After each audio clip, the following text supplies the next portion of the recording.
And did everyone order their lunch? I believe everyone here did, but I just want to make sure that you weren't forgotten about. You have food. Yes. Okay, so here's. Or are we sharing your screen instead? Do you want to do it from here? Or do you want to do it from your computer? Okay.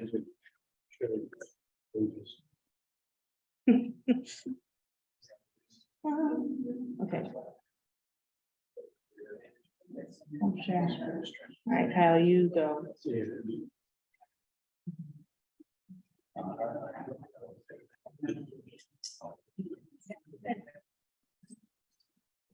Doing that.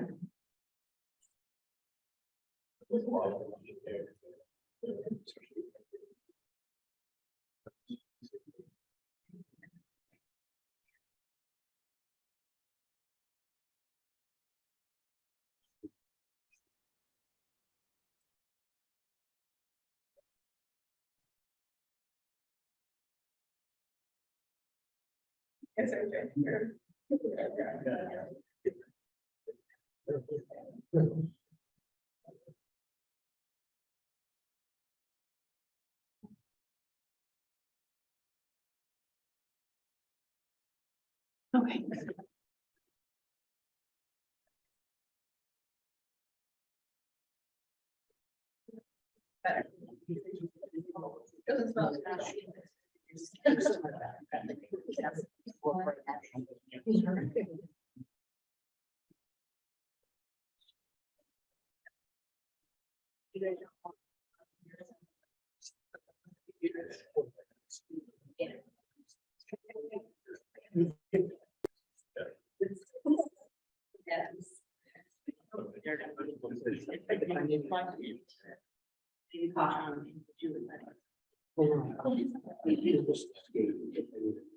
Oh, yeah, sure. Yeah.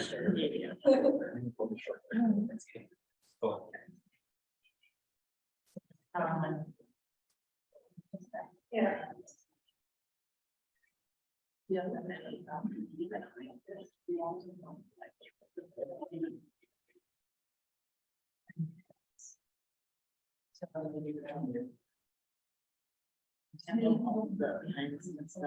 The screen should be going as is. And try your computer muted.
We'll go ahead and get started. Are you guys all set on the Zoom and whatnot?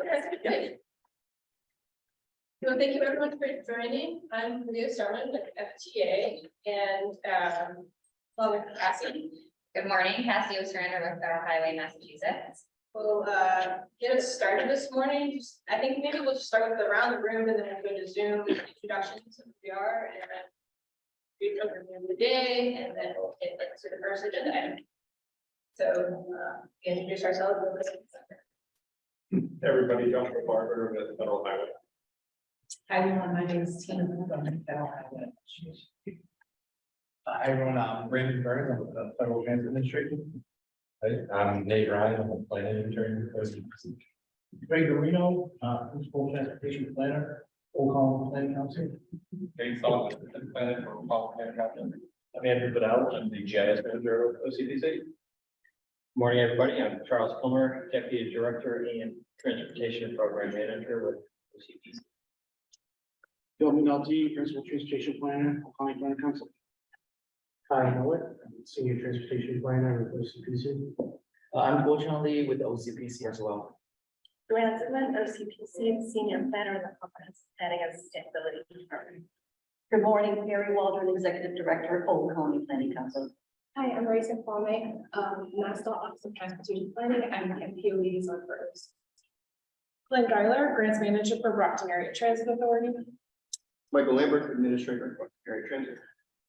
Eric Petty, Director of Planning for Region 1 at FTA. Maria Hayford. No, sorry, Megan Fournier, Senior Executive Assistant. Okay. Don Sullivan, Economic Development Director, OCPC. And we can go online, I think, Chris. Yes, good morning. Chris Timmel, Community Planner with the Federal Highway Massachusetts Division. And Papa Junior.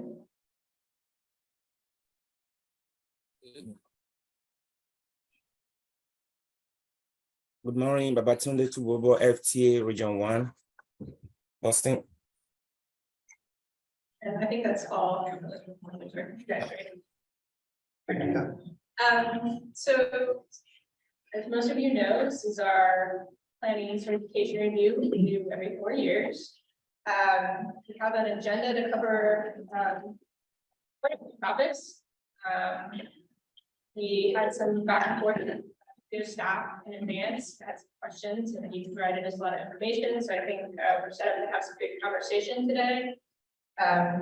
We will kind of go with the flow, try to stick to the agenda as best we can, but you know, it's a really good conversation. We don't want to cut it off just because we're at time. It's important for this to be, you know, really useful. It is a federal regulatory requirement, but I think we like to have these be very conversational and you know, have as much value added as we can. To identify what's working really well here that we might be able to share with other regions, if there's areas that might benefit from additional technical assistance or other needs that you might have as well.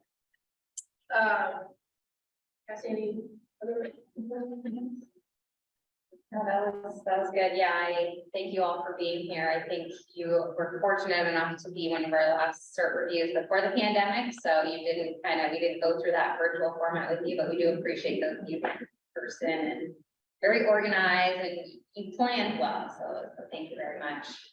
But yeah, looking forward to the conversation today And Mary, you provided us a great logistical overview just a little bit earlier. Any other? I'll be brief. One of the things that I come into this position is valuing staff. There is no way that any of these things could be accomplished without folks that are here, the ones that are not able to be here. We work as a great team. Where one picks up even as simple as going outside and picking up trash or before today's event. But if anyone could see the compliments and the comments that have come from our communities about the work that the staff, I keep every single one of them. It goes into their personnel file. Being respondent, being caring, being technical, being a resource. All of these folks, and I've come to know about travel demand model that I never thought that I would be ever saying coming out of my mouth. But I just want to, not just only the transportation, that's what we're here for today, but the support of the other economic development planning office and our support staff. So that is the only thing that I really would add as you go through today. I am very proud of this group of folks. We are a family here. It isn't always rosy.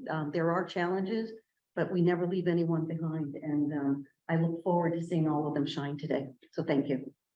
Thank you. Again, thank you all for being here. It's really a great opportunity. You know, this is once every 4 years, so it's nice to hear the full story, everything that the staff at MPO and all the planning partners are working on.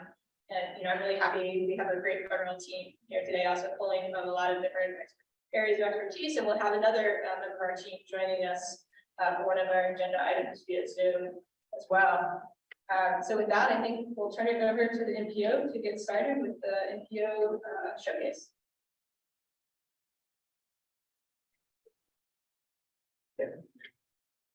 All right, so thanks, everyone.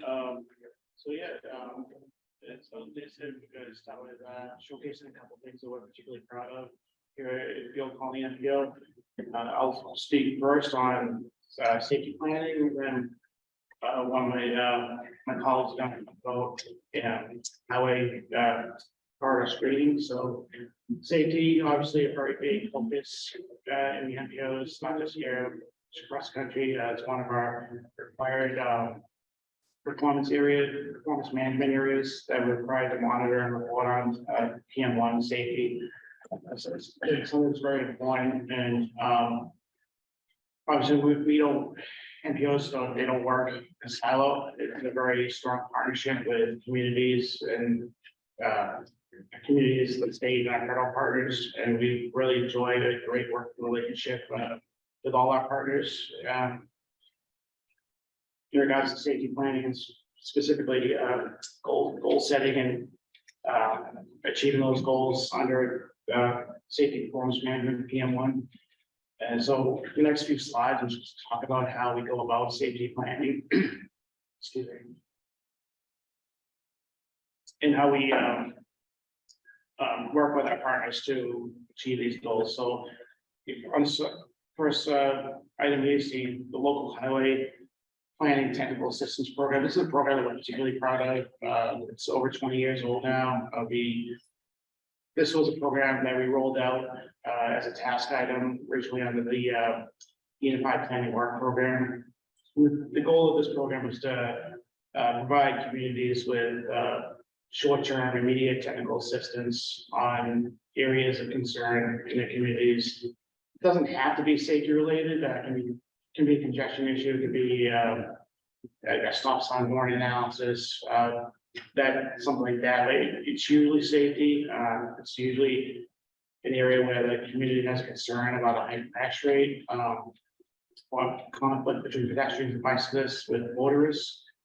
And this is an opportunity for us to get in the community, provide immediate technical assistance, and provide potential solutions for these communities that they can use to mitigate safety issues in the communities. And they don't have to be, sometimes they do evolve into a capital projects that might go through the tip, but they don't have to be, and they often aren't. These are often short-term immediate measures such as signage, striping, that can go a long way to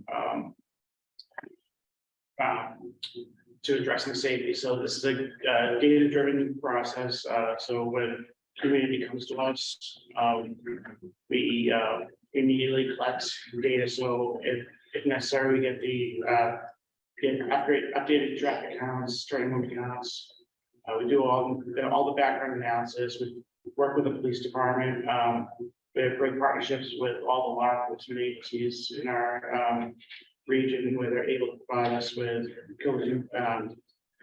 police reports, and we're in turn able to develop collision diagrams to get an idea of what's happening out there. And we work one-on-one with communities to develop solutions to improve safety there.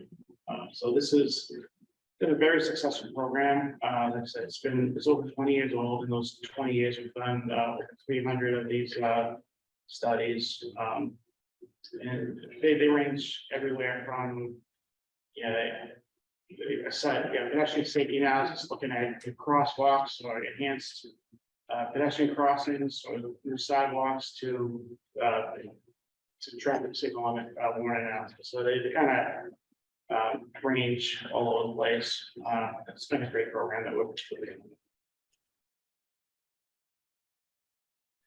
So the next one is the road safety audit. So in federal fiscal years 2021 and 2022, we had a regional road safety audit program where we targeted high crash locations throughout the region.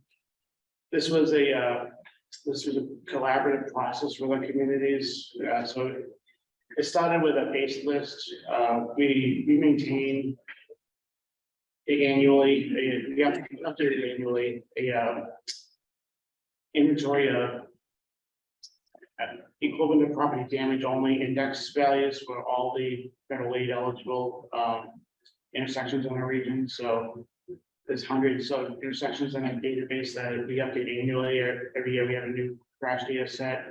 That's based the EPDL, you don't know, that's a 21-point value system where a crash that is results in only property damage only is assigned 1-point value, but a crash that results in fatality or serious injury gets a 21-point value. So it's a system that assigns weight to intersections that have experienced crashes with a more serious nature versus intersections might have a lot of minor crashes. So it's a system that helps us determine the severity of safety issues at a location. So we started with that, went up to our communities, said, here's a list. Each community, this is how the intersections are continued to rank. And then we got their input. We say, we'd like to do a road safety audit and road safety audits at these locations. Which ones are the most on you? And if they're not listed on this list, you had an opportunity to identify locations that weren't listed. Like I said, this list is based on the federal aid eligible network. So there might be locations in the communities where it's two local roadways intersecting and it's a particularly high crash rate. So the community had the opportunity to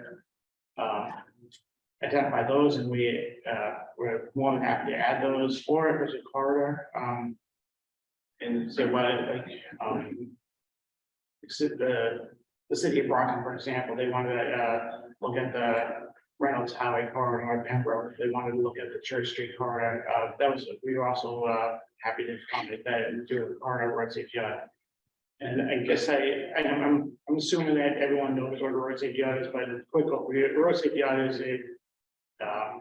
is a process of an interdisciplinary team looking at an area for a safety issue. It's planners, engineers, law enforcement, public safety, the local officials, and so everyone looks at that. As an agency, we do all the data analysis and present that, and then this group that we want, we look at the area together, identify issues together, and then offer potential solutions. So this was a very successful data-driven process. It spans two program years. 2021 was so successful that we did roll it into 2022. And then this current year, we took a pause from that and then assess the road safety audits that we had done. And then it's not the same, we're not doing them anymore. We still have several road safety audits that we're doing, but that's those road safety audits now are kind of being absorbed into the local highway technical program that I just spoke about. So that was the road safety audit program that we did for those 2 years. I have a quick question. Yeah. The data that you use to determine the intersections, is that all provided by the police, or how do you get the data to determine what intersections to review? So there's the internal monitoring system that we use. It's we get the data from, the MassDOT's, impact crash portal. It's really up to date. I mean, I know years ago, there's been a bit of a data lag, but now it's up to date, within a few weeks. You know, obviously, not the more recent crashes are still open cases, so they, you know, the severity level could change, you know, whereas, you know, might have originally been identified as a minor injury, could switch to a serious injury with more data, so, but that's where we get it from, and then once we go to the communities and have this initial list, then we get more specific data from the local, public safety officials, so that they can provide the action, police request those crashes.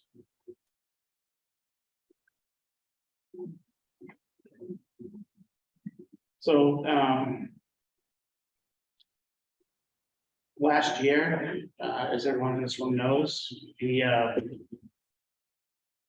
United States Department of Transportation, they revealed several discretionary grant programs in the bipartisan infrastructure law. One of those was the Safe Streets for All program, which allowed MPOs and communities to apply for either an action plan grant or an implementation grant. We chose to apply for the grants to develop a regional strategic action plan for the region, and we were happy to announce that and grateful to our partners that we received that grant. So that was a $320,000 grant from USDOT to develop this regional action plan.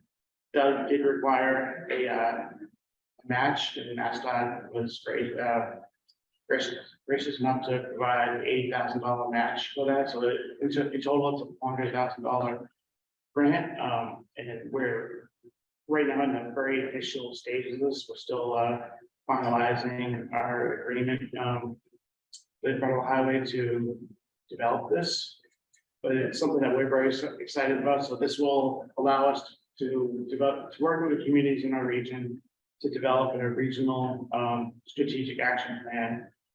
So this will be a data-driven process using the safe systems approach. They'll work directly with the communities. We plan to sub this out to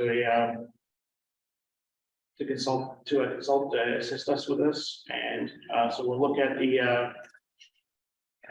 we'll work directly with communities to identify high priority areas in those communities, and in turn, so the final product will be a plan that identifies these areas, and then that in turn allows communities to or MPO to apply for implementation grants in future coming years. So an implementation grant would allow like allow funding for actual projects to improve these locations, whereas this is just identifying those high priority areas. So something that we're very excited to be working on, and it's gonna be a focus area of this MPO for the next year or so. Yeah, and then just a quick question. The Safe Streets for All, the application period, second round of grants just closed. So I was just curious if you all had not applied for any supplemental funding for that. We had not. I know we sent it out to our communities. If they were gonna, they had the opportunity to apply for grants within their own communities, but as an MPO, we did not. We just kind of focus on this one right now.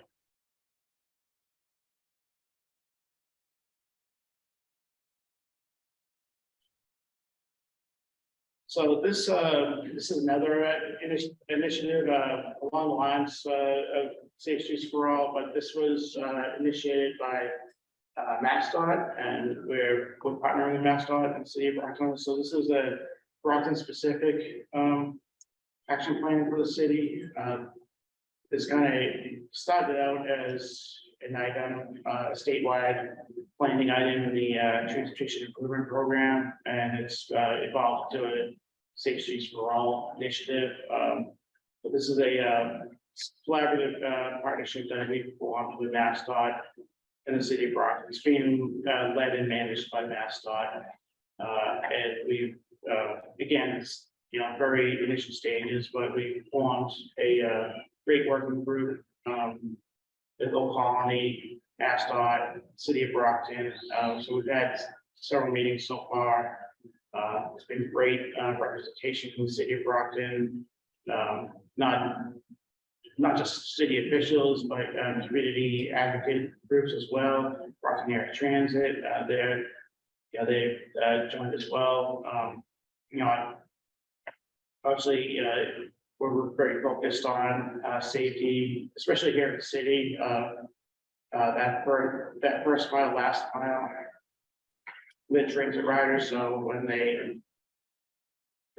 people who use transit to commute, that distance that they're traveling between wherever they're picking up the bus or the bus or the commuter rail, that distance between that point and their ultimate destination or origin, they're often pedestrian or sometimes a cyclist. So that's an area that we're very interested in and focused on. Thankfully, it hasn't been an issue the last few years, but a few years back, we had a few incidents where pedestrians were traveling to catch transit, were struck by vehicles on their way to get a bus. So again, at that time we had a great collaborative effort with that and the city of Brockton, and a public information campaign to improve safety. So this is kind of an offshoot of the regional safety streets for all initiative that we're doing, but this is city of Brockton specific. I might add too that the city's identified one of the intersections to offer a SS4A demonstration. So the selected location is. Chris, maybe has a question about. Yeah, thank you. Just a quick clarification question on this connection between MassDOT and Brockton. So is this Brockton, the city of Brockton's interested in pursuing the grant? Is that what this is? Or is this more of a kind of under the umbrella of Safe Streets for All, but not necessarily a federal application? So what this is MassDOT being proactive in this as they are in the safety culture that they have. They work really closely with the city of Springfield to do a safety action plan. So basically what they're doing in Brockton is kind of that same model that they used in Springfield, but this will help accelerate the development of a community-wide SS4A action plan earlier than we could have developed a regional plan. And this will allow the city to apply for implementation grants earlier in the process. And the thought is that this grant will nest within the regional plan as the regional plan is developed. But Christy, your question about the federal funds, this is being done with state funds. Okay. That's funding the track. 100%. Gotcha. Okay. Thank you for the clarification. Sounds good.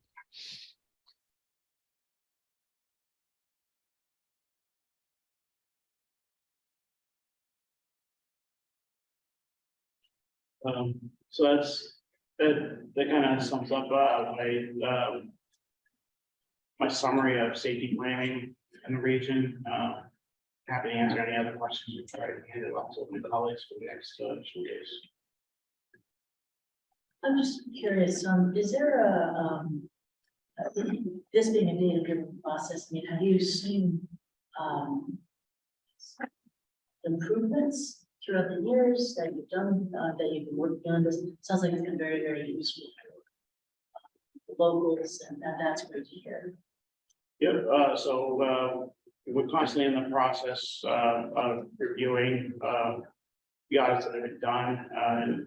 You know, we have seen safety improvements at the locations where improvements were made. So we're still kind of inventorying, working with communities to inventory what exactly improvements have been made.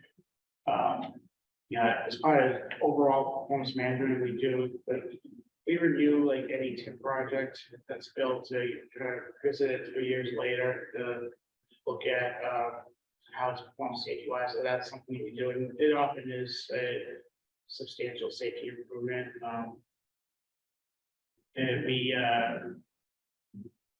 just coincidentally about 2 weeks ago, my executive director, Mary Walter, and I went were summoned to the Rockland Traffic Commission to talk about this, and they asked exactly that, you know, locations that we've done this, can we report on, what improvements have been made, so what safety improvements have been made, so we're currently in the process of doing that. Can I add to that? We also have a story map online. We have all our food safety audits. It's kind of like this Catskill key has actually the same thing. But when you go there, you can, just click on the map and it'll have a PDF to the report. And also it will say what action has been taken since then. It needs to be updated. I haven't gotten to it lately, but there's been a lot of projects like Chestnut Street at both Quincy and Brockton. They got a roundabout there. They just put that in. They haven't actually been there. We also have other design plans, for example, Plymouth Street at Center Street right here near the Club School, which is very important. I'm not sure where that is in the queue, but it's in the tip. Yeah, that's FFY 2025. It's currently unsignalized, Right. adjacent to that center. Yeah. And also affordable housing, so a lot of pedestrians in the area. Going from unsignalized to signalized configuration. Yeah. Part of the project. Yeah. So those just off the top of my head. There's been other areas too. Okay, yeah, no, thank you. I was just wondering if you had any data, and it sounds like you guys are working on it right now. We don't actually have like a summary of it, but on the story map, we just have like a quick summary of each individual one. This is fine. It says any action taken, whether it's in design or anything else. Yeah, well, the original safety audit program, so that's actually relatively recent. We typically wait 3 years after improvements made to get full analysis of safety performance there. The local technical assistance program, we do that all the time, and so like town of Pembroke, there was a high crash location that we did a traffic study for. That case, it wasn't a capital project. They just had to upgrade signage and striping. We just run those measures, simple measures that they took. We saw a dramatic decrease in not only the crash rate, but the MPO at that location. So that's stuff that we typically do. 3 years after improvements made, we revisit it and rerun the analysis, because just out of, if nothing else, our own curiosity, we'd like to see if all our efforts and investment are working on in terms of safety performance. Sure, yeah, and I guess my other question follow-up is, does the state share with you, I guess, their data information on, the progress of safety within the region? So the state, they put a ton of data out there on their, it's called the impact crash data portal. And so there's a lot of reporting on there. So they don't share it directly. So it's not like we're getting an email or something, hey, this is how things are progressing, but they do update all the data. So it's a matter of us going on there and looking at the trend over time. So Is that, I mean, I guess when it comes to performance measures, there's most MPOs, at least, I'm not sure it's specifically for your MPO, but that they support the state's target system. I was just wondering if there was collaboration between the state and the MPO. Oh, yeah, absolutely. There's a lot of collaboration. So today, as you mentioned, we, like most MPOs, we do, adopt the statewide, safety performance target. So there's a collaboration every year. We just went through it this past spring, we'll go through it again next spring. So they provide, they do provide that data on like the, regional, fatalities per, get the actual number, fatalities per, daily entering vehicles, something like that. So, so we do collaborate with that data. Okay. Yeah, I would add that, one of the things, even before, any type of data metrics or performance measures or targets are presented to an MPO for review, consideration, discussion, there's a collaboration between the federal partners, NASDOT and the MPOs on, I'm sure, I don't recall the specific name of it, but there's like a performance measure working group.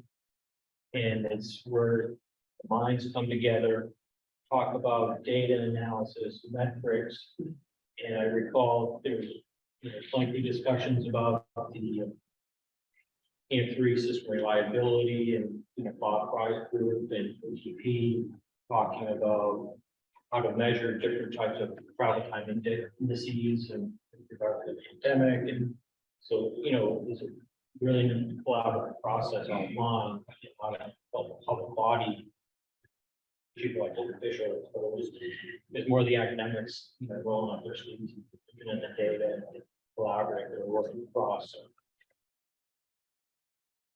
entities to come up with consistent data analysis. It's a great process. Yeah, we're in PM1, so safety performance, same thing, it was a collaborative effort. One of the issues that, not just this MPO, but statewide and also across the country that we experienced during COVID, and the lockdown pandemic, crash rates and fatalities actually increased. And so our longest goal setting is based on 5-year history. And so we had run into this issue that if we incorporate that data from the lockdown years, if you will, it was actually going to increase the goal. So if we use that metric, we did use that traditional way of setting the goal. It was going to look like where our goal was for more injuries and more fatalities than we had previously had. But we're not going to do that. So that there was this collaborative communication between the MPOs, the state and federal partners on how we were going to do that. So I think that what we ultimately did was we went up to, we continued to use a 5-year goal, but only went up to 2019 or 2020. So we kind of not using that. Well, the time being, I was not using that time period during lockdown or pandemic, where for what multitude of reasons, I guess there was a reversal and a reversal in how safe roads were. There was an increase in crash rates and injury rates. Yeah, I think we saw that around the country too, Yeah. so it wasn't, just. Yeah, it's just something weird that happened during that. Thank you.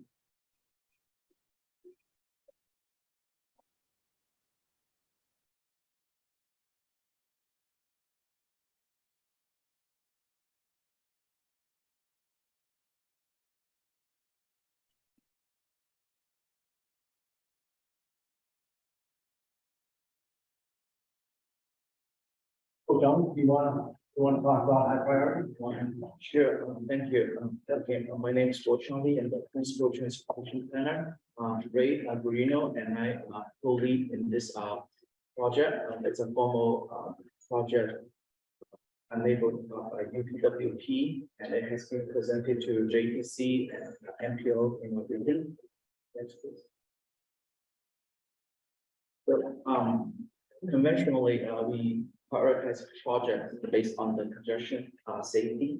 So we expanded the criteria for identifying the major corridors in the region. So we, before the project, we kind of identified those objectives, what we want to achieve.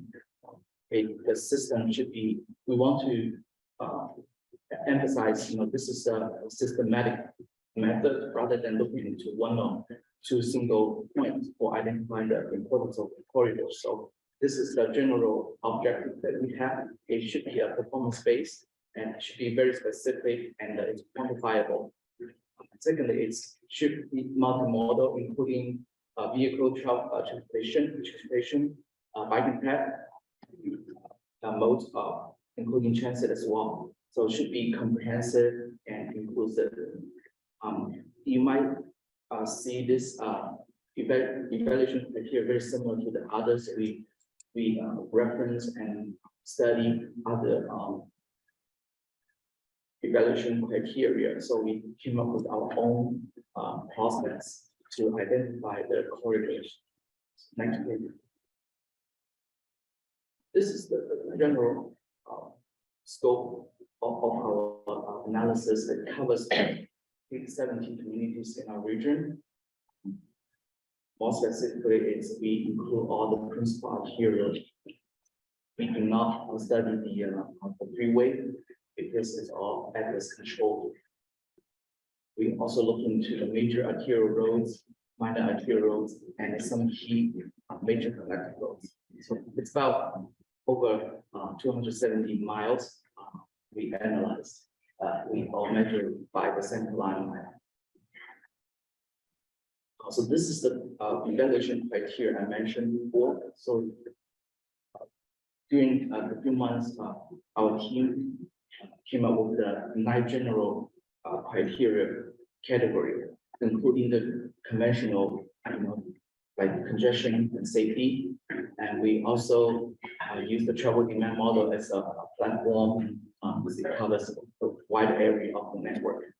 We have the safety, including the EPDO that you mentioned about all the cluster crashes, based on the bicycle crashes, pedestrian related crashes, collision. We put very high focus on the biking path safety. So our team previously had a database, bicycle level service, pedestrian level service. So those kind of things we use as a criteria that we actually score them by the condition. The fourth category is the climate resilience. Ray had done a study previously on the climate change. So we use that as a input. For example, any area in the region had a threat of flooding. We gave the project a high score. Next one is a criticality factor. So we look into the adjacent land use. So this is kind of back to the local knowledge, the significant location for the region, give them some higher score for project priority. Transit services, we also thank you that for providing data. We were able to score the project by the route, by the scheduling, the frequency, as well as the real availability. Next one is transportation equity. It's huge. We look in the database, such as the environmental justice area, EJ area. We gave the project the high score. Implementation potential. So we look into the project, if it's planned or funded. If it's really in the planning process, we kind of give it a lower score because it's in the process. The last but not the least, the physical condition, we use the pavement condition, the rating as input for prioritize the project. We also put a focus on the bridge rating and the structure condition as well. Next, please. Please feel free to chime in if you have any questions. So this is just one of the highlights for the community in Arlington. So we present this to the JTC and MPO. So basically, we give the major corridors some type of a rating.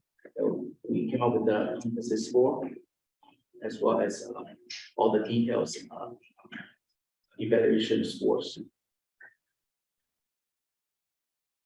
And this is a problem.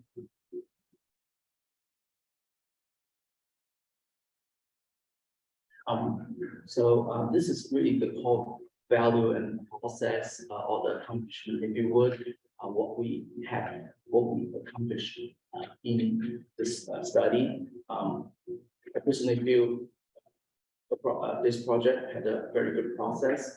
We have very good data. We have quite a product, and this tool, think about this is a tool, it's highly reusable for the future. So if we have any data updated, we can update the table, and then we can generate a new score system. I was thinking maybe every few years or every year will be needed.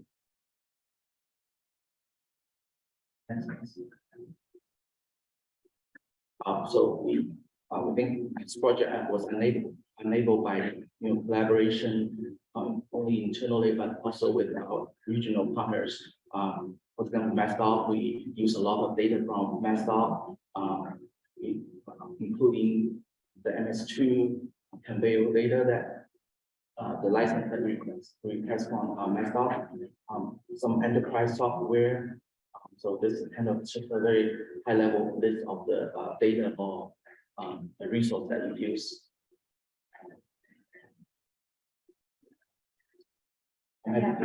Question. Yes. So I'm guessing that assessment, was that funded through the UPWP? Yes. And I'm curious, the evaluation criteria that were used, how are they developed, and how does that relate to the evaluation criteria that is in the TIP, and is it kind of consistent? I mean, it looks like, you got some of the key ones there, but can you describe that process and how it relates to, again, the TIP and project selection? Thank you for the question. That's a wonderful question. So we want to see the evaluation criteria align with all other TIP process. So just like I said in the past, we probably focus a lot on the congestion and safety. This is some extension that we think is important in terms of transportation planning process. Really, we think this criteria could be updated every now and then if we see other, outstanding issues we could incorporate. But this is like a starting point we could have, and then present it to the public, to stakeholders. This is what we are doing. How do we incorporate like transportation equity, multimodal? It's quantifiable, so we value that process. Yes. Thank you, very interesting. I also had a question about, are these categories, are they weighted or are they all like one? Like, I'm just curious, how do you account for things? Let's say, for example, that everything was great, but it's the most dangerous road, in your area. And so the only thing that you did the high score was safety. How do you think through this for subjective cases? Thank you for the question. That's awesome. We try to be reasonable. I have kind of clean up that table.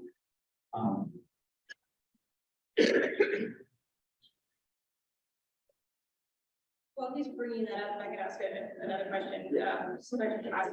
I'm curious how, I don't know what the timing of this project was, but how your findings inform the long range plan update. So I could try my best, and Charlie will be trying. So this project, the outcome is one of our highlights. We actually provide input for the 2023-2024 UPWP program. So we selected the other two projects as a corridor study for 2023 and 24 UPWP program. So it is part of our other projects. So it's providing a feeder on what those important corridors we should study the first and foremost. Yeah, so when this came about kind of twofold. One was, we had traditionally done a lot of quarter studies in UPWP, maybe 2 quarter studies a year. And then pandemic hit, and then we thought, well, let's not dive into a big data collection effort because the data wouldn't be representative. So let's work on one of our internal needs assessment, which was an overall inventory of the federal aid work in the region and how it could inform multiple MPO products. One being a long-range plan, TIP, and the UPWP. And we saw this could plug into those plans in different ways, because one of the things we're always looking to feed is the UPWP universal projects, which we do in the discretionary element 3000 section. Where we're going to do the next quarter study if we're off cycle from a long range plan. And as it relates to the long range plan, this functioned as a part of the highway needs assessment to fold into the regional highway chapter.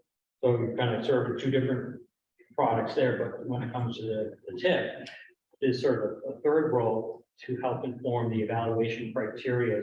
Staff is evaluating TIP projects because they could pull data from this effort because the data was on the shelf already and ready to go. And said, okay, we have these TIP projects in these areas, but we have this up-to-date fresh data as well as to do TIP development.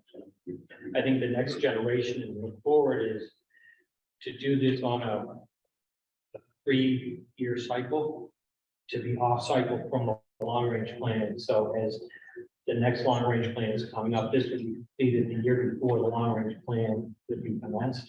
So this could inform the long range plan, but then also develop some type of data dashboard or metrics, and then actually put on the website. So this could be updated in more real time, because that's one of the things, there was a lot of spreadsheet analysis, GIS, etc.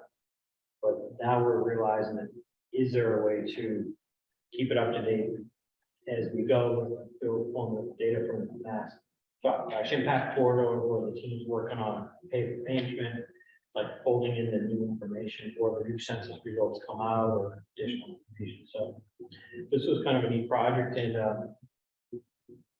really served multiple roles. So I think it was something that was a kind of a neat idea that we had.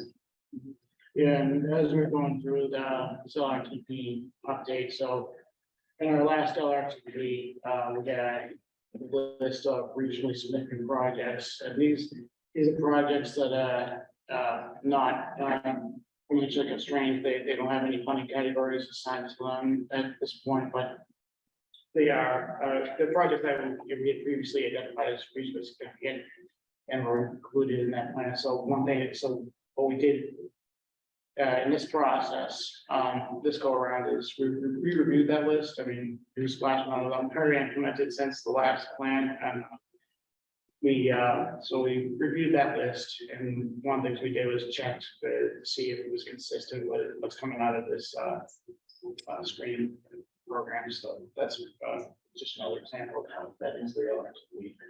And I was looking at the categories, and I thought that they were very relevant categories, but do they directly correlate with the goals that you have in LTP? I would think so, yes, because, we have complete streets. We have, we included, this kind of speaks to that government's question about how we weighted things.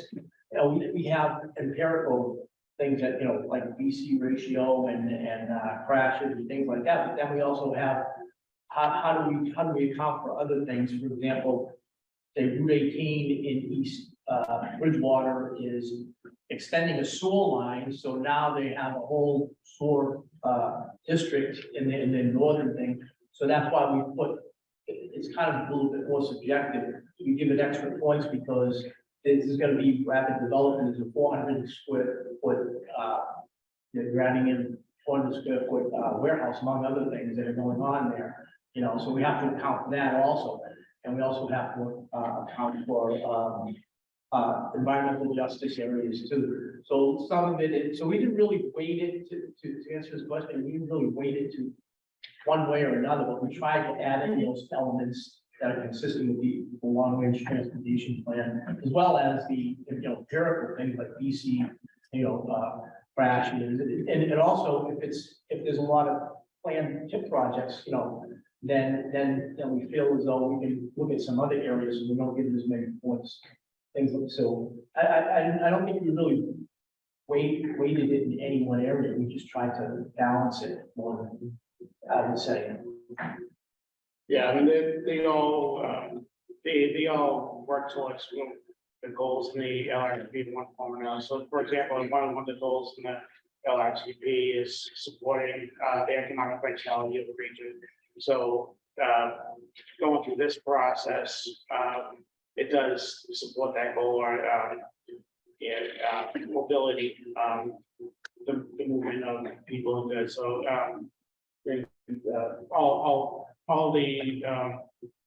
all the criteria that were identified in this process to correlate directly in one way or another to the goals of the LRTP. I just want to spend like 30 seconds on this. So this is the background Excel table that we have to answer your question. Not everything is weighted. So in order to make this process possible and enhance the data collection or evaluation could be, right? So this is basically the structure of the scoring. So like Ray said, we have a VC ratio. It's giving the points between 1 and 5. We also look into the crash severities. If it's fatal occur, it's going to be like 5, things like that. And also we have the other supporting subcategory for like a vitamin path, climate resilience, transportation activity. We have some sub-scoring system there. Like I said, not everything is weighted. We try to keep this budget possibly through some of the conditions. Those are all the number of corridors we evaluated. As you can see, the scoring for this kind of project really pay attention to the outcome. What corridor we should be looking for any planning and design in the future. I believe it's in line with the long-term transportation plan. Okay, I think we're a little behind the agenda, I'm not too worried, but we'll be fine with that. We'll have more conversation throughout the day on project selection, on enterprise planning, on safety. So I think it's surprising to come back as well to get more into details. So moving ahead to our next topic, it's the MPO organization and governance topic. So I'll be leading us off with what inviting questions, thoughts. To get us started, I was hoping some staff to kind of characterize the MPO and your JTC and how their decision making process kind of flows between the two groups. Sure. So the decision-making process is related across different planning projects, and it depends on the specific topic. We use the joint transportation as group as an advisory group to not only the MPO but OCPC as well. We have on the JTC folks from the communities, select board members, highway officials, DPW, public safety, etc. And they're kind of used as a sounding board for potential projects. And We do shall have some crossover membership between the two boards. Dan Salvucci, for example, he's on the Joint Transportation Committee, but he's also the other signatory. And he's the vice chair of, with the Board of Selectmen. And Dan brings a unique perspective, life experience to the board. Years ago, he used to be a police officer. And now he's retired, but he's active in a lot of different committees.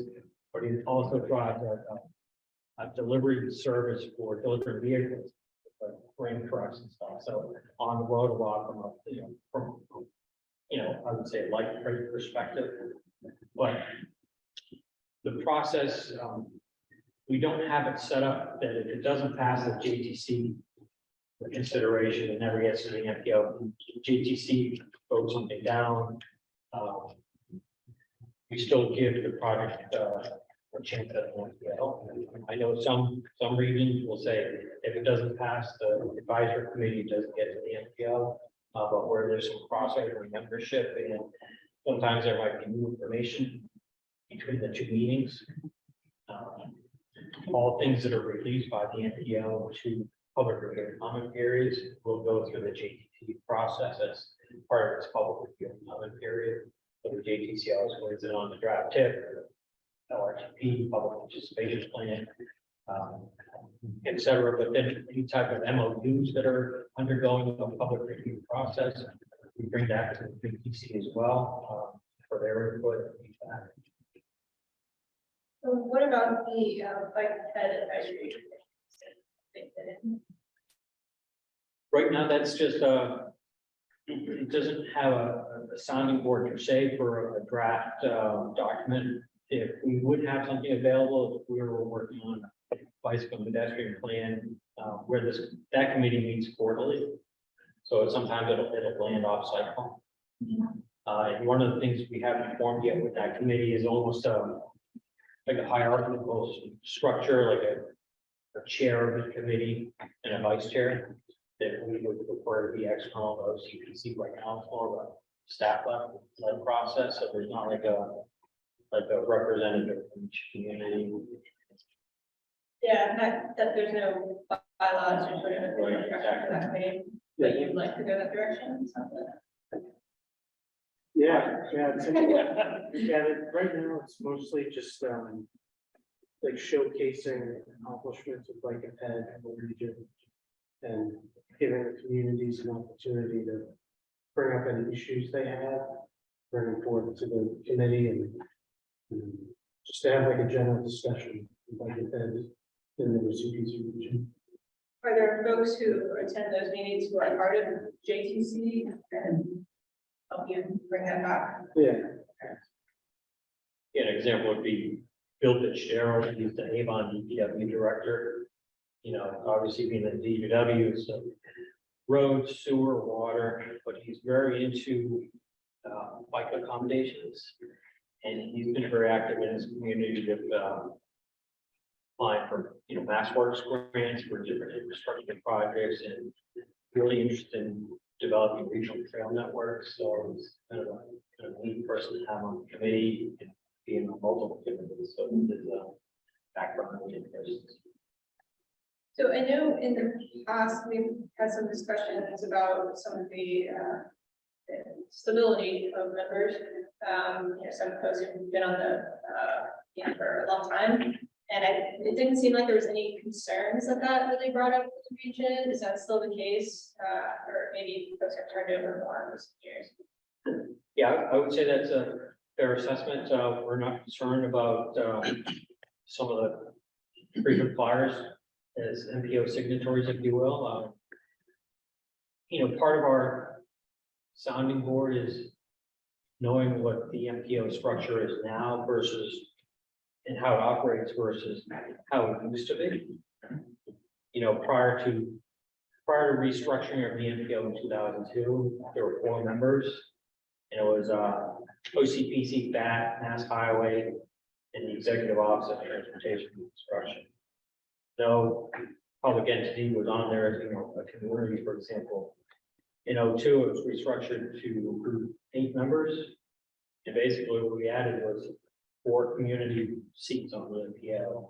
And two permanent community members, Brockton and Plymouth, both have, regional highways, regional transit, job activity and population centers. But then we have the two communities floaters that, under, over 15,000, and they serve 2-year terms. And over the years, there's been, communities reelected to serve another term. For example, one of them is Whitman right now, that serve multiple terms. And one of the ways we gauge their participation are they just project shopping? And they want to sit on the MPO board and push a project within their community. And Whitman's credit, they have never pushed a specific local jurisdiction tip project during their time on the MPO. There's been a tip project on the state highway and legal. But Dan and Whitman, they're interested in being part of the decision-making process rather than just project shopping. So, I think that's kind of refreshing. And earlier there was the town of Avon. It was same way. It's like they didn't have a project under design, so they had to pay the work for the project. Because that's one of the things with those numbers is they're not only representing their community, but they're representing a subset that they represent, such as either 7 communities or 8 communities. So over 15,000. So, we're in an interesting circumstance right now with West Bridgewater, who had been a long time MPO signatory, reelected, of course. The select board member that was serving on the MPO was not reelected at the town election. So now we're screwing back up with the town to find a replacement. And by de facto, it goes to the chair of the board of selectmen. One of the things we're looking at is how could we change the current makeup of the MPO? And, it's always, is 8 members just right? Is the 2 permanent communities a good model, and the 2 locally elected communities a good model? Or should we just open it up to everybody and have nothing, like all 7 of the communities have a seat in the MPO, then it would become 2 on the board, I think. Then we might have trouble with quorum. So I'm curious, so you've moved to virtual meetings and that'll continue at least for a couple more years. Some of the communities express more interest in maybe being the representative or at least listening to meetings if they no longer have to drive physically present. well, it was interesting. So typically we will have at least, so for the under 15,000 seat, for example, there's 7 communities that would be eligible, send out all the information, talk with the communities, and then we have the election itself at the Old Colony Planning Council Board of Directors meeting. And typically we'll have either 2 or 3 candidates every time, so it's not just like when you go to your town election and pull the ballot and like one person is elected. That's never fun because you like to have these 2. So what we had this most recent time with West Bridgewater was our board of directors is hybrid. So some people are on Zoom, but other people in person. And it was a really nice process that Mary and Megan had put together was the candidates actually came in person to the board of directors meeting. So they were in the conference room on Zoom, and then they made candidate statements to the board and why they would be the best. So it was a choice between 3 people. I mean, so they picked West Bridgewater, and but I thought, all of them could have done the job, and being all select board members, so. Switching to JTC and JTC membership a little bit. I think right now members are pretty much governmental. Agency, not STOT. And I think there's an at-large delegate walk, Massachusetts. Okay. previously, I think we had discussed, maybe 4 years ago, other organizations, possibly chambers of commerce or other interest groups, possibly having seats, or, being solicited if they're interested in participating. Has that gone anywhere? I think, do those kinds of groups attend, but just aren't members, or how are other groups involved? Yeah, we haven't formalized any additional types of membership on the JTC beyond the traditional ones that we had at the last review. But there are times when there would be a Metro South Chamber of Commerce would attend, or South Shore Chamber of Commerce, or Area Chamber of Commerce, etc. But it tends to be more topic related. If it's a topic of interest to them, they'll attend. Are there other advocacy groups that attend? One of the groups that has traditionally attended in the past, but not so much recently, was actually the Independent Associates Group out of East Bridgewater, formerly of downtown Brockton, and that's one of those independent living center facilities, and that was a great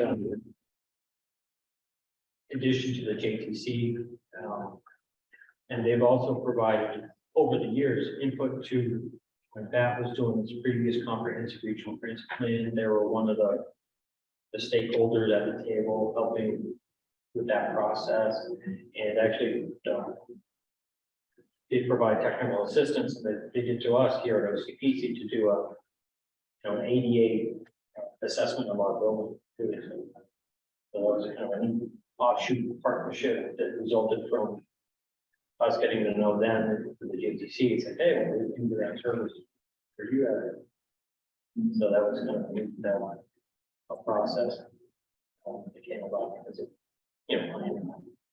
If I could just interject as well, United Way of Greater Plymouth County participates. One of the things that we've taken great efforts in over the last couple of years because of the virtual is big concerted effort to reach out to the various communities. Our social media, we have twice a month, we send out a newsletter that has grown from 500 to close to over 1,000. We've had maybe only a couple people unsubscribe, but to those partners, it includes the Brockton chapter of NAACP, the Haitian Community Partners, the Cape Verdean Association, all of the various community organizations, not just within Brockton, but throughout the county. So when we are looking to communicate, we are looking at the various social media groups that are on. So we are going to those neighborhood organizations.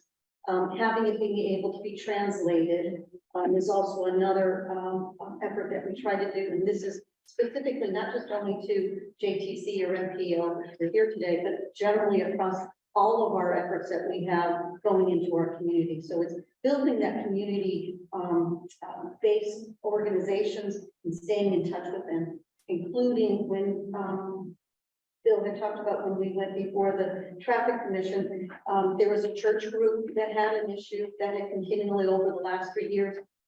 We stay in touch with that group because until that issue is resolved, it becomes and stays on our plate. But I think the question had been virtual versus in person.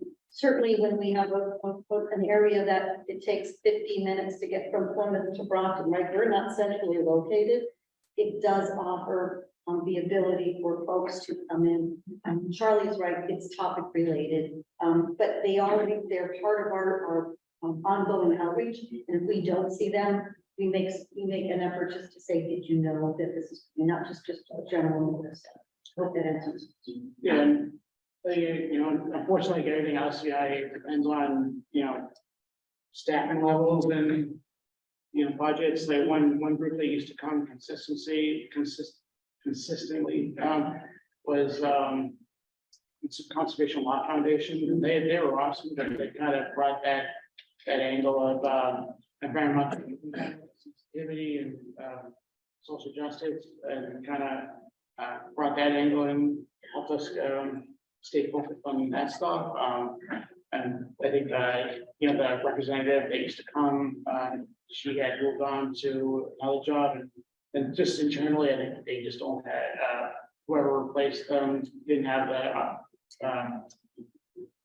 ability to come to these meetings, anymore. So I think, unfortunately, it does depend on, the funding, but plan staffing levels, I should say, staffing levels and budgets of these groups, but that's not to say that it's still not, they still get all the communications and, they still have opportunity to, provide information that they're not groups to needs directly. I can give a couple of examples. We did the Main Street Card study here in Brockton, and we met with the Haitian group. They were on veteran, but I think they moved. So we went to them at one of their meetings. We also, when we did the Route 28 card study, which is this Montello Street, this Cape Verdean. This was back in 2018, I believe. We went to the Cape Verdean meeting. We did a presentation there. I think what's happening, as Mary said, there was on when we did the Main Street card, there's people at a local church that are interested in that one area, so they're not. When you say advocacy, there's kind of a lack of organization out there. In Brockton, there's another gentleman who's like an advocate of Safe Street because of certain areas where the pedestrians hit. So they're not, it's not for lack of trying. We're looking for those advocacy groups. And they're not really kind of organized, but there are like champions out there, like people out there that are advocating for safe streets, and we're finding them. Like they're just not like as organized as we hope for. So to kind of bring it back around full circle, you were asking about potential modifications to the actual membership and representative groups. Do you have examples from other regions that you see as kind of innovative? I know one of on the MPO, on the Cape, for example, there's the Steamship Authority is a signatory, and then they have I believe the Wampanoag Tribe. Is that's an official member, or is that about a member? But, types of things like that. That's one of the things we've thought about was, tribal nations. How should they be represented? Could it be an MPO role? Could it be a JTC role as a specific member of the JTC, rather than just some incidental person that will pop into a meeting and it's topic related, but to have it and as listed as a specific committee member. Yeah, so I think, the way your JTC is set up, you certainly have, the opportunity if you wanted to engage people as formal members and they have asking and with us, that is something that's a factor. There are MPOs that have more citizens advisory committees that are kind of standing, engaged, Central Mass there. I can't remember what they call there. It's not a JTC, but it's more of a organizational. Massachusetts and probably CLL at the time, other groups that are more of that side of things, the local governments. In terms of MPO membership, I'm thinking of Portland, Maine, where they have a seat now in MPO or a representative of the disadvantaged community. They have a whole program for community leaders where they think folks with disabilities or recent immigrants, and they kind of do this advocacy training, teaching them about the transportation system, engaging them in the planning process, and then someone from that program has a seat on the MPO.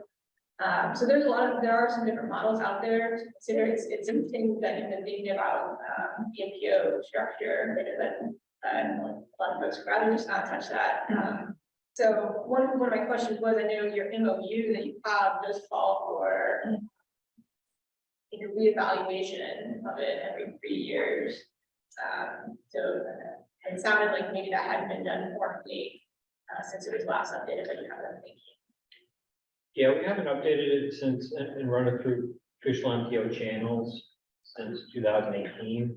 That one was updated to be reflective of making sure we had the names right. And one of the MPO responsibilities that we noticed wasn't listed in there was a public participation plan, so I thought that would be important to put in the MOU, and then also the whole context of performance-based planning, because that was new to the with the federal bill that was performance-based planning, and so we thought that was important to fold into that, but you know, always kind of thinking about the membership, is it just right?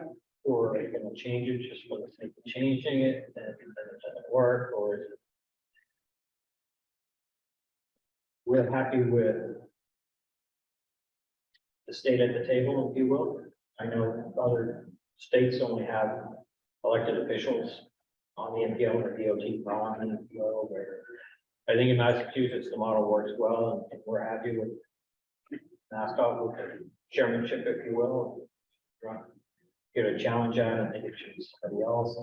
You know, we've had that model for a long time, and the MPO now is, geez, just the number of actual MPO meetings we've had, I think is really impressive. I'm not saying we're gonna meet the goal of 10 meetings a year this year, but you know, we might have 8 or 9. I remember a time when the MPO met once a year, and it was just a meeting to endorse all the documents in September. And that was, I guess it worked, but it wasn't in the spirit of MPO. I think Massachusetts has come a long way since the early times. So last question on this topic, then we'll have a break coming up. So in terms of your coordination for Old Colony MPO, who's the part of the Boston organized area, so Boston organized area, MBTA sort of, this area, GATRA. How do you coordinate the MPOs, the other transportation providers? What, when concern is raised through your planning process or through your members that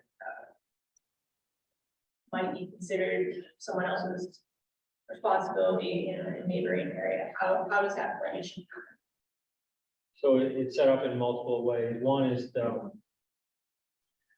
on all the JTC meetings, we have an agenda item for the Rockland Transit, and then also for the GAPR as well. So, kind of covering that regional transit perspective. And then on the MPO itself, that is the transit representation signatory. And they also represent not only that, but also the regional transit perspective as well. And recognize that GATR operates, I believe, in 4 MPO regions. But their tip is headquartered within the Southeastern Mass MPO. But we've recently added a GATR to the MPO agenda too, for a report of them.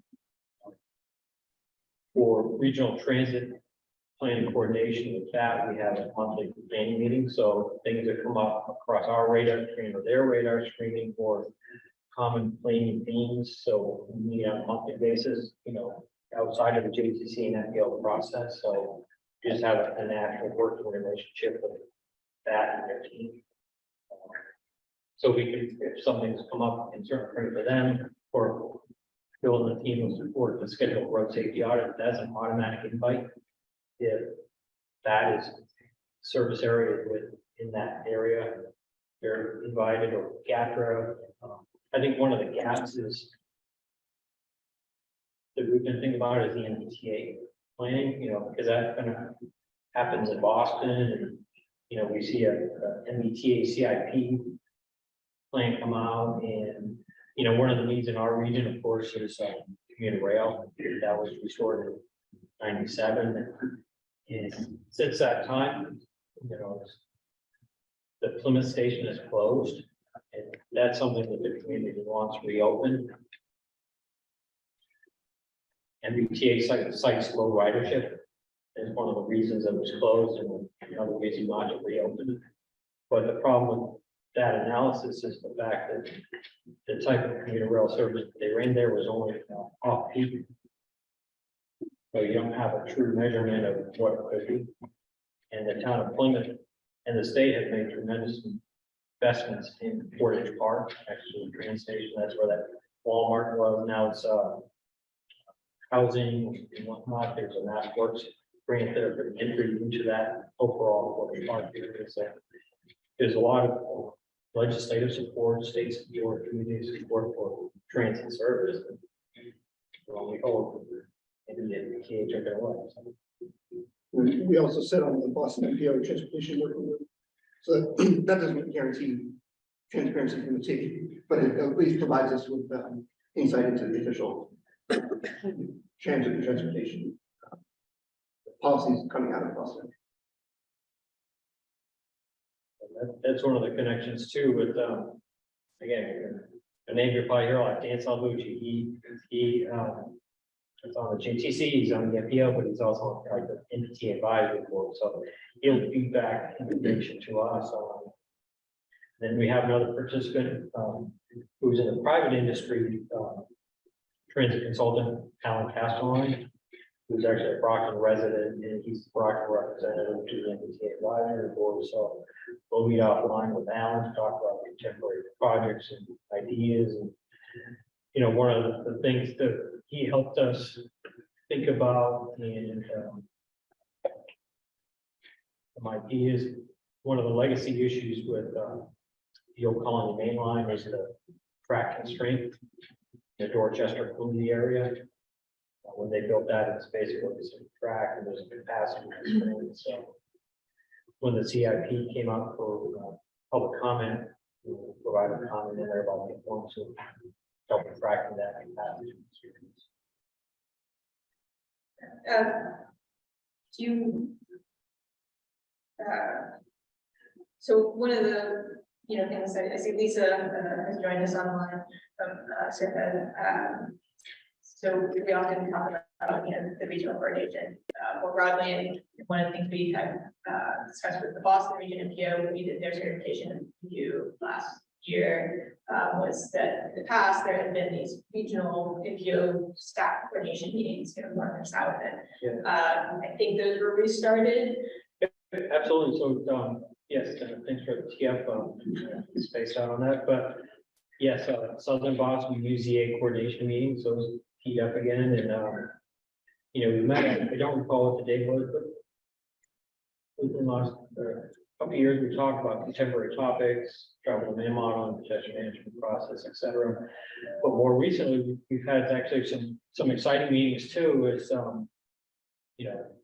it didn't involve Boston UZA, but it involved Old Colony, Serpent. We met to talk about cross-border bicycle and pedestrian connections, and contemporary issues such as that. As we're developing our long-range plans, we want to make sure that was consistent. And to the credit of the Cape Cod Commission, they called for a meeting of all their contiguous planning regions, Martha's Vineyard, Nantucket, Serpent, and OCPC, and we met to talk about it was almost like a UZA coordination meeting light, and it was talking about the long range plan and what are some common projects and access points, Cape Cod Canal area, bike path connection, road connection. So I think there's a real opportunity to continue on planning activities like that. So I was curious, especially for the Boston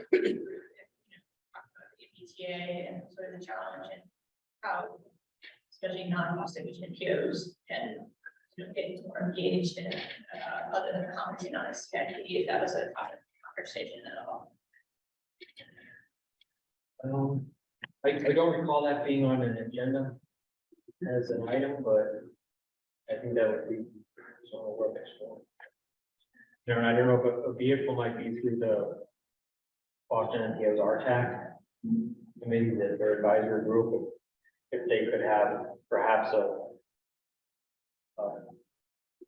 join or continue to member report. Or I remember in the past going to some of those meetings and reporting on what was going on in Old Colony, for example, and folks from Serpent would go and talk about what was going on in Serpent. They would have like an agenda item maybe once a year as a talking point for collaboration. And if I could just add to that, sometimes it's the external world, right? South Shore Chamber of Commerce has the transportation committee that they've taken the whole region, which involves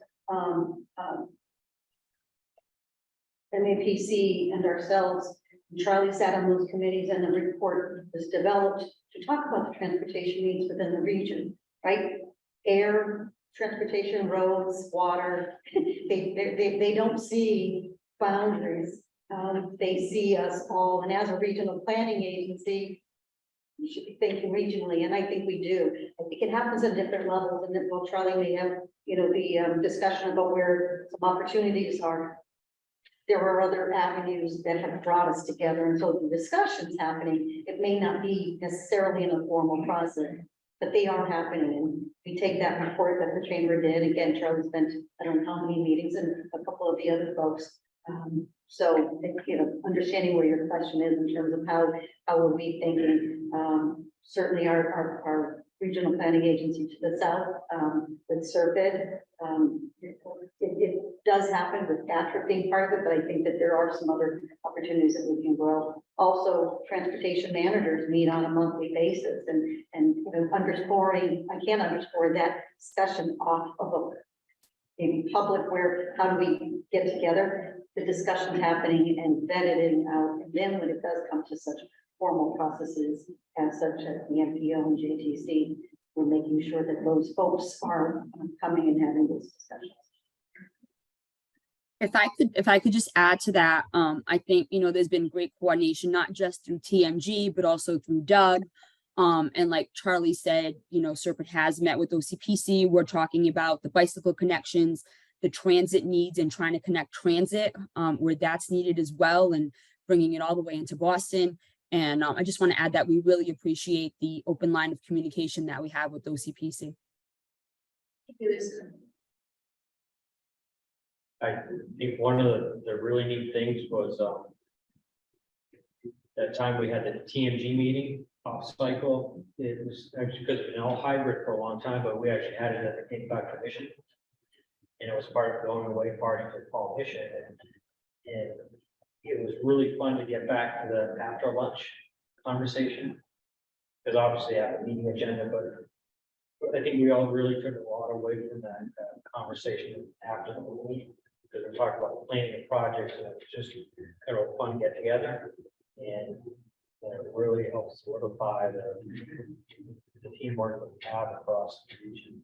I assume that's what you guys talk about after you get the state that is on the No, but it was great to see everybody, in person, naked, and just really nice to reconnect.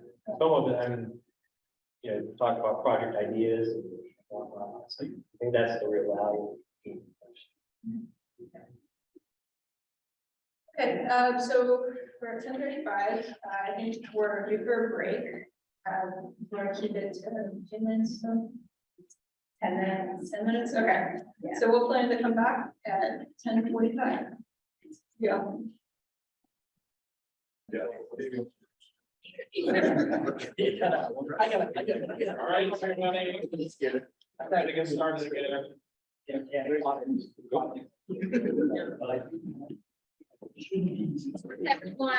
get seated.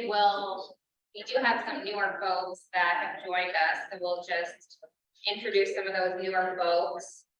We'll start with Sarah on the line. If you want to just give a wave and introduce yourself real quick. Sure, Sarah Sun. I'm working at a Federal Highway headquarters. I manage the travel model improvement program. I'm here for the TDM session. Thank you, Sarah. All right, and those new in the room. My name is Paul Yamano. My name was do a lot of grant work in the city. And here on behalf of City of City and everyone's. Hi, I'm Alyssa. I'm the intern here at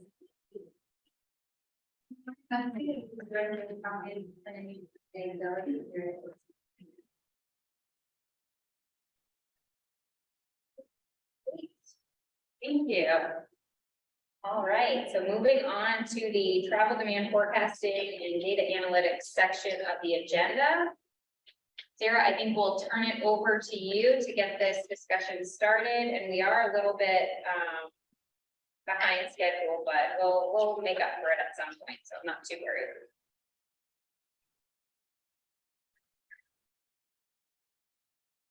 You are muted, Sarah, if you're speaking. So I assume you have received the question that I sent for you to consider when you do your presentation, and you have like 15 to 20 minutes presentation. Is that still the same format? So we have not sent the questions. So if you just want to ask them, then we can go through it. Oh, okay. So, okay, if you haven't received question, let me just repeat some of these. And the first question is really, how do you do your future forecast? And then we could, you could start with your model, but essentially here, what I'm looking for is how do you forecast your future, goods movement and travel behavior changes, and how that inform your MTP really?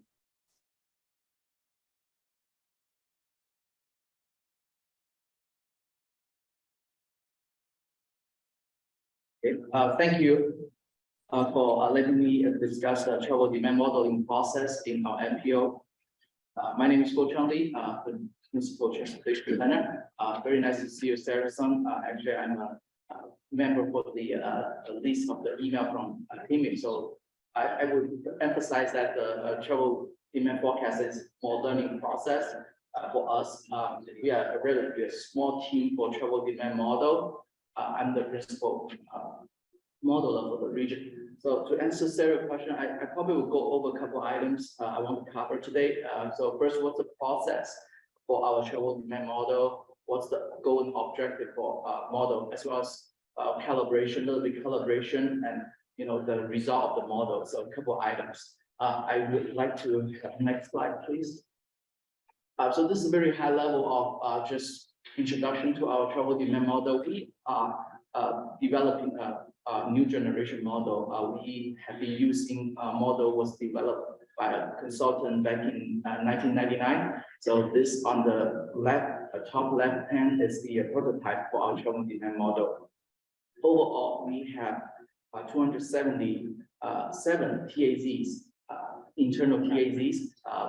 The geometry aligned with the census block group. We think that's a highly effective way as we continue receiving the socioeconomic data. We would use the census block group as our TAZ structure, and we also have 60 external stations. Since our region is highly urbanized and highly, high volume roads, very close to each other, so we have a little bit more external station in order to capture, to improve the accuracy. So how do we forecast the model? I think we'll start with what we have. So we have a base year model as 2019, 2020. So we want to say this is a pre-COVID condition. So for the future, we have 2030 to 2040 and 2050. The socioeconomic data, we do not develop the socioeconomic land use data for chip generation steps. We comply with the state control quota. They provide us employment, household, and population information. We kind of dissect it into the category that needed for quick response method as a chip generation. So the purpose for the travel model really, goes into many areas. One thing is we use the model to project the future volume and estimate the travel time in the planning process. Also, another thing is we will use the model as a scenario planning. What if we build adding lanes, increase capacity, some new roads or some upgrade of existing facilities. So those type of things. We have a plan to develop a 4-step model, a conventional travel demand model, including chip generation, distribution, which we use a gravity model. Mostly it's on our plan, but I cannot tell you the specific plan for doing that. We still looking to consider, the possibility for developing the like transit, other modes of transportation. The trip assignment is the final step for the model. So like I said, we will project the traffic volume and the travel time estimation. On the right hand side it's kind of the structure of what we are doing, starting from the data preparation, the land use, incorporate the social economic data from the state, and run through the 3 steps travel demand model. There's a lot of calibration, validation process involved. I use the TIMIC, the guidebook, the check-in manual, the reasonableness and validation check-in manual. We also use the NCHRP 716. We also reference some of the older documentation. For those, we follow the foundation and the standard of the travel demand model. For behavior, back to Sarah's question, so we do not have a behavior model, so it's basically a macro spotting model. We take the land use, we use mass road inventory as an input for the network. We code it in with the model capacity and speed, that type of things.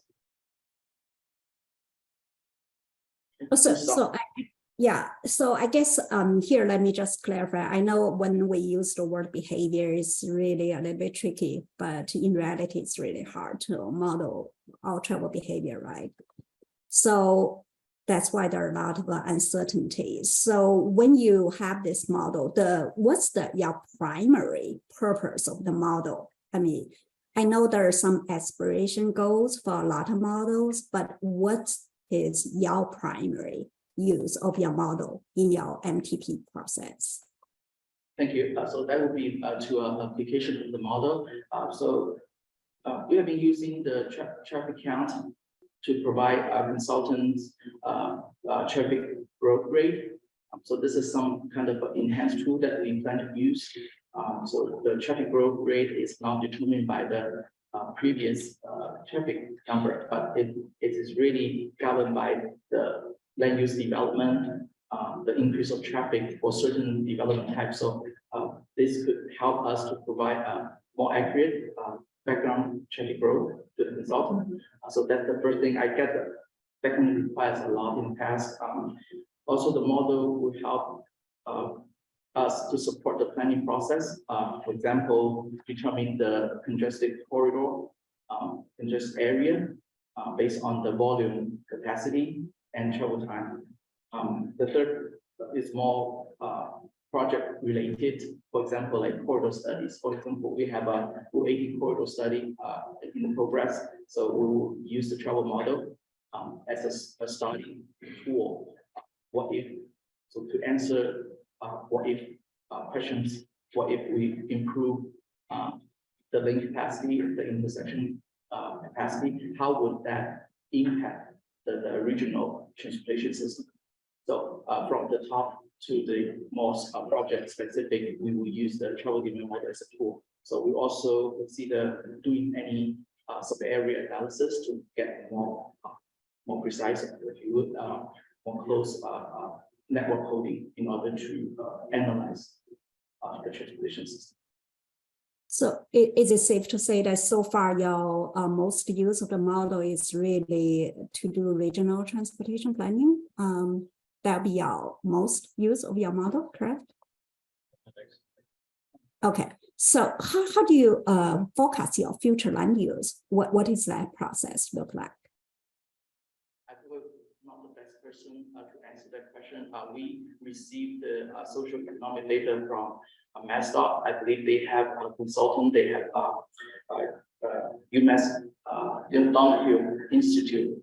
They have a very complex model to project the future population, household, and employment. They also have an urban model to allocate the data into a census block group. Yeah, so some of the background information, there was this socioeconomic projections committee that met for, geez, I want to say at least 2 or 3 years prior to just recently. It was MPOs, mascot, or I believe were invited to attend as well. We had UMass Donahue Institute as an on-call consultant to help with this work. As Coach Chung mentioned, developing population plan and household forecasts. But to Sarah's question about the land use, one of the elements of the RPA's work on that socioeconomic projections committee was to get all the zoning from each community in your region and provide that so the state could work with their consultant to do the urbanism model. But one of the things through MAPC is they have this dashboard utility to track land use. It's called Mass Builds. And the RPAs were tasked with populating this dashboard with development projects that are going through the permitting phase, projects that were under construction, such as housing projects, malls, hospitals, et cetera. So that helped inform like the land use forecasts. And part of that process, part of the collaboration. It's a pretty neat interactive tool. We don't have that in our link, but it's pretty neat. So you can actually go back into it and see, well, in the town of Clinton, there was a Cisco distribution center, food warehouse, and had 800 employees, and the whole town only has 1,500 population. So it's kind of a neat thing, impact on that town. Because that was one of the things that was flagged early in the process was, how can this have so many trips coming out of this town? It's like, well, it's because of the land use from the Cisco distribution centers, all the employees traveling to and from that. So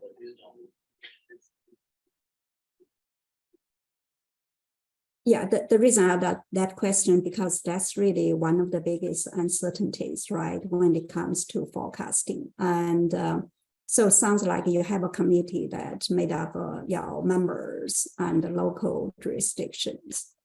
And then you're really contracting out the work that's going to allocated to a TAZ level. Is that correct?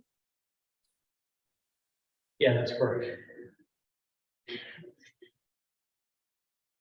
Yeah, so the back end of the committee was they provided a online data portal by track TAZ, the whole data forecasting into the future. And the nice part about this was it was an iterative process. There was draft forecasts that came out. People had the opportunity to provide comment. Forecasts were revisited. So, but this was a really lengthy process, and going back in time, I'm not sure if it was just a different time. I won't say it was a better time, but there used to be a model users group that run through the state and the MPO, so they would talk about collaborative model processes. And this was like in the 90s, and it's really neat because they would talk about different types of models, forecasting utilities, and like so it was called MUG.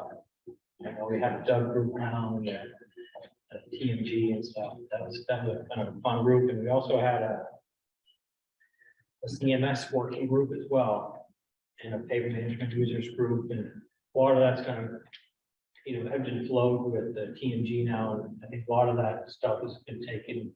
The data analytics part has been through that newer with the data users group. So, so a quick follow-up. How do you decide when to meet for the user group? Is it issue based, or is that just a quarterly meeting, or how does that look? So the socioeconomic committee met pretty much monthly at that time for the duration of, I want to say it was 2 years. So, Gotcha.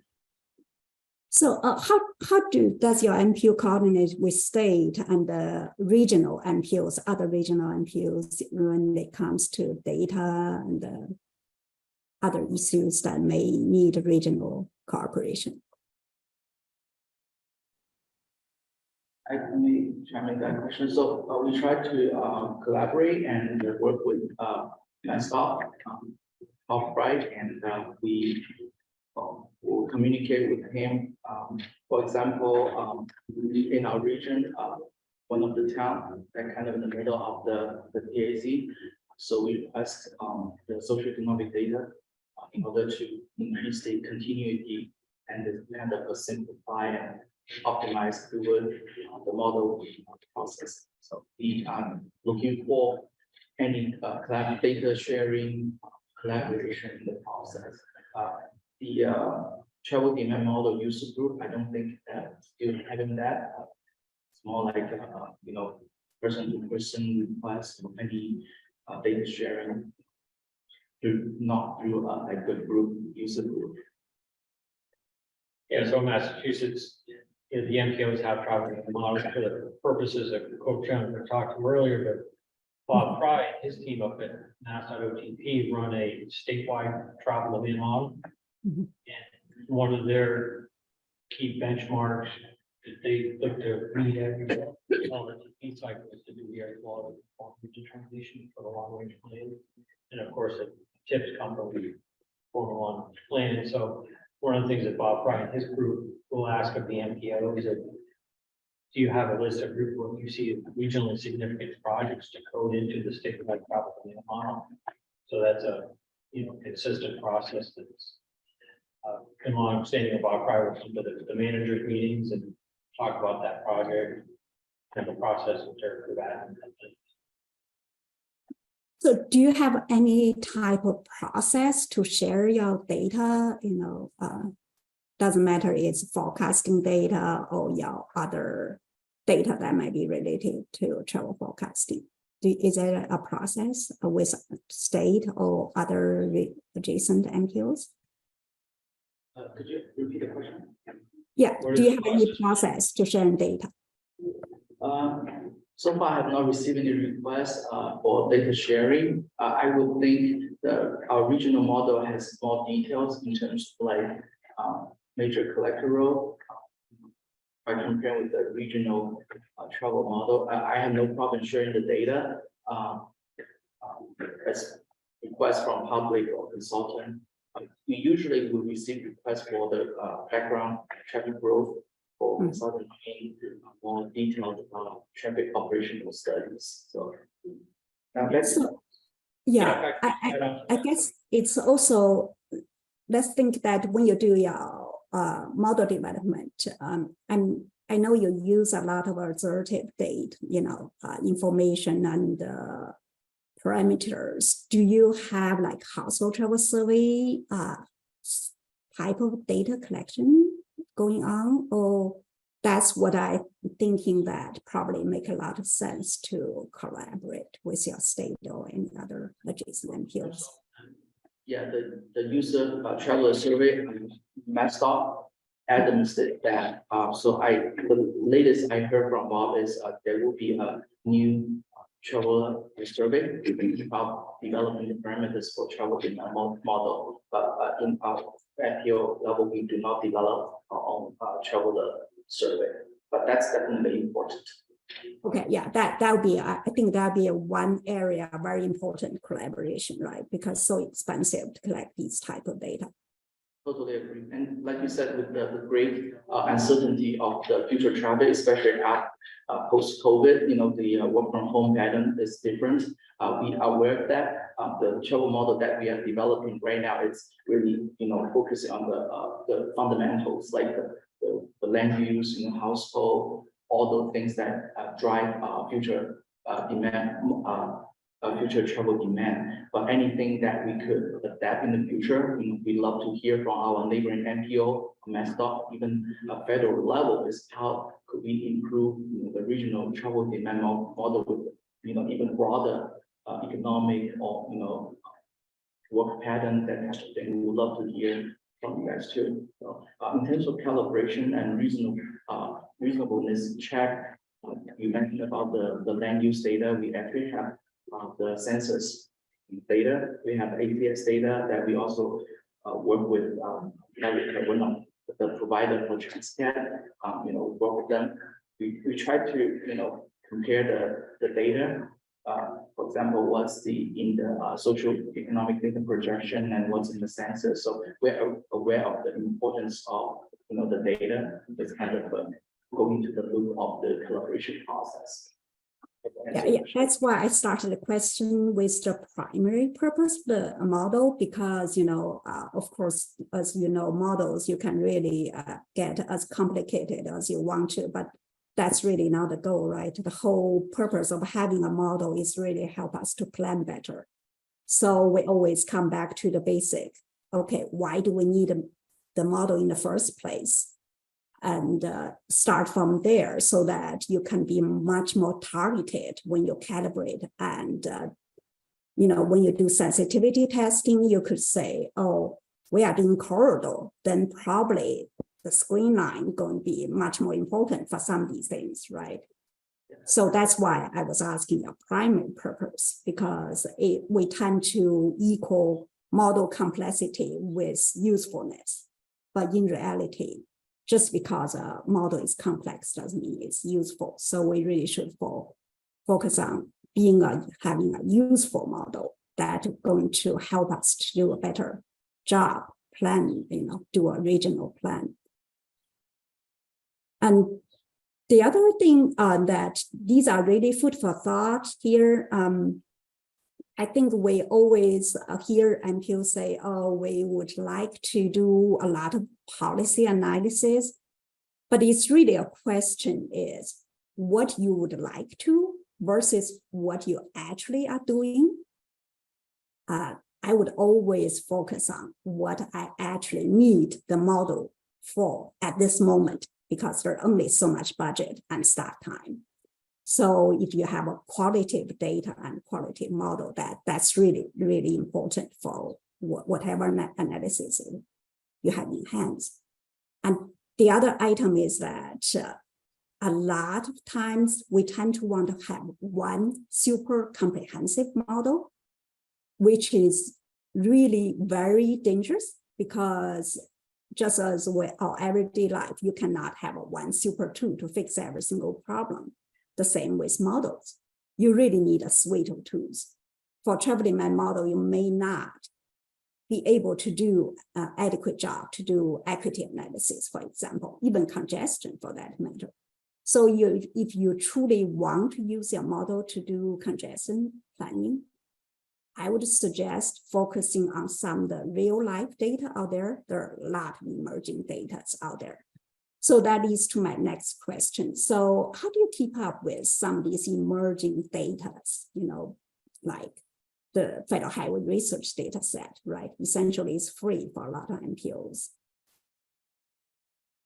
I hope I can answer your question. So like you said, I feel our model is pretty realistic in terms of our data availability in the process. So it's a conventional model, we took the land use and we use the network to project the future, only the volume and the travel time. We do not go beyond that. So for the more operational analysis, we do have synchro and sim traffic for more detailed in operational analysis. So I also use database like Redis, some Google traffic. I mean, you're right. None of the tool can stand alone, to succeed in transportation planning process. So we kind of go over all the tools or result that we can have and compare with the model. For the travel demand model, it's really limited to a more macro level of analysis. And when it goes down to more operational intersection-based or corridor-based, we do have other tools to support that. And to emphasize that we do use a lot of other tools to supplement the travel forecast. It's not just one tool. Like you said, we're going to very risky route for doing that. So the other question I have is, what type of process do you have when it comes to data, Q and QC of data? Do you have like established process to do quality control of your either input data or, when you do sensitivity testing of your model, trying to make sure that there are a lot of common sense, reasonableness. So how does that look like? Yeah, QA QC is absolutely the important process. So I follow the checking manual that you mentioned. We try to match the existing traffic count in terms of different type of facility, like if it's freeway, we try to get closer to between 6 to 10%. And let's go to the collector road, maybe 20% or less. So it's modeling project. It's time consuming too. The quality, the data quality, it's important. It's a huge network. We have a Transcat and the GIS. So some of the mapping tool help in the process. Also for any calibration process, we try to use them, for example, like select link analysis, some of the link distribution, like the average travel time. So it's part of calibration process. Yeah, I do think that Q and QC is very important. It's really, especially when we come back to the basic, why we do need a model for, right? If our output is not reasonable, then it's going to be much more detrimental to our planning process than even without a model.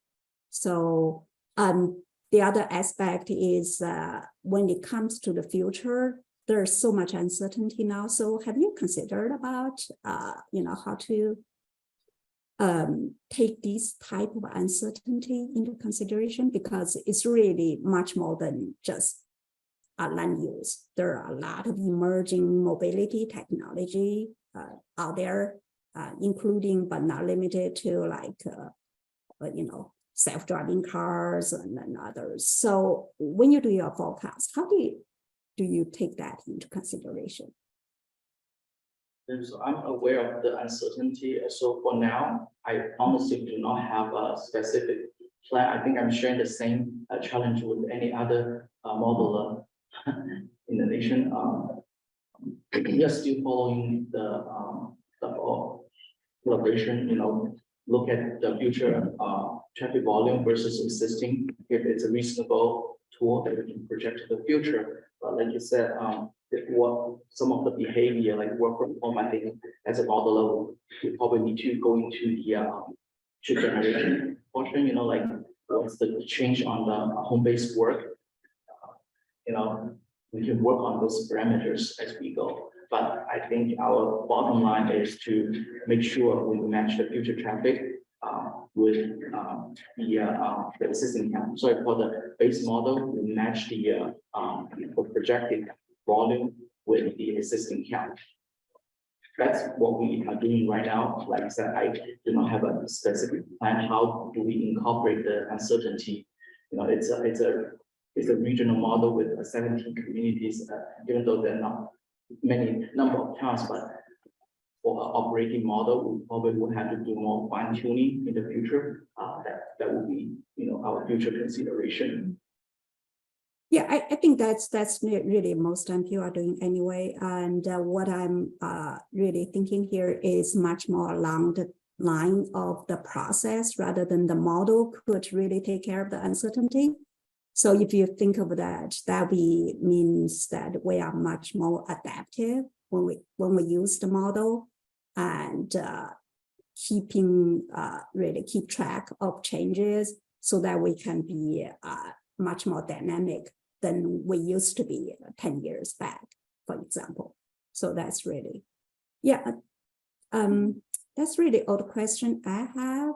And if you have any other thing you would like to share, please go ahead. And thank you for your question. Actually, it's wonderful. On this slide, we, in the team discussion, we came up with some of the future, conceptual, improvement for not only the arterial, but also some of the collector roads and circulation. So we take really high pride in developing this future travel data model for assisting in the transportation planning process.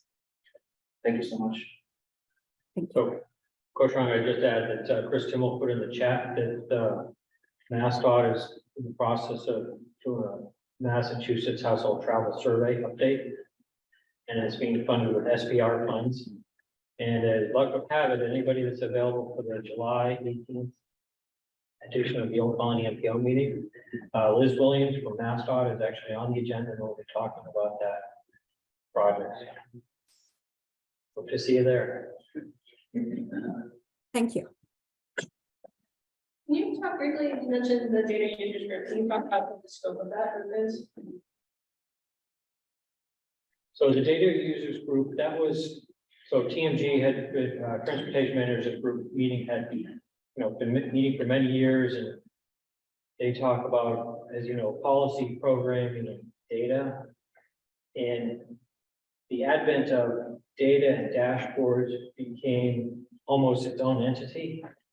So along the way, there was a recommendation from the TMG group to form a data users group. So that's probably been meeting 2 years now, So the scope of that originally started off talking about traffic counts and pavement management, but now it's also branched into socioeconomic projections.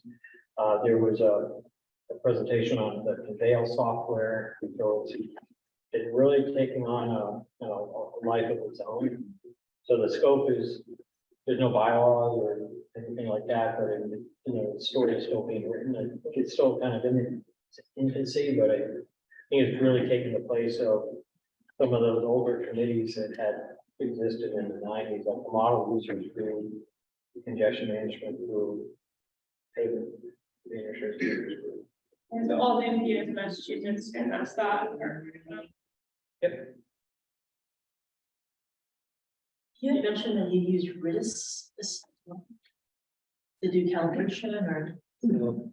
We use RIS as more like a screening tool to create some of the congestion. But I clarify it does not provide any direct input, but we use as more like a quality control.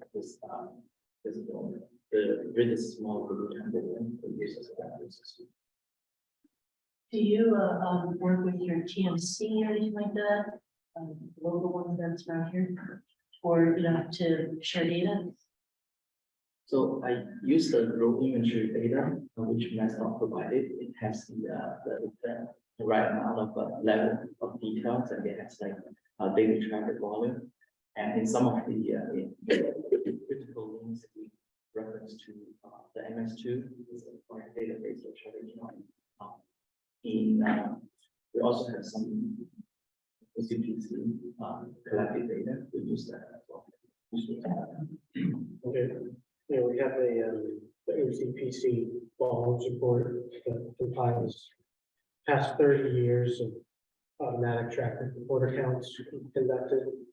That gives you average daily traffic, 80% speed, class percentage of the vehicles.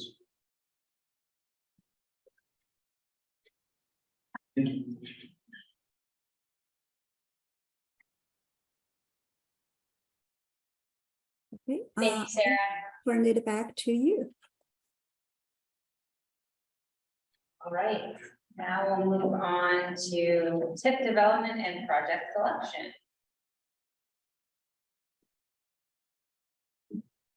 First of all, congrats on endorsing your, the Cheers tip. I know that's always big lift, so congrats.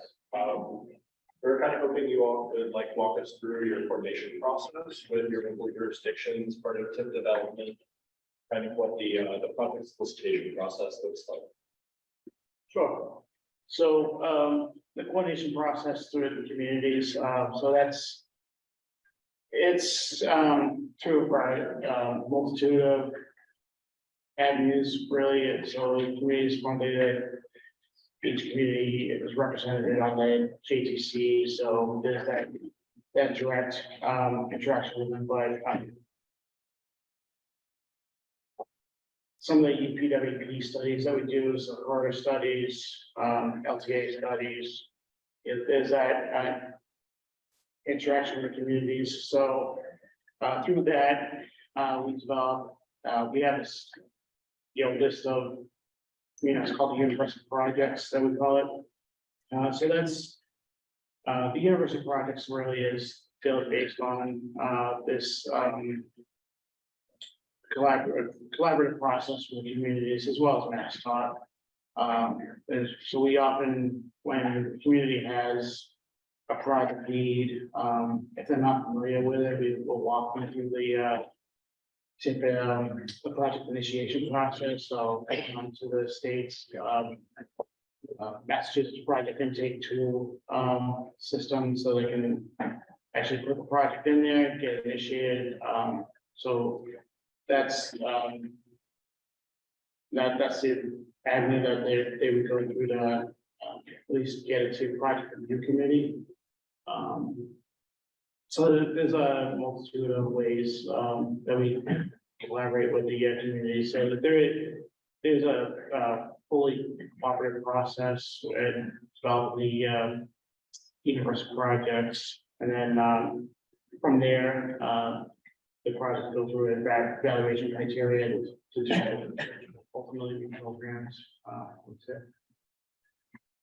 And where is the universal projects kind of housed? Is that listed in the tip or as like an unfunded priority? Or It's so it is listed in the TIP.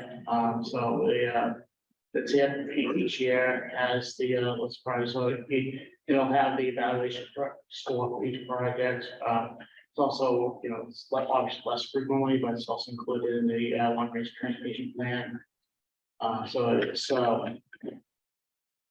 and I guess by default, it's on our website. It is in the it's in the TIP document, so it is on our website, but it doesn't have like a direct, it doesn't have its own page on the website. yeah, so to Bill's point, within the document, you have two main sections that have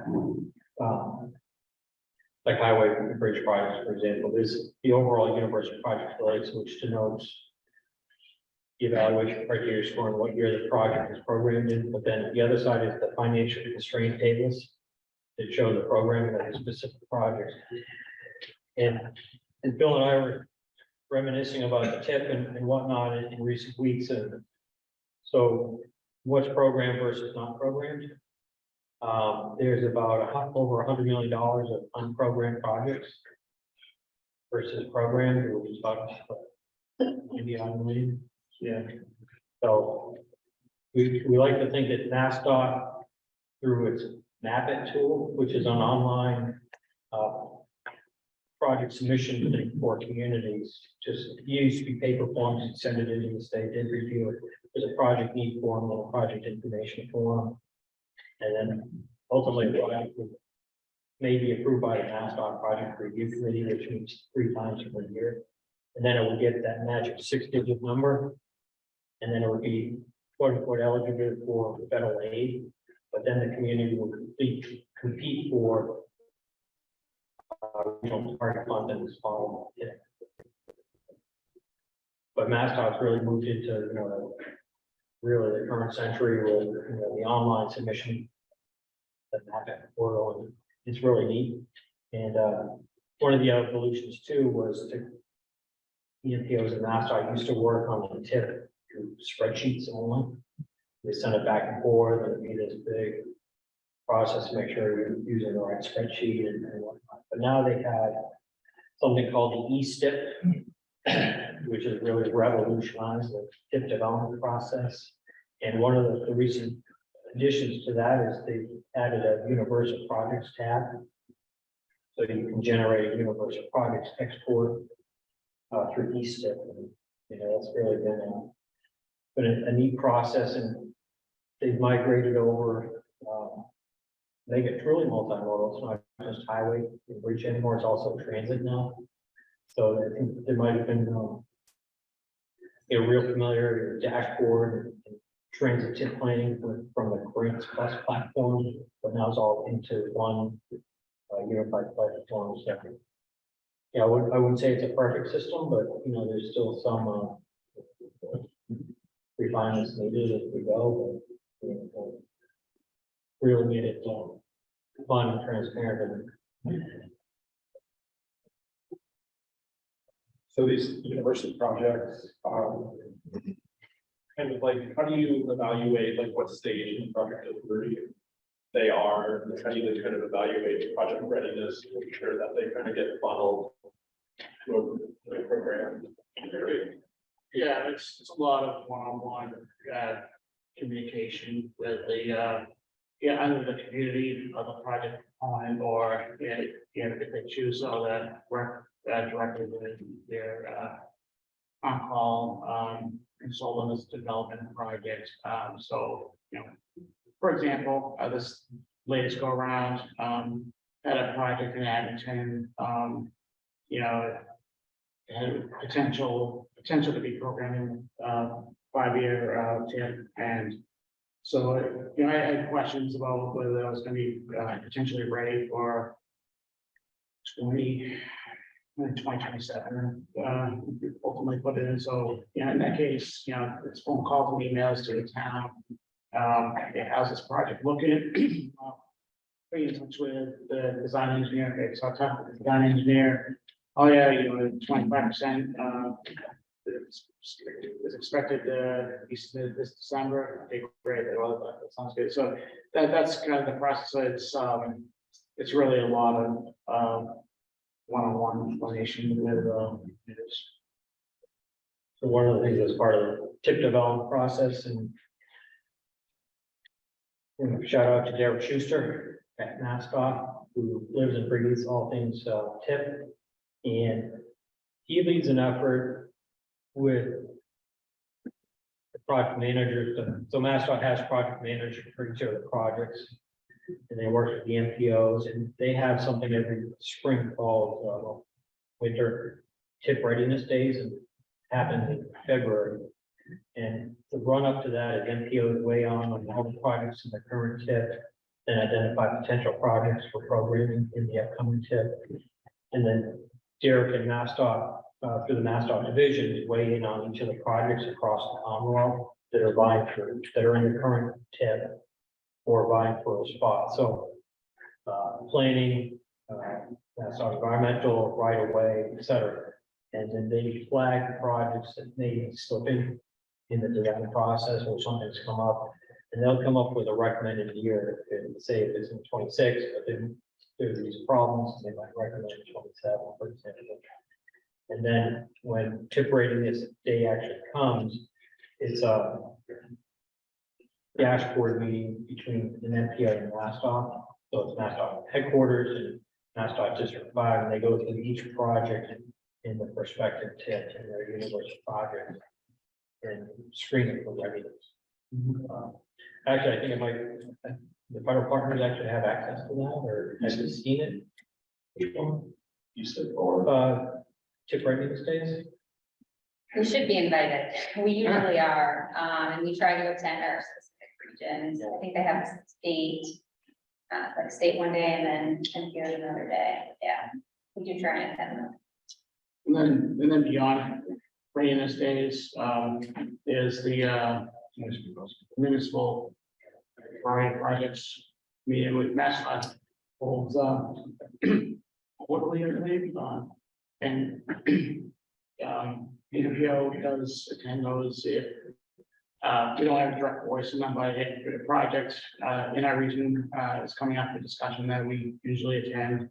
And that's if a project is slipping behind, that's another area where that would be flags to us, and that it may not be, it might not be ready for programming, whatever particular year it is. Yeah, Phil, that's a great shout out to the collaboration between the MPOs and MassDOT in terms of lifting the hood on projects. So this municipal priority projects meeting, as Phil pointed out, happens on a quarterly basis. And Derek had talked about this at TMG, we started to invite the MPO, and meant sharing the exports of the lists that people couldn't attend. So this is actually kind of one of the things that informs, like John Bouchard update at the annual Market MassDOT meeting, when in years past, they have these spreadsheets and we'll go through project by project by project. And but this is all of the background research into that process. And the MPOs, I think, for being at the table for that. Can I see Derek has joined us online, so welcome there. A question of the tip selection and how it pertains to transit specifically, and I guess this would be equally for our transit agencies and MassDOT. But, you know, how do you consider the availability of flexible funding sources when, you know, considering what things could be put forward for transit unions? Because we do have, you know, some new initiatives under the bipartisan infrastructure laws, such as the carbon collection program. We have other programs beyond CMAQ and STBD, you know, even the NHPP program that can be used for transit improvements in certain circumstances. So just curious to hear your thoughts on, you know, how that process works and how you all are considering, you know, transit projects as potentially eligible for some of these funds. So we have a great working relationship with the folks here in the room, our partner here at Transit. We meet monthly, a joint planning meeting between us, and these opportunities are often discussed regularly at these meetings. In the past, when you know, there's been opportunity to flex funding to work here at Transit, yeah, that's been a you know, open process with them, and it, you know, the working relationship between us has really made it that much easier. Could someone give an example of the time when money was flexed over the last 4 years and what that process was like? Sure, glad you asked.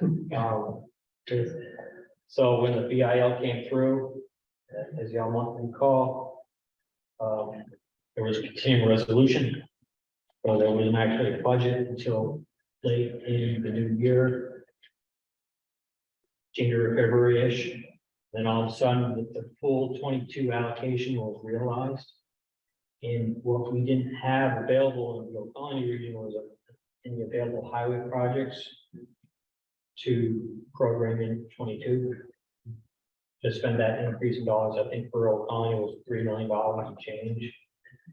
So what we did was work, as Bill said, work with our transit partners at that and said, hey, here's an opportunity to flex some funds. I know you're working on a vehicle replacement plan to maintain a state of good repair.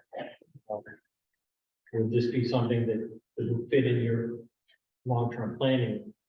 The answer is yes.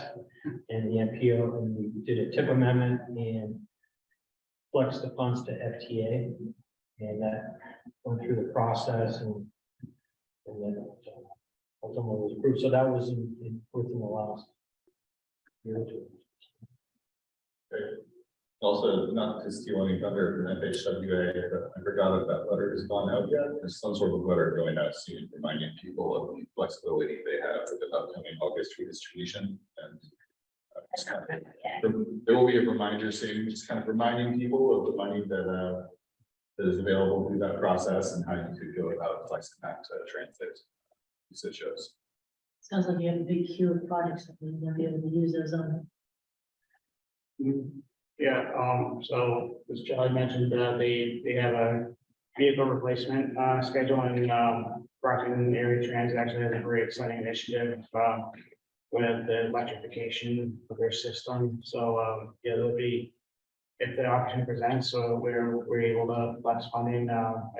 You know, I'll speak on, but that might be an area where funds go forward. So the electrification of their system, which would not only, you know, move their goals along, but would move towards the goals of the LRP as well.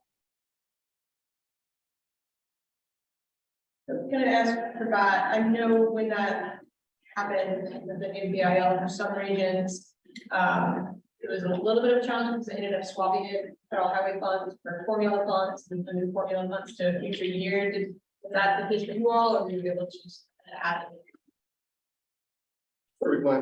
Oh. It was easy for my point.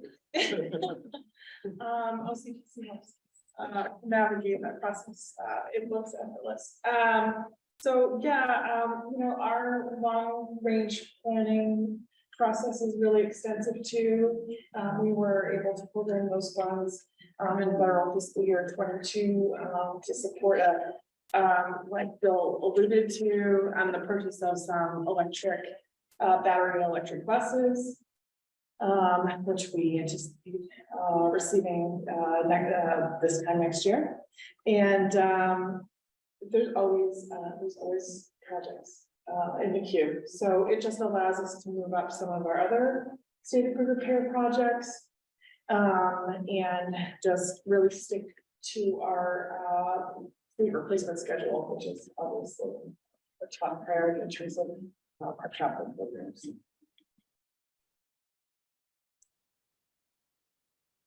I just had a quick question. You mentioned earlier that you won't be engaged in the project initiation process. Is that limited to the hearings on JTC or do you do that for certain committees as well? Yeah, it's all 17 members. Yeah, all OCPC communities are on the JTC, so we have 100% coverage.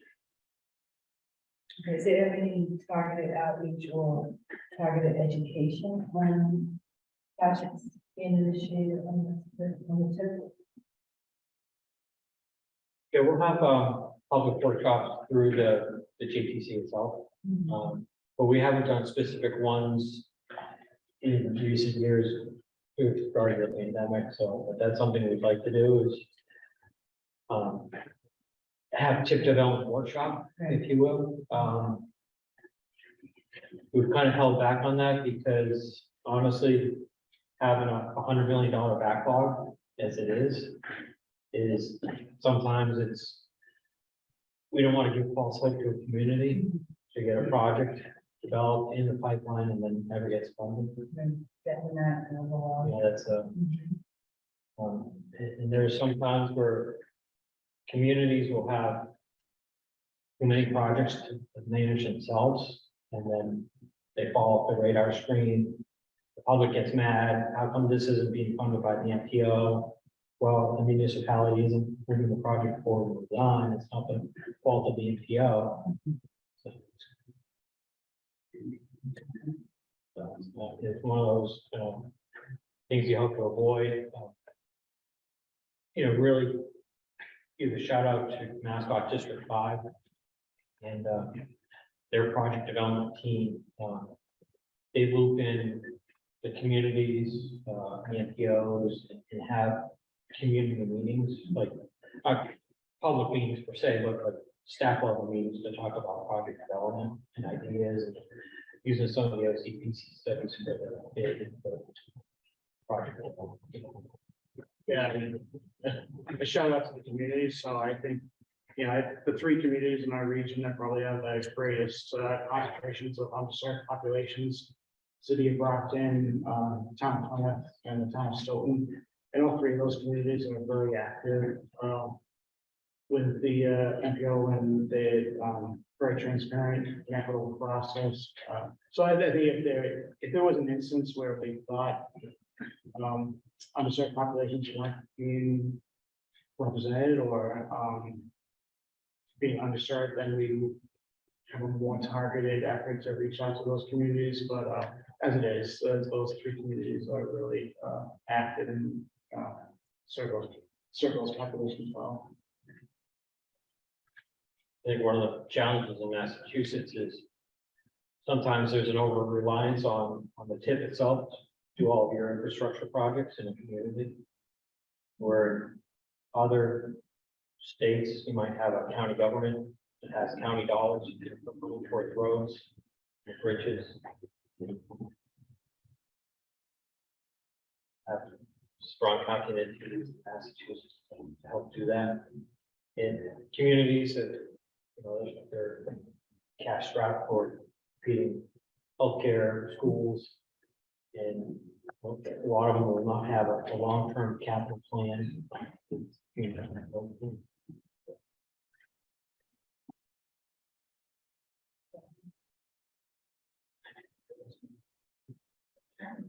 I have a couple questions.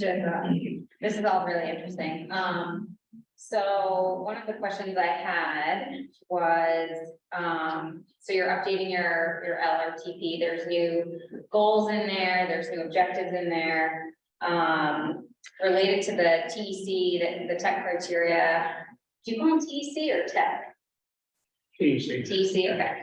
The TEC, are those, so my question is, when you update your long-range plan, do you then kind of look at the goals and do a reset and say, okay, are the TEC and the TIP in alignment with the goals? Are those updated kind of when that process occurs, or is there kind of a different cycle that you update that just to make sure they're in alignment? How does that work? And I see it's the state project evaluation criteria. I'm guessing this is regional criteria, or are you pulling that from state? So the state is are the ones that originally developed these criteria. We regionally adopted it. We haven't revised it in several years. I think as of right now, these criteria and do adequately represent the goals of the LRTP. Is seven major categories, and then subsections under each category. So in some way, I think all the goals and objectives of the plan are being presented. And this is for highway improvement projects. We also have, depending on the type of project, with slightly different valuation forms. This one's just on the screen because it's probably the one that comes up most often with TIP. But it is something that we think about periodically each LRTP cycle. But I think right now we're happy with these criteria. And then this is we also present these criteria to the advisory committee, the JTC, and we walk on their input as well. They have any suggestions that this could be adjusted. So it was a conscious decision, so the conversation sounds like it was had, and there was agreement to kind of continue moving forward with this.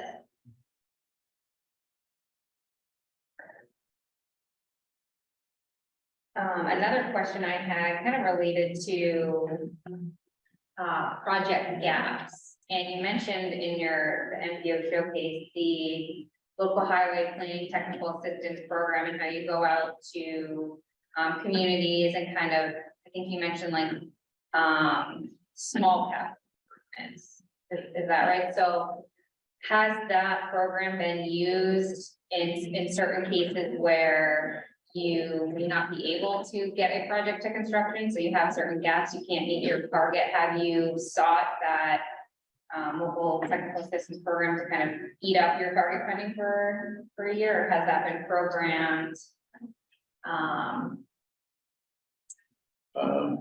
So a lot of the stuff that's coming out, a lot of the recommendations that are coming out of the LTA program, they never actually get into the TIP cycle. The towns are initiating those on their own through primarily chapter 90 funding.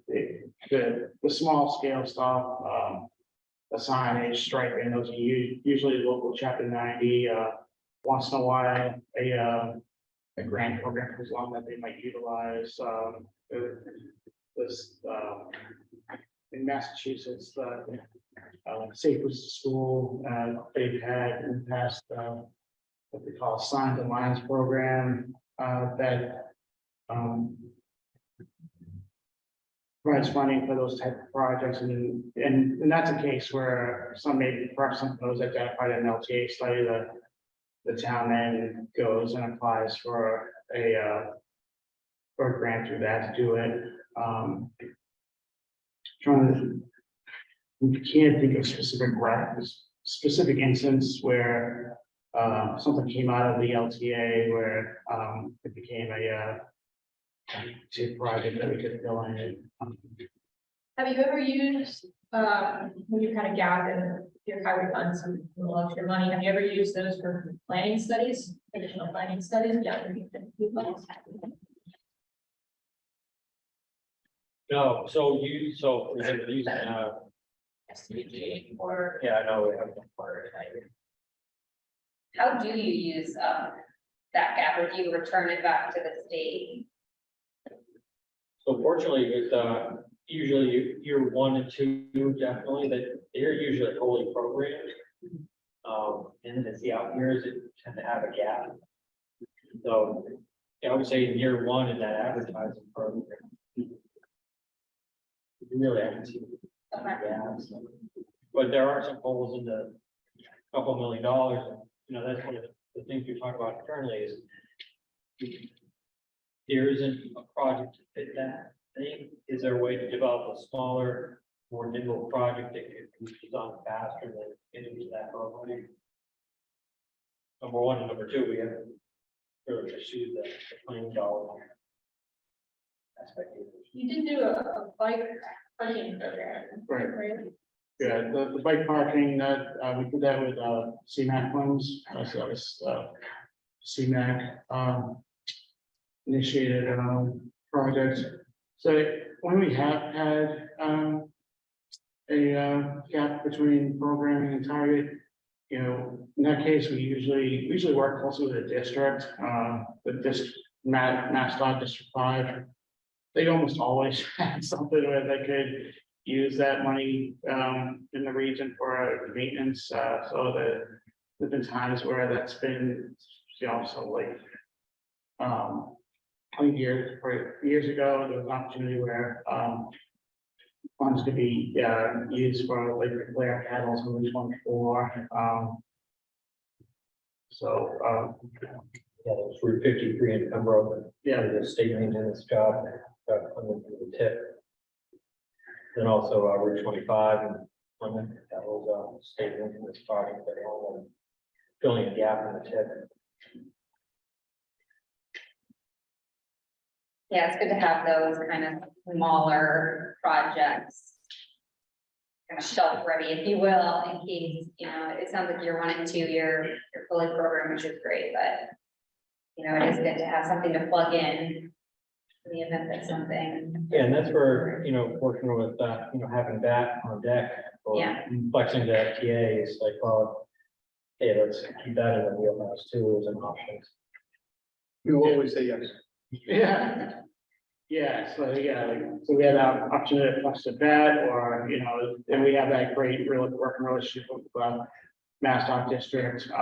You know, shout out to recent retiree, Pam Hasnar, you know, she was always great to work with and identifying, if the opportunity came up, you know, money to, send, redistribute to, district maintenance projects in the region, and then, you know, we've got, plenty of great colleagues there as well that we work closely with, so. Yeah, well, that's a great point too, because, you know, the MPO doesn't differentiate between local versus state projects in the tip to say it's only local projects only. It is a mix of state jurisdiction road, local jurisdiction road. To Pam's credit, she worked with us a lot and other MPOs, District 5 on project development and what could be state projects that would be beneficial to all users. So I think, you know, District 5, what we call it, project development, how that could be programmed in the tip. As an example, Route 138 in Stoughton. It's Lincoln Street to Canton Town Line. Now it's been truncated into 2 different projects. Lincoln to just north of Charles Street, and just north of Charles to Canton Town Line. So that's a large scale project funded through the utilities. Benefiting all of these. Another one is in Abington, new project at Route 18 at 123, and then Brockton 123 in Belmont and Pearl Street, which is state highway location is beneficial to the municipality as well.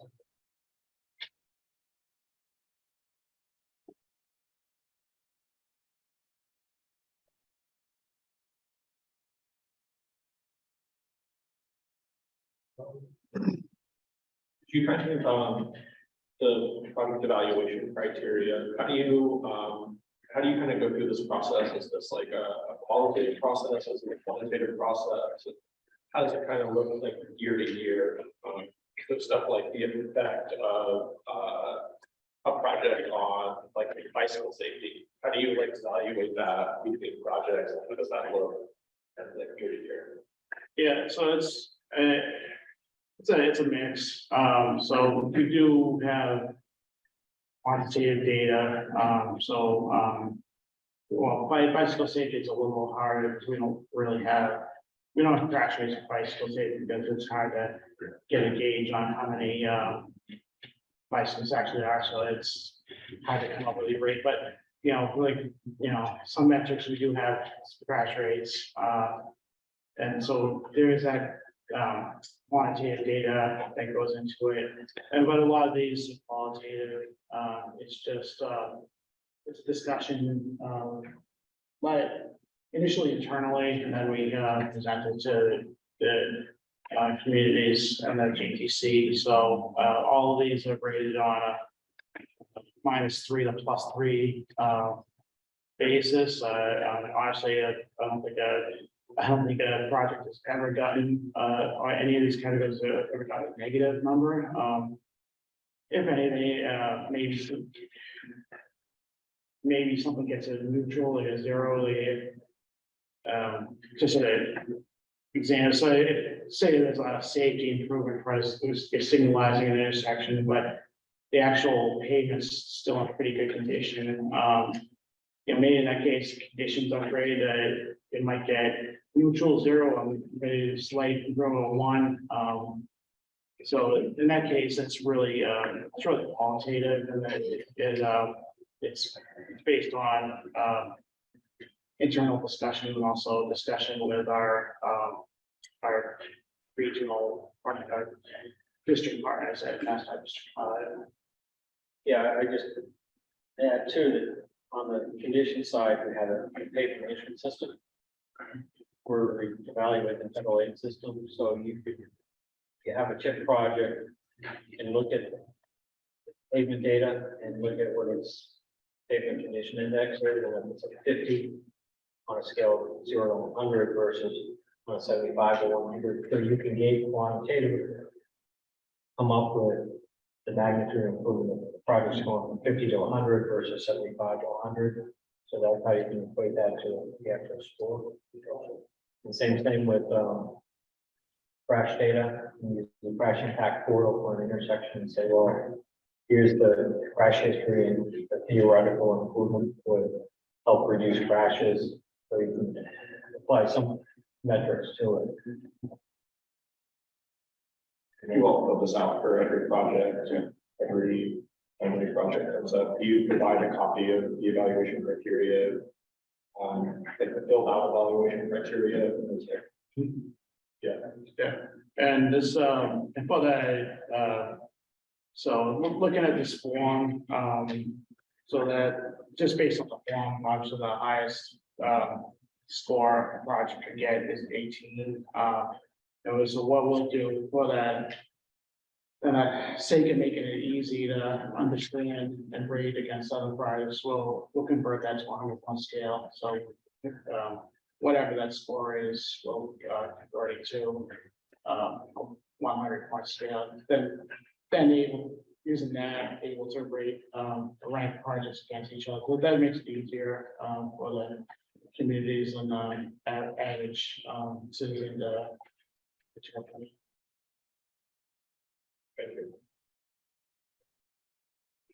So I think we'll just move quickly into financial planning, just a couple of questions before we go to lunch. Do you have the tip that you could bring up here that if not, I'll try and explain. I was looking at 2 different tables.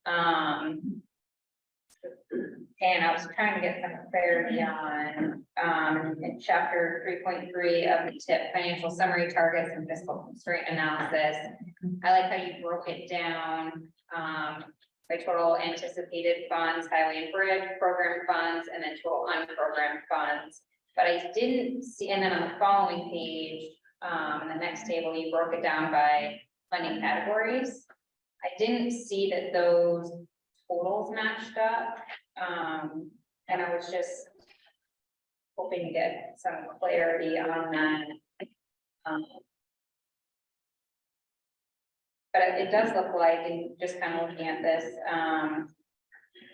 that your unprogrammed funds total is pretty low for the 5 years, from 24 to 28, about 11 million. So that's, I think that's pretty low across the other MPOs. So that was good to see.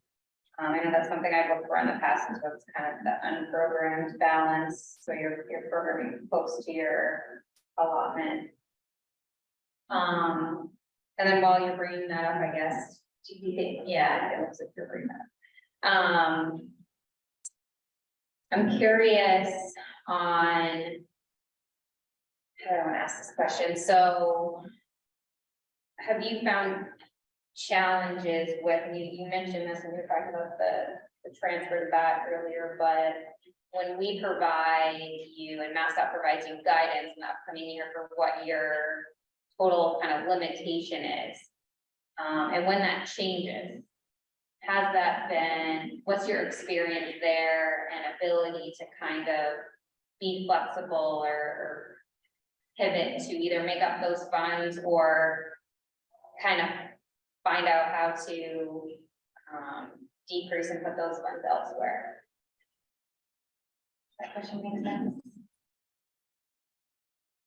But yeah, it sounds, it's like a theme of like, how can you retain funds in the region for, instead of having to go to a statewide pool somewhere else? Yeah, and just kind of the unknown of what you're programming to, almost kind of having a plan, but then when we have the actuals, your ability to kind of pivot in the moment and figure out how to make it work and use all the funds the best you can. But, you know, that goes to where the tip,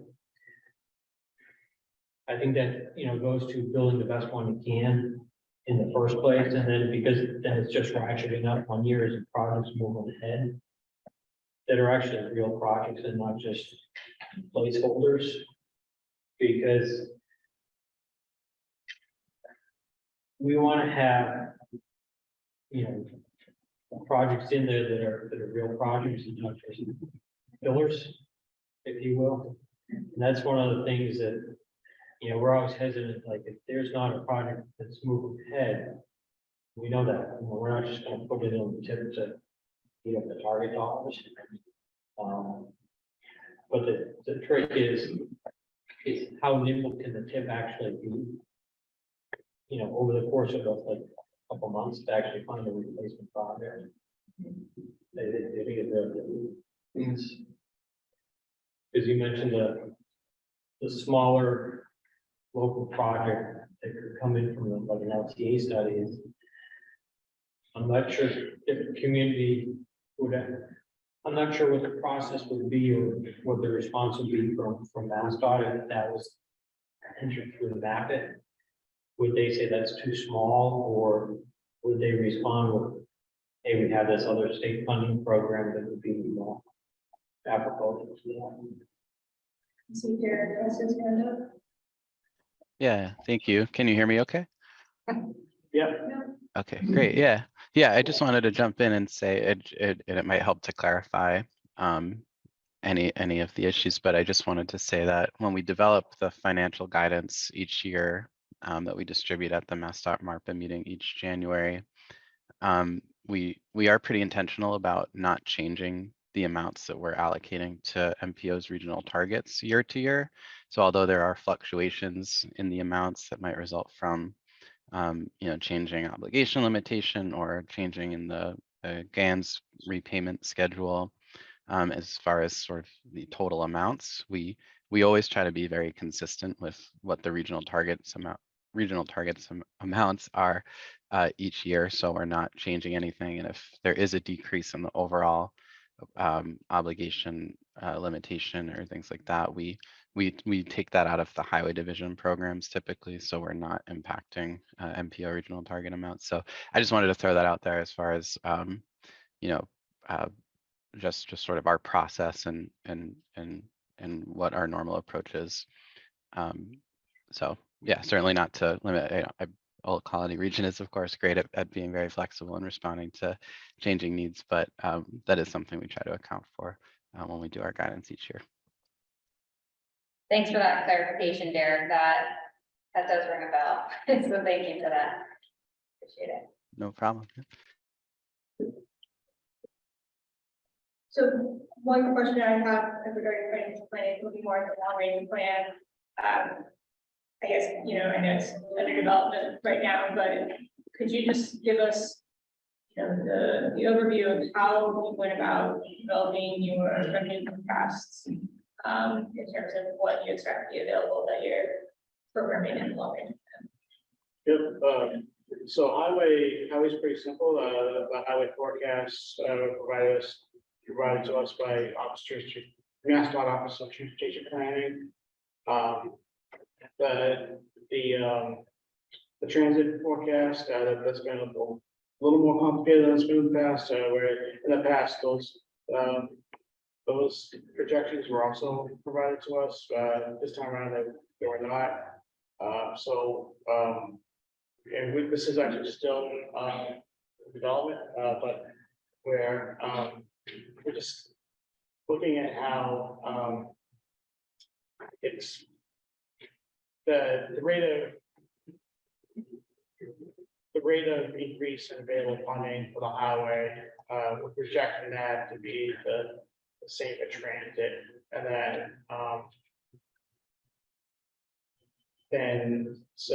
then the kind of figure out the obligations for transit. You know, we're working right now with Rocknear Transit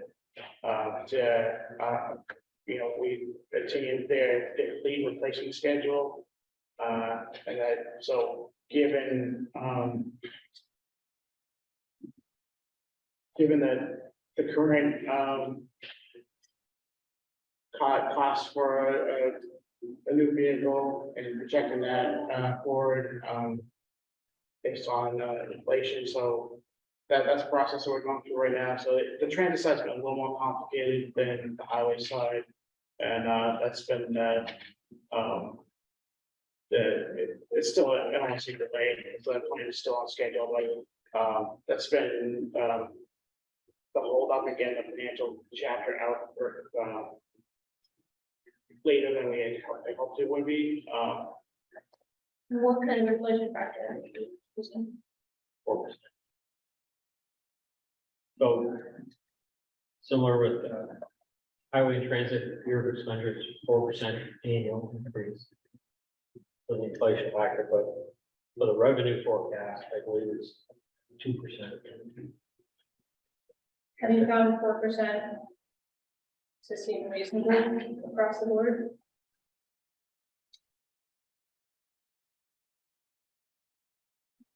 Well, we've been using 4%, it seems like for a long time now.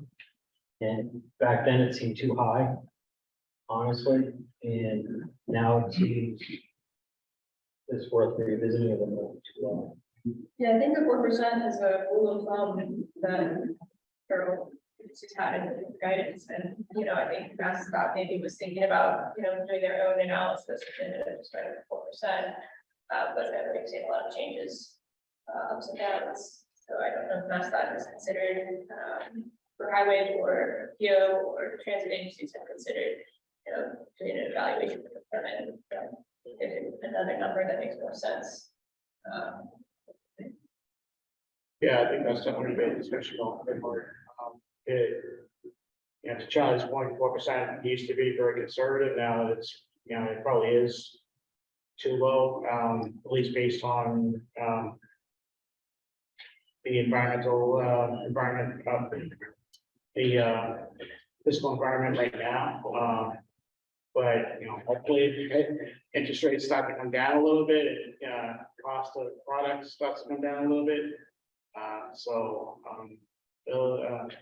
But I know it's gonna be a discussion going forward, if we do adjust it into what. I know NASDAQ has, the last time I checked, they had a tracking system on the weighted average bid prices. On the highway side, so, but that's just tracking bid items and not overall projects. What we've seen is sometimes there's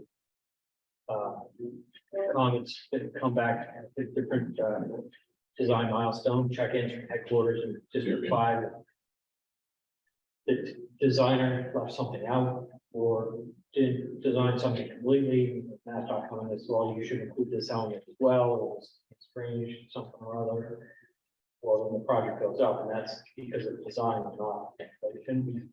So I think you have to look at the numbers to separate out the departments.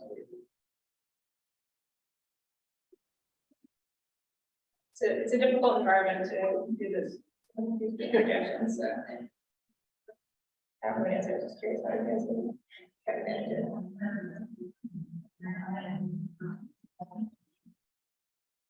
I think that's all for financial planning. Any other questions?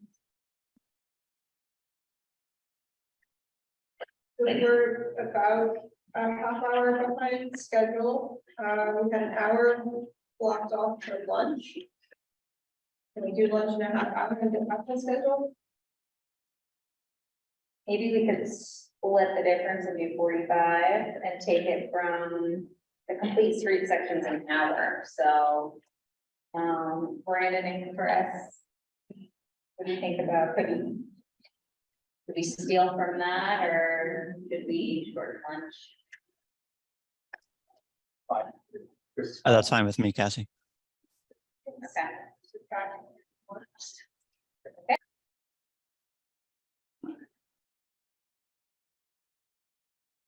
All right, welcome back from lunch, everybody. We'll go ahead and get started on the public outreach section.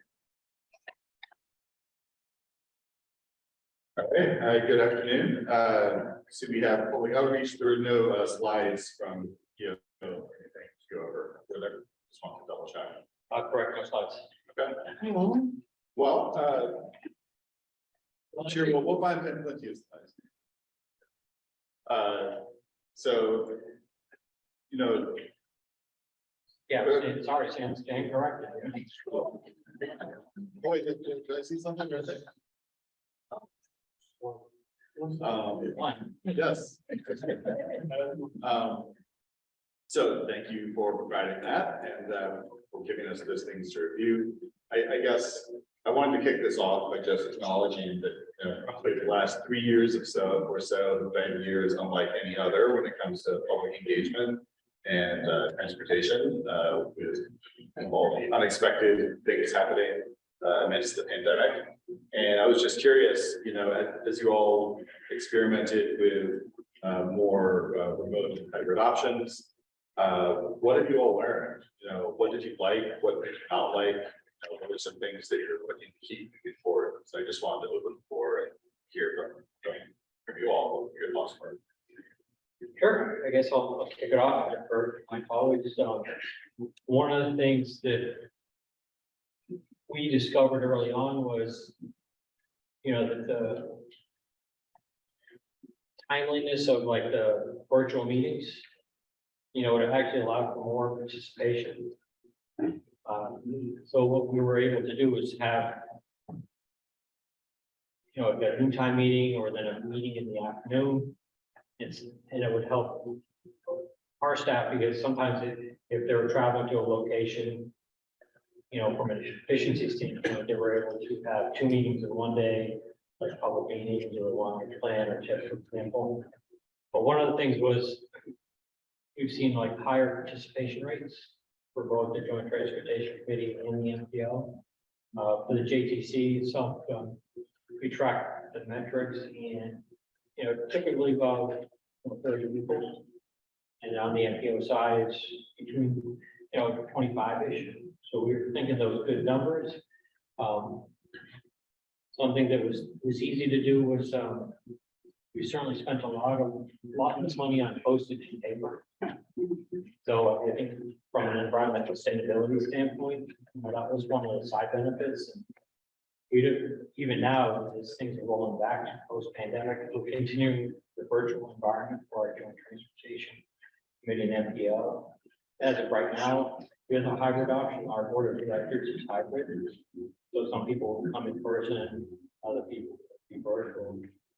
But one of the things we found was, sharing screens and presentations really made it easy for people, and we have like live captioning. So if, hard of hearing or something like that was made it easier. And there's some of the translation capabilities are in place. One of the things that I think would be an obstacle to like virtual meetings is if you had a request for language interpretive services, that would be a potential barrier. And how would you actually do that? Is a question. I think some of the platforms are evolving to real-time translation capabilities. So, we're looking forward to stuff like that. I'll jump in on top of what Charlie just said. It also being recorded, having a YouTube and being shared where one can go back, and certainly for Kyle, who does a lot of the minutes of the meeting, makes it a lot easier just to kind of have that, what did that person say? But that really has become across the board, hearing from the MPO, JTC, but also from our council members. They're recorded. If you miss a meeting, just want to be able to stay on top of what the discussion is. And we have heard back from many of those who attended saying, listen, I heard that said, can I get onto the next agenda? There are the things about, again, not being centrally located in our region, having that ability for folks who are further away and being present, right? The dedication of the MPO members and the JTC, not only is just seeing an increase, but their engagement and discussion, they feel much more comfortable. Sometimes when you're in this setting, you're afraid to speak up. If you're able to put things in a chat and having that question, and the idea is that if you're thinking of that question, somebody else is also. So you see that dialogue, whether it's in a chat or also having the question be raised on your Q&A. Great. Do you all have and refer us to your reports here if I'm missing something that's in there, but I'm curious, like, how are you, would you have a means for tracking the number of people and even like the demographics of who is participating, in your processes year over year, or is it more of a subjective? Yeah, so actually, let me answer your first question. Go back to that. One of the benefits was actually the continuation and continuity of continuing the planning process, but just in a different way. So it didn't grind to a halt. You saw in some of these slides earlier was like the videos about road safety audits we had done. We sort of did those, but like in a virtual environment where the majority of the people were actually, on Zoom, but then we actually had team members in the field with cameras. They would actually be videoing, live streaming the intersection or the road corridor or the sidewalk or what have you. So, we were able to adapt our planning process to all. So I think, overall that was the greatest benefit of using this different technology. But as far as tracking demographics, we had experimented with pre-pandemic when things were in person, that we had a type of warm survey that folks would fill out voluntarily, and it would have like certain demographic information. We started to collect that, we started to track that. But we realized it wasn't 100%. So we didn't have like a staff observation either, like tracking, race, gender, or age. So we've kind of gotten away from that because that, as I said, it was subjective. We're certainly interested in kind of best practices or things to track that.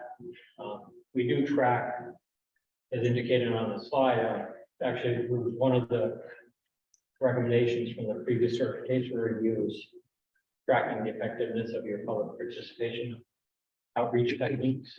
And so we started doing this thing called the measures of effectiveness report. And most recently, we issued our third year of doing that report. So it tracks the number of attendees at our meetings. And then it also tracks website hits, social media engagements and whatnot. So we show the metrics of our outreach and how much we engage the public. One of the differences that we talk about in house is with any type of public participation. On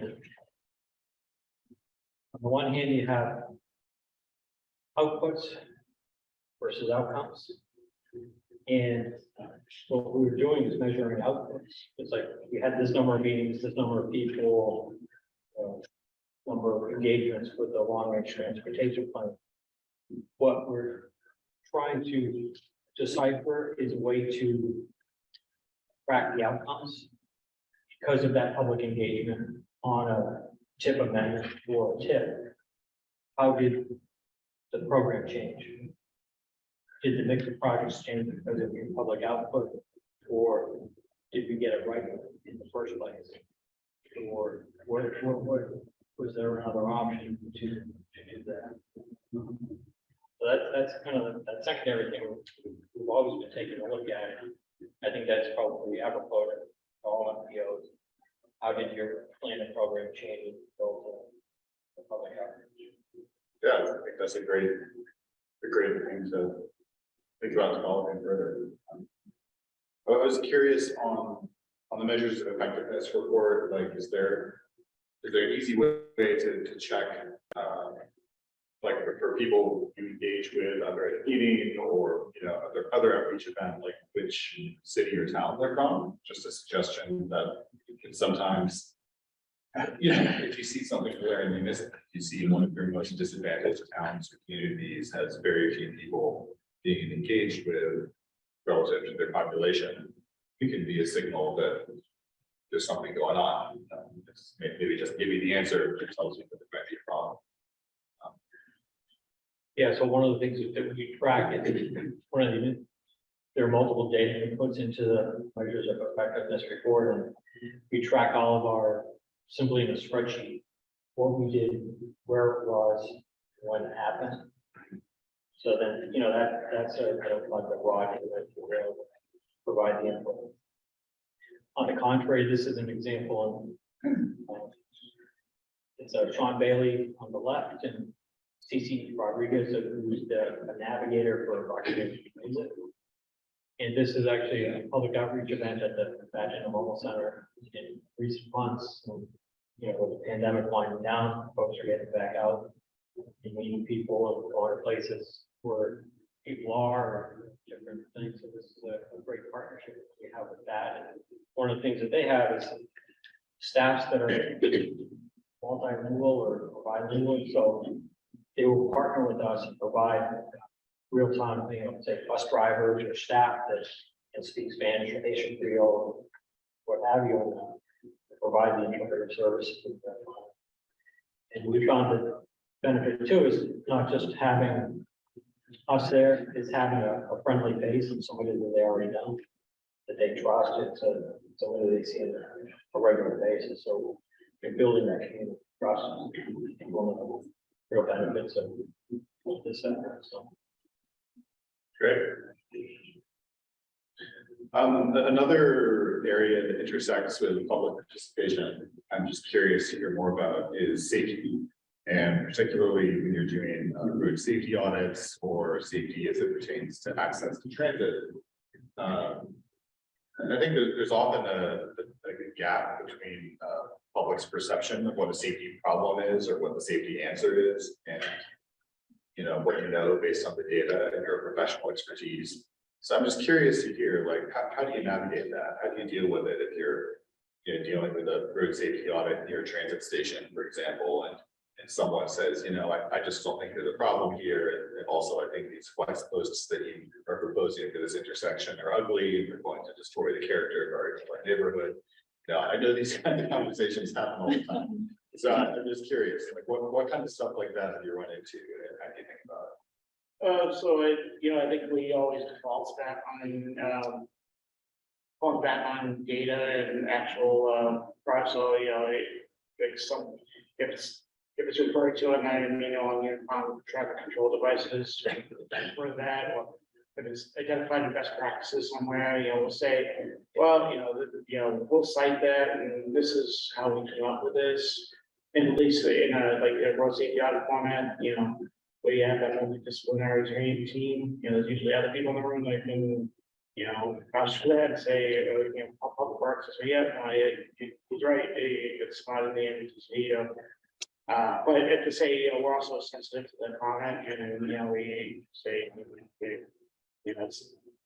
we'll look at it or we'll consider it, and we'll confer with our partners and see if that's something that can be done.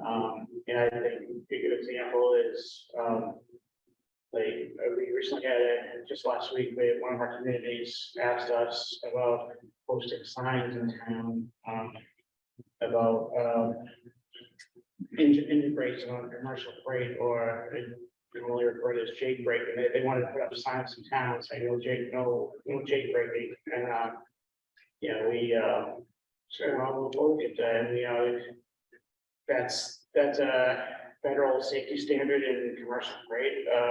So we talked to our partners at ASDOT, and we would actually not recommend towns putting up those signs because that's direct contradiction of federal safety standards.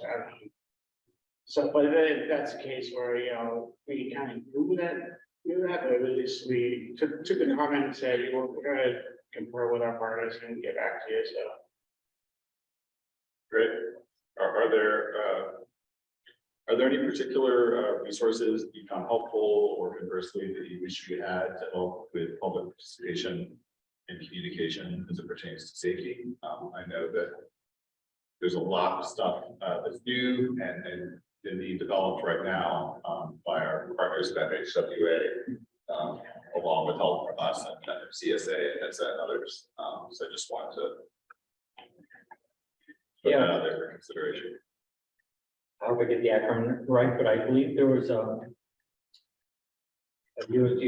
USDOT-led Everyday Counts initiative, the virtual public engagement team workshops, and it was throughout Massachusetts, and there was a team, I know Chris Timmel was on it, and so we thought that was actually a really important tool. And then also through the Transportation Managers Group, MassDOT has shared their experiences navigating the virtual world as well. And her name is Andrea Amato, I believe it is, and who's their lead on the virtual public engagement. She spoke recently at the Transportation Manager Group about how MassDOT is buying some new technology for different audio and visual techniques in the field. Obviously, we have the L technology, but she described this different sound bar and video bar technology that actually sounds real intriguing. So, And just even to add, across the board throughout our organization, this is maybe about a year and a half, maybe 2 years ago, we've been looking at different software for public participation, meaning, I know we're talking about safety, but people sometimes have 2-3 jobs and they want to be able to participate. And so we do have the vehicle of submitting written emails, communications. They're not Snapchat and they're not texting, but there are, we've researched, and I'm looking at Joanne because I know we were doing some things for some of the other departments as well, of looking at ways. It just does, at this point, still the technology is pretty cost prohibitive, but Charlie's mentioned all those things that certainly have been made aware of, and every effort that staff has been able to, we actually, really promote professional development in this area. And if there's an opportunity for staff to do that, but we're gonna still exploring and hopefully those costs will come down. I forget some of the names of the virtual public participation platforms, but So one of the things, in recent years, Greg Sokozinski from the Mass Dot Office of Diversity and Civil Rights had led an effort on beta testing a software called Whimsical with some of the MPOs, and we're kind of like the public participation, you know, where we're like the public, for example, and he ran through an exercise with this company to see how easy it would be for people to navigate this project software, and it's like how to divide into groups, and then how to over here and talk about a project or add our comments to like bubbles on the screen and stuff. But I thought it was a really nice interaction about trying to investigate a software. Ultimately, it wound up being a little difficult to use, to be honest with you. I'm not sure how beneficial that software would have been, and it's just my opinion. It's great to hear you all are investigating that stuff. I know it takes a while to figure out something that works. Yeah, I do know some communities that you can use, like, I think it's publicinput.com, and literally just posted pieces of paper on with a QR code and a web link to the telephone poles on the corridor that said, scan here to leave your comments about the project. So there's lots of simple and free ways like that. It's pretty effective. But Yeah. Greg is great. I know you're talking about and they'll find some good tools for you. Yeah, we really started using some of the QR codes in some of our public surveys, you know, whether it's a long range plan or the Route 18 quarter study. You know, Ray had, we're trying to work on a Route 18 quarter study. So one of the things they want to do is public outreach. So one of the ideas they had was they want to virtual town meetings, show up at the table and have the flyers, QR codes. So hitting a different type of audience comes to where the people are. So it's town meeting, they also did the town election. But then they adaptation, trying some different approach techniques. Usually people that go to those type of events like to be participatory, so. It was kind of a combination of kind of old school, and I have to give a shout out to Nathan because our surveys, we actually closed out at the end of June. I haven't really got the results. We got we did get some results. We had over 300 surveys for Garda study. I think in previous Garda study, we had like 150, and that 300 was still counting.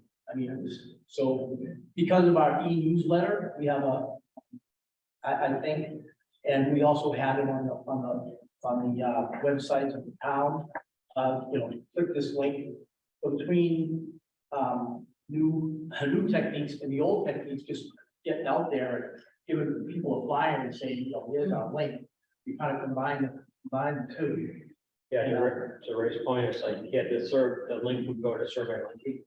Yeah. And then it was available in local languages too. We had it translated by you know, a third-party vendor. So it's kind of a, you know, totality is a nice way to try some different techniques. Great. Just in terms of talking about these different kinds of techniques, sort of the newer ones and most older ones, could you just kind of put it all in context, for example, the long range plan update, what kinds of different strategies used for that? So this go around, we use a lot of virtual engagement. So we had virtual workshops. And let's say, you know, it's probably about the same amount of participation with the virtual workshops as we had in-person workshops in the past with communities. I remember one I don't know, it was 2020, last year, but we had one once that was really good, went really well. But other, you know, usually they're really low attendance. I think the challenge you always face with these that you know that they're usually scheduled, 6 p.m. or 7 p.m. when if dinner hour or whatever, so it makes it difficult for, people, especially with families to attend, so attendance is always, a little low, in the past with in-person engagement with the LRTP, and this go around, it might have been a slight, uptake, but roughly about the same,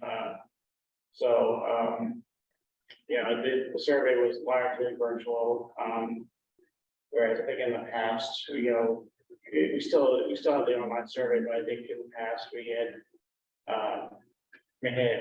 had more of a diverse distribution of things, places like senior centers. Yeah, I'm thinking of two places in particular. One is we had done back Title VI coverage at the back center, and then another time we actually did the long-range plan outreach at the back center in person. So that's always a kind of a neat intercept way, instead of having me here and expect people to come to us, we'll go to a place where people are. But another thing that the team did this year too was to partner with Bridgewater State University during their Earth Day there. And we actually had a table and a tent stationed there to intercept young planners and training, I guess, and, for the next generation. So that was a neat way, because we had long range plan information, and we had the border study information. And it's amazing, because you never know what's going to come out of it. Sometimes one of our colleagues met one of his former professors, like, hey, let's talk about bringing students into for a class of planning to OCPC or something. It was almost like to reconnect. It wasn't directly long range plan or related quarter study. It was a different type of getting the students involved with planning. Side benefit. Do you recruit anyone?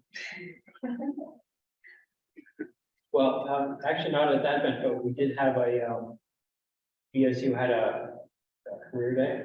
Yeah, that's where we met Chad.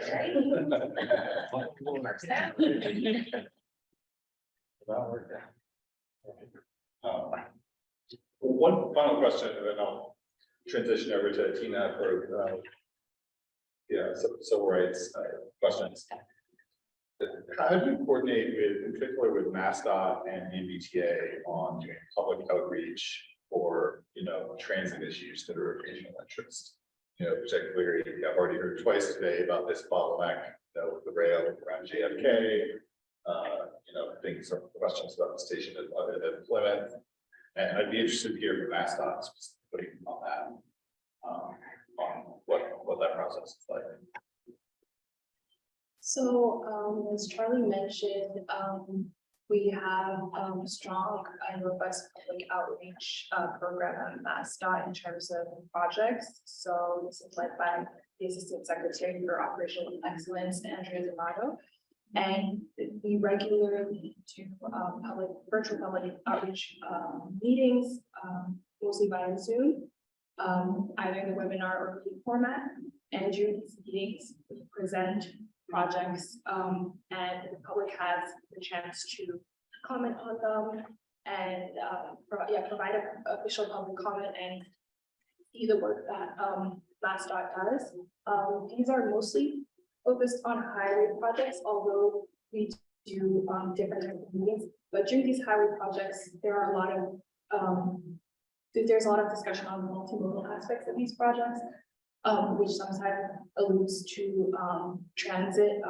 I actually participated in one of these meetings that involved the Lincoln Bridge over MPO, although it's not in this region, it does allude to the transit aspect, and OCPT's projects are included in all of these, as it's a statewide program for public outreach. Thanks. Great thoughts from you all too. Yeah, I think one of the important intersects is a group called Transit Matters. You might have seen them in recent weeks. Jared Johnson on TV talked about the implications of the Sumner Tunnel and why you should take transit in. But one of the things that group did was to a regional rail study talking about improving rail service to South Coast through electrification, better travel time, et cetera. And I know city, it's very important to the city of Brockton, is to keep the cities to improve the service in a larger context. I know in the past, there was a committee called Community Rail Coalition. And it was chaired by then Tom McGee and co-chair, I don't recall who the other co-chair, but spearheaded by MAPC and brought in the other regional planning agencies that will serve in the MPO service area as a way to advocate for overall rail improvements. He's certainly in that, and so in a position to be engaged now, so. With the mass documents here. I have a quick question. As we kind of increasingly we come to like rely on online engagement, there's been a lot of concern over stuff like the digital divide, lack of internet access for people perhaps in rural areas and those who are low income. How have you all considered lack of internet access? Yeah, so what we've worked on is, as the pandemic going down, is to get back out into the community. Not totally abandoned like the virtual engagement, but to ramp back up to how we used to do it beforehand. Going to community meetings. Next door is the Metro South Regional Chamber of Commerce.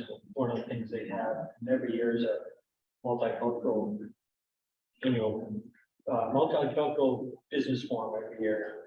So folks from Rock Air Transit and PC will have tables at that event and have our planning materials, current plans, what's going out for a couple of years, looking for input, surveys, et cetera. So, working with an existing partnership, going to where there's the people. Again, like going back into the community. In the past, there was this group in downtown Brockton. It was spearheaded by I think Harbor One Bank. It was called Community for Public Education. And basically it was the ESL group where you would have stakeholders come in from the community and people from around the network would talk about what they were working on, plans and programs, and then that would provide a platform of how they can go back in the community and partner with them to go to locations to talk about projects. One of the things in the past we had done, that was done in recent times, there was a road safety audit in South Brockton at one of the high rises. There was a concern about the pedestrians from South Main Street, so we actually had the road safety audit at the overly high rise. Engaging directly going to the residents to talk about the importance of that project. So we're rolling back into that previous moment. Charlie, may I add something? MPO staff participates in our regional coordinating council meetings, which are chaired by that. We meet biannually. And they present a lot of their ongoing plans to that meeting. The RCC is made up of local stakeholders, disability groups, veterans groups, council on aging directors, and representatives from the city and some of our service area towns. MassDOT Rail and Transit also is a participant, and so they're working. So they present directly to stakeholders, and many of those stakeholders are also some of those priority populations that you talked about too. So they work directly with their clients and are able to also bring back all the information that's presented to their own groups. We work very closely with the area agency on aging. That's one demographic that is technology that it's very hard. Unfortunately, and so that their relationship with them, that's another way that we can through them and relationship through them with councils on aging, reach that demographic where they may not have the access to the technology that other demographics. Yeah, actually, that's a great reminder though, that I totally forgot about it. Last week, Old Colony Planning Council is doing age-friendly plan for the town of Duxbury. And they're doing different elements like housing, transportation, et cetera. So David Klein, the administrator of our area agency on aging, and myself, panelists presenting to the committee last week, talking about transportation access programs as a way to reach out and inform these plans that are being developed. And back in 2001, we were similar. OCPC was doing a similar plan for the town of Easton, age friendly.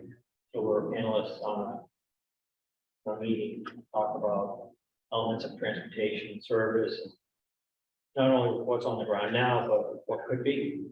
It's almost like developing elements of your coordinated human service transportation plan in real time, because we know what the transit market is, we know what the ADA offer is, we know what the hours of service are, or what are other types of things that are needed. And one of the things that we don't have a live screenshot on, but like informing the data and ways to travel, is MassDOT has a website that tracks. They provide annual reports of the rideshare trips, transportation network companies, and it's actually a really neat site because you can look at Brockton and say how many trips went from Brockton to Stoughton and vice versa over the course of the year. There's like the average speed of the trip as well. So this was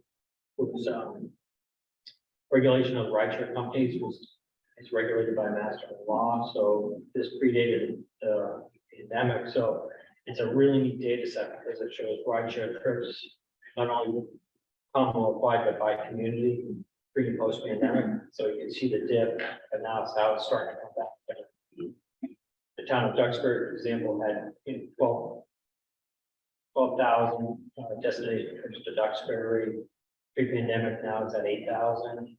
By comparison, Brockton had about 1 million rideshare trips to the destination. So that could be either trips coming from outside Brockton to Brockton, or trips starting within Brockton. They're really neat data set. Didn't spend a lot of time on analytics earlier. One of the ways to help inform the process and helps to inform like the OD matrix for your travel demand model. It's another way to look at the data. So this rideshare data, is it, who is the companies that have to report on this stuff? So Yes. it is, so like Yeah. Ubers and Lyfts and all that? Yeah, they report to the Commonwealth.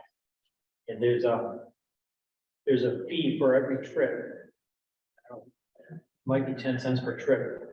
It goes into the state coffer, but then the state doles it back out to the community. So for the number of trips in your community, you will get funding to do projects. It's not a lot of money, but at least it's something that comes back to the community. Every rideshare trip that happens. They break it out by like share trips or anything, just. Not on the website. I was gonna say maybe pull that up. Yeah. And then while they're gonna pull that up, if you look at the uniqueness of our region, and we're grateful to our partners in Brockton Area Transit, but it doesn't get us, right? So we have Plymouth, and I know a couple folks that have jobs in Plymouth, do not own a car, and the only way they're able to get there is really through an Uber. By the time, if you go take the train, you go to South Station, and it only gets you to Kingston, it doesn't get you to Plymouth. So this region has a unique challenge, but working with both Brockton Area Transit and GATRA, looking at where those gaps may be, and certainly the rideshare has fulfilled that gap. We certainly want to be able to have, work with public transportation. That's obviously the core of what we want to be able to do. So thank you. I was that for a little bit, buying some time in terms of.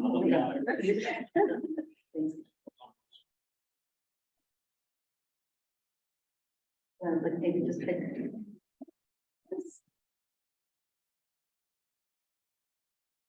Someone pick a community.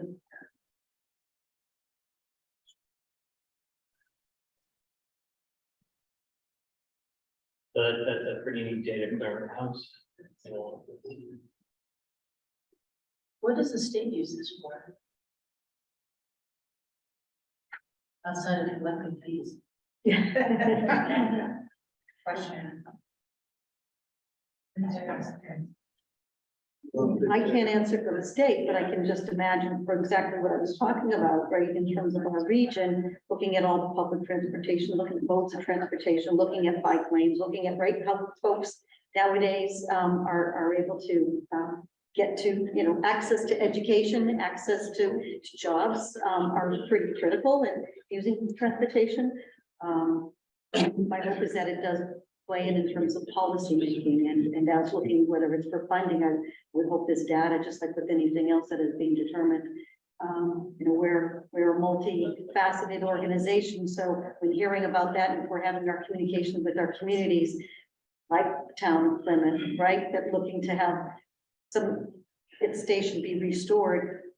If you're making a policy across the board, you want to know where that ridership could be. And so if we're able then to have that data for who's using rideshare, at what time, and where they're going, and how fast they're going, it would be certainly, I think, again, collecting that data could be helpful.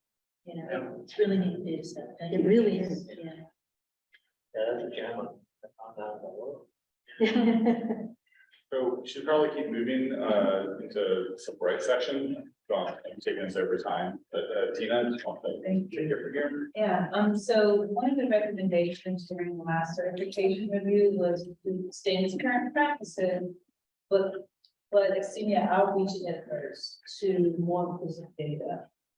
And data profile and a contact list to improve underserved community in that area. So what we've done is like extend our contact list for our newsletter and also our mailings of the email notifications that the transportation committee and MPO or project goes out for a public, there's a tip amendment for example.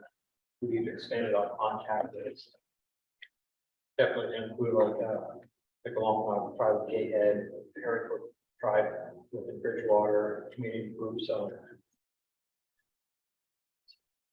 And it's one of those things to have, I think, have people to a list, but then do a phone call. Sometimes to say, hey, you know, we start sending you information. Do you mind being contacted? Because sometimes groups, individuals don't want to be contacted, but you know, gaining people's interest to be retained on the. You know, I'm glad that you mentioned the EDC 6. Training that we led, I was one of the presenters, particularly in reaching underserved communities. And I just want to remind you that that information is still available. Go back and revisit it. I shared that with another organization recently saying they're having trouble engaging underserved communities. So that's a good reference. So we'll put that in our next newsletter. Should. It's worthwhile. Right, it's public information, people can access it, it's something that can be useful. Yeah. One of the challenges that we have right now is the fact that we don't have staff that are bilingual per se, that can just go out and converse directly without an interpreter. In the past, we were fortunate because we had fellow on staff for a while. His name was Rodrigo, and he was actually from Bolivia. And English was the second language, and Spanish was his primary.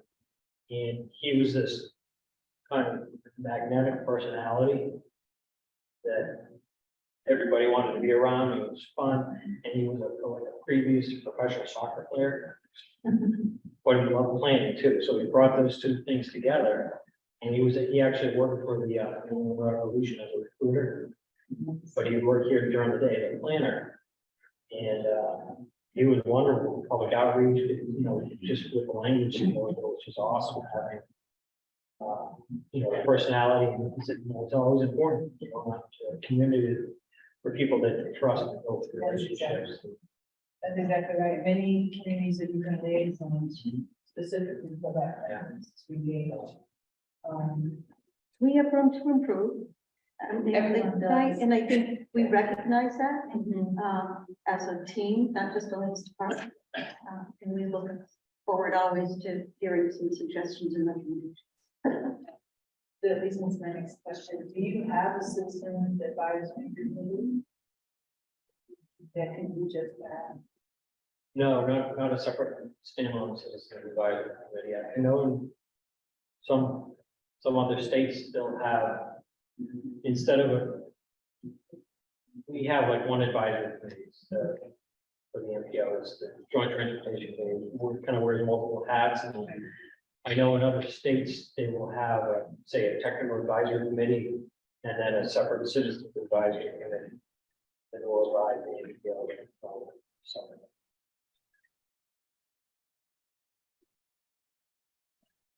Just a kind of follow-up question, like how else are minorities represented at the end? So, well, as part of that, we have the at-large OCPC person on our board of directors and also on the transportation committee. Milano Spinola, who day job works for Walk, Massachusetts. So not only being the at-large candidate, he also brings a bike tech perspective to the table as well. I think that's a great partnership. You know, like the point about teaming up with an advocate for the community. So working Brock, I could see, you know, teaming up with the mayor's office or on, for example, to go for a public meeting to have additional support.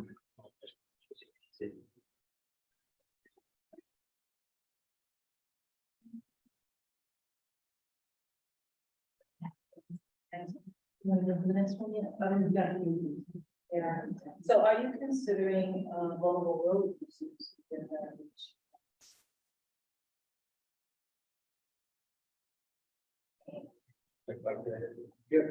Yeah, Kyle spoke earlier of his feedback that I spoke to the advisory committee, so that's fairly new. Year-ish old, so that's one opportunity where we're able to engage users, the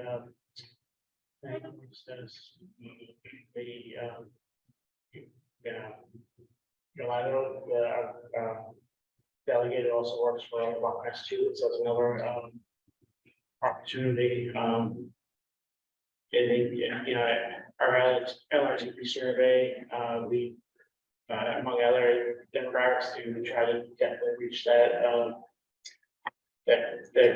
group.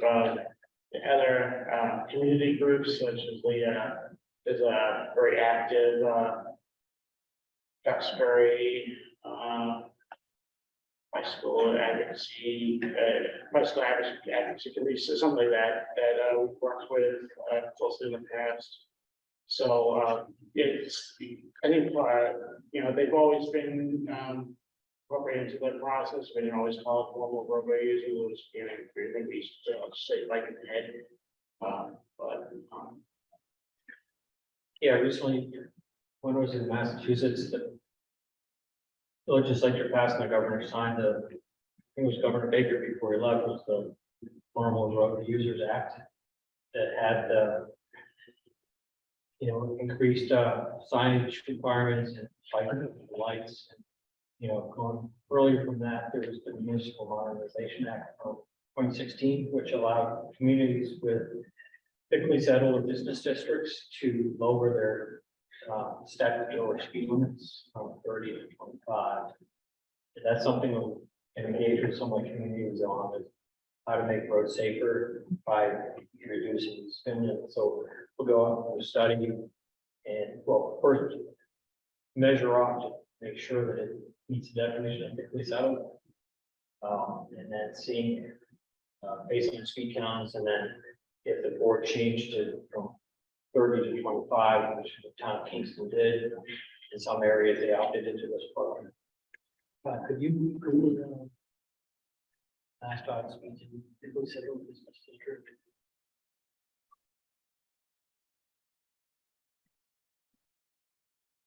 But in recent years too, Ray completed an active transportation study formerly known, the bike ped study. It's so the effort that was. Yeah, dangerous by design was, was a big influence in that study. It's on our website. I believe it's on our website. You can check that out. And I think on Poland, we kind of partnered with Mass DOT. There's a head bike cluster in Brockman, Main Street. She's doing a study. The Mass DOT has been great with their safety people over there. Yeah, and that goes back to the larger different conversation we were having earlier about how the NASDAQ partnership with the city of Brockton and the Safe Streets for All Action Plan. Yeah. Community-wide accelerated the process. Yeah, I mean, from what you're telling me and what I've been hearing out throughout the day, you seem like you have a good outreach when it comes to different community groups. And different minority groups as well, six population, EJ. But it's it's not as, I don't know, it seems like it's very fluid. You guys mentioned a few things that I thought was interesting, is that there's ebbs and flows when it comes to the participation of different groups. Have you ever sought to maybe like leverage some of these relationships, for your other planning products? Because I know that sometimes they're just very topics based or specific projects and stuff like that. So I think the struggle, and I know we're not the only ones having that, is the various groups are so pulled in so many different directions. So to your point, I know that we do a really good job of outreach. It's like, what do we need to do to get them to actually participate or to respond to an email? But I know that one of the roles that I had when I first came in, I've been involved with the city of Brockton and pretty much every platform that you can think of. And utilizing, I could literally name the directors and the contacts for each of our community organizations in this region.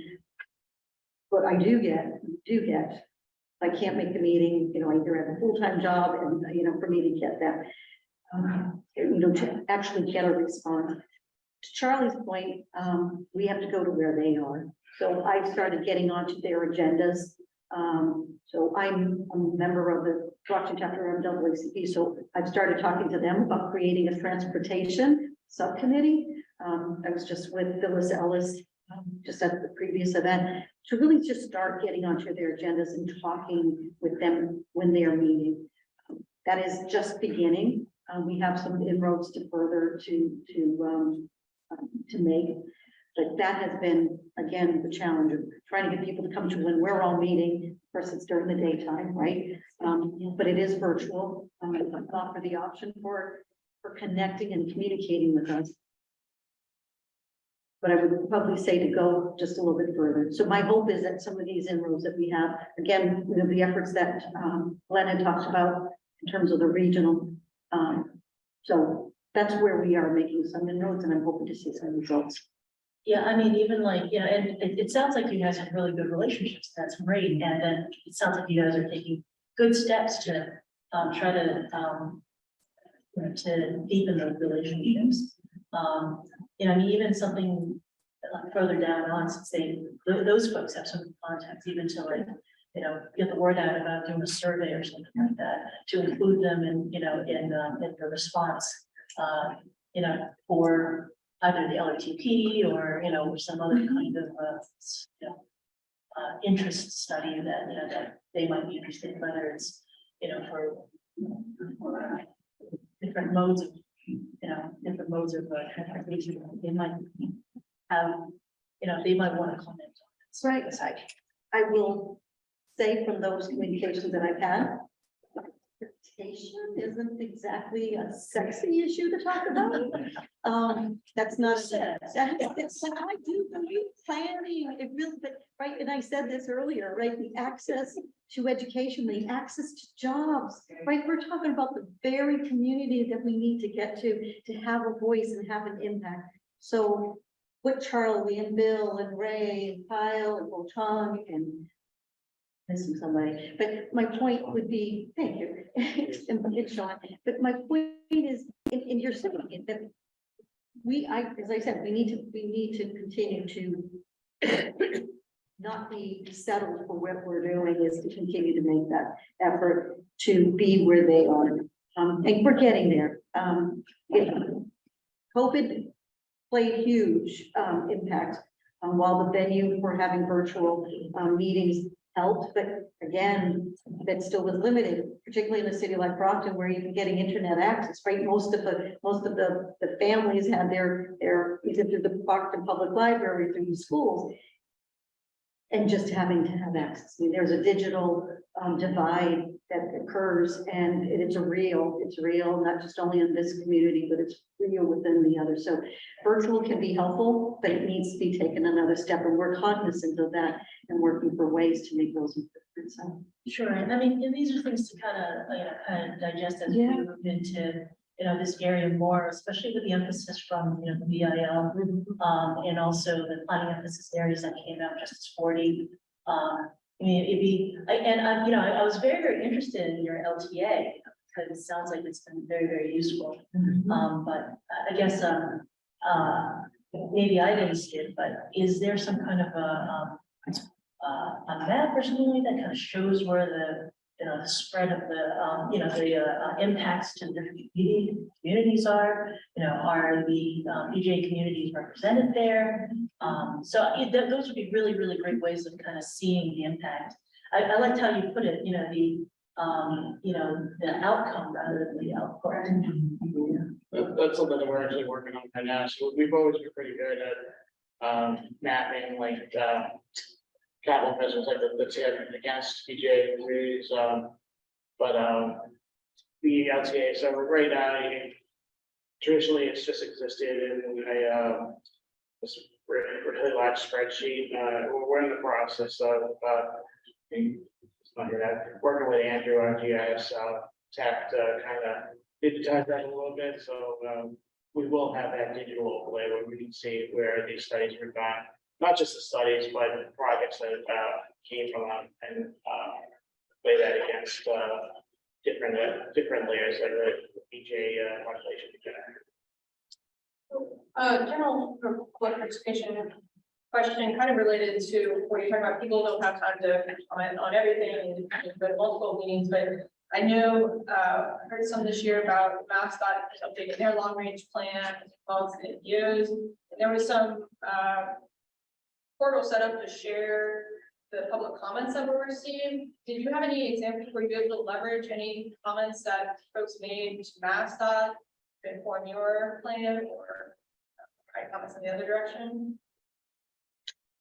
So we've been he has sent me some stuff. We've been working with Derek Gott at the Office of Transportation Planning, and he's got a ton of stuff. It's in one of the statewide plan update. That was the one benefit for this plan cycle is we coincided with the states. So we did make a concerted effort to not duplicate efforts. So we didn't really want to deal with two different sets of surveys, for example. So we kind of worked with that, and so we're kind of digesting what they received is very specific to our region, and that's still on. And this might be more of a kind of transit related question, but even like, folks who do the public transportation and, when EJ areas, to find out, how long does it take for them to get from, their homes to like the grocery store, to work, or to, to childcare. Those would be great things to find out, if you don't already know them already. Just because, when you're serving them, you're right. Transportation may not be the first thing that, that rolls off the top of their tongue, but, it's almost like this, it's like so ingrained that people don't even think about it. It's true. Yeah. I mean, good suggestions in terms of how, in terms of the daycare, like you said, the access or the take for daycare. can talk about our APCs with you after that, or I can talk about them now. We did a lot of coordination efforts with OCPC and in MassDOT. We have APC AVL technology, and our website has a whole trip planner capability, and so we are plugged in to help people make those kind of decisions. And we work closely with MPO staff all of them, mode shift here in the region too, so. Yeah, one of the neat conversations that came up at these friendly transportation meetings was, David Klein talks about this ride assistance program called Go Grandparent. And it's basically a third party vendor that would take a call, somebody that's not, they don't have the app on the phone, and the tech challenge, they don't have access to it. But as long as they have a phone number, they can call this service, and it's for people of all ages to get like a ride share. So it's really neat. Also, I just wanted to mention that what Glenn said, that is on the website, and you can see where the buses are and how long they can get to your stop. And so that's a really neat app to have. So you know where the buses are and how it's going to take you to this information. And I guess, after kind of thinking about these things, how then do you then integrate those ideas, of how you're going to address some of the issues that you know about these populations, in your LRTPs, and how projects are selected. I mean, you guys are definitely thinking about it, even your high priority corridor, prioritization, you have EJ there. EJ there. So that's a good start, but it's interesting when you start hearing the stories of these folks. What is exactly that they need? And that's where it's somewhat engaged. They will tell you. Yes. Yeah, to translate that, what is it, the qualitative into the quantitative, and then you can actually then, take some steps that, moving along. I mean, even safety, you can take a look at the, safety maps, either through like MassDOT or even FHWA has an HUP-GIS website that shows all the data on fatalities, from like, I think, even like before 2016, all the way to today. And you can zero in and see where the fatalities, locations are. So there's information that's out there. It's maybe a little more high level. Yeah. Good place to start. As to how you then, really address it for this particular conflict.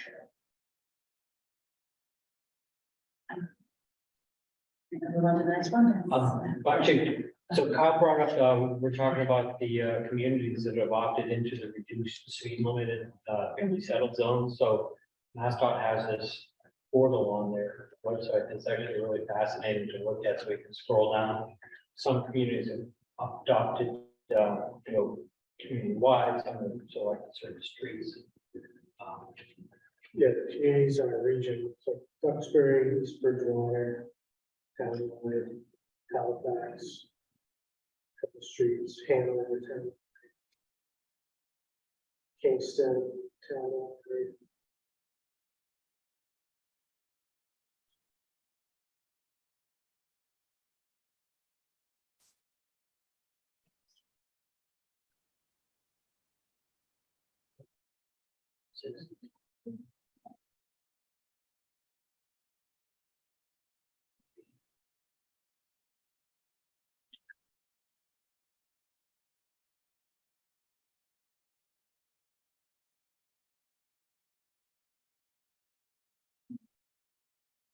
So extensive mapping of EV areas, and then we have different transportation features, we've done over what's available for transportation, bus routes, commuter rail, then also TIP projects, mapping investments across the region.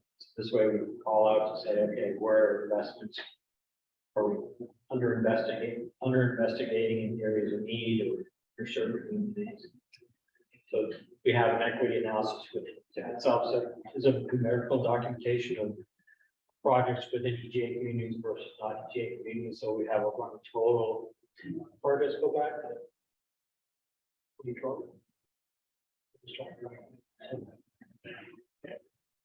2012 to current, what's been advertised, what constructed, and then what's coming up, and then check 5 years. So we have a a rolling trend aggregate of where investments are being made. But we track it on for the GIS. And the EJ maps, have they been updated with the 2020 census information? Yep. So one of the things that interesting about the map is looking behind the data too, because what this picks up is 2 different prison systems. One in Bridgewater, South Bridgewater, and then one in Plymouth. So, we're looking at that particular track. Could be skewing the data. I've seen that in other locations. Yeah. But as Bill pointed out earlier, 3 of the communities that are really super active in project development, design, and projects in the tip. Plymouth, Stoughton, Brock, and flags right in the map, and it's refreshing to see that those is making investments in their infrastructure. And so many other places too. Really proactive. Town of Stoughton is pursuing a lot of stuff on the tip, complete streets projects, takers to school projects, so really super active. I think part of it is having their DP, their town engineer came from the private sector, went to the public. So it brought the private sector flair and speed to, his government roles. So, it's private, it's about getting projects done. And I remember it was Mark. And so it was like, when he first came on board, we met and talked about the tip. He's like, yeah, my goal is to get projects for the town. So, and then now they're getting so many different types of projects. And he invites the team to come to their meetings on a monthly basis to hear about what their needs are. Yeah, that's a great point, Mary. Stoughton has a transportation task force. It's police, fire, public safety, town administration, school department, and the OCP's here, right? So it's like a great opportunity to talk about not only what's going on in Stoughton, but how we can bring that information back, hopefully replicate it. Like what Mark did was like, how is he getting that done? What's the secret sauce? Well, and then also for the city of Brockton on a yearly basis, we meet with the mayor, the commissioner, DPW, planning office, Rob was here earlier, and we sit and talk about on a yearly basis, what are your priorities? They change so often, and what role can we be to support, but also to hear perhaps where they are, how they are addressing the need, a little bit out of our realm, but then we're kept in contact with them. So we do it it's been the last 4 years, we've been meeting with the mayor and the team to address whatever transportation issues that they have at the departments. Yeah. Years ago, we had a really neat person I like working with, Mike Thorson, DPW commissioner. He actually worked. This was his almost like a second career for him. He had worked for Bechtel Parsons as an engineer and did a lot of work with the library project. So they switched roles in the DPW head here. But he was very similar to Mark about project development and feeding the pipeline and plugging into these state resources and not making it all about the tech. Complete street, safe routes to school, all these shared streets, spaces. I think that it's a great opportunity for these communities to plug into the programs. Just as a follow-up to that, because I mean, it sounds like, this is a great conversation. I really, appreciate just what I see here that's being done. I mean, given that this administration's, emphasis on EJ communities, has there been any, opportunities where you've helped different communities, to maybe look at, additional grants that are out there? Whether they're like, reconnect communities, neighborhood access, other things like that, that might, be able to bring additional funding to the region. Yeah, so, a gentleman who was here earlier, Paul Amon, the grant manager for the city of Brockton. He's been really leading an effort with, along with Rob May, who's the planning director, to apply for some of these discretionary grants for BIL. And their work has really come, a long way in the sense that, to work with OCPs, you're looking for data, looking for studies. Hey, we're looking to apply for a race grant, private communities. Smart grant was another one for the BIL. So Brockton actually got all three. They got a smart grant, they got the Thrive Community Technical Assistance grant, and then they're just 2 weeks ago they're notified in the raise grant for that. $7 million. And some of our planning studies help inform their grant applications. It's kind of really neat to see. One thing we hitting the jackpot multiple times. Yeah, we were like, oh, who do they have writing there? Yeah. It's literally fall. Yeah. Doing a great job.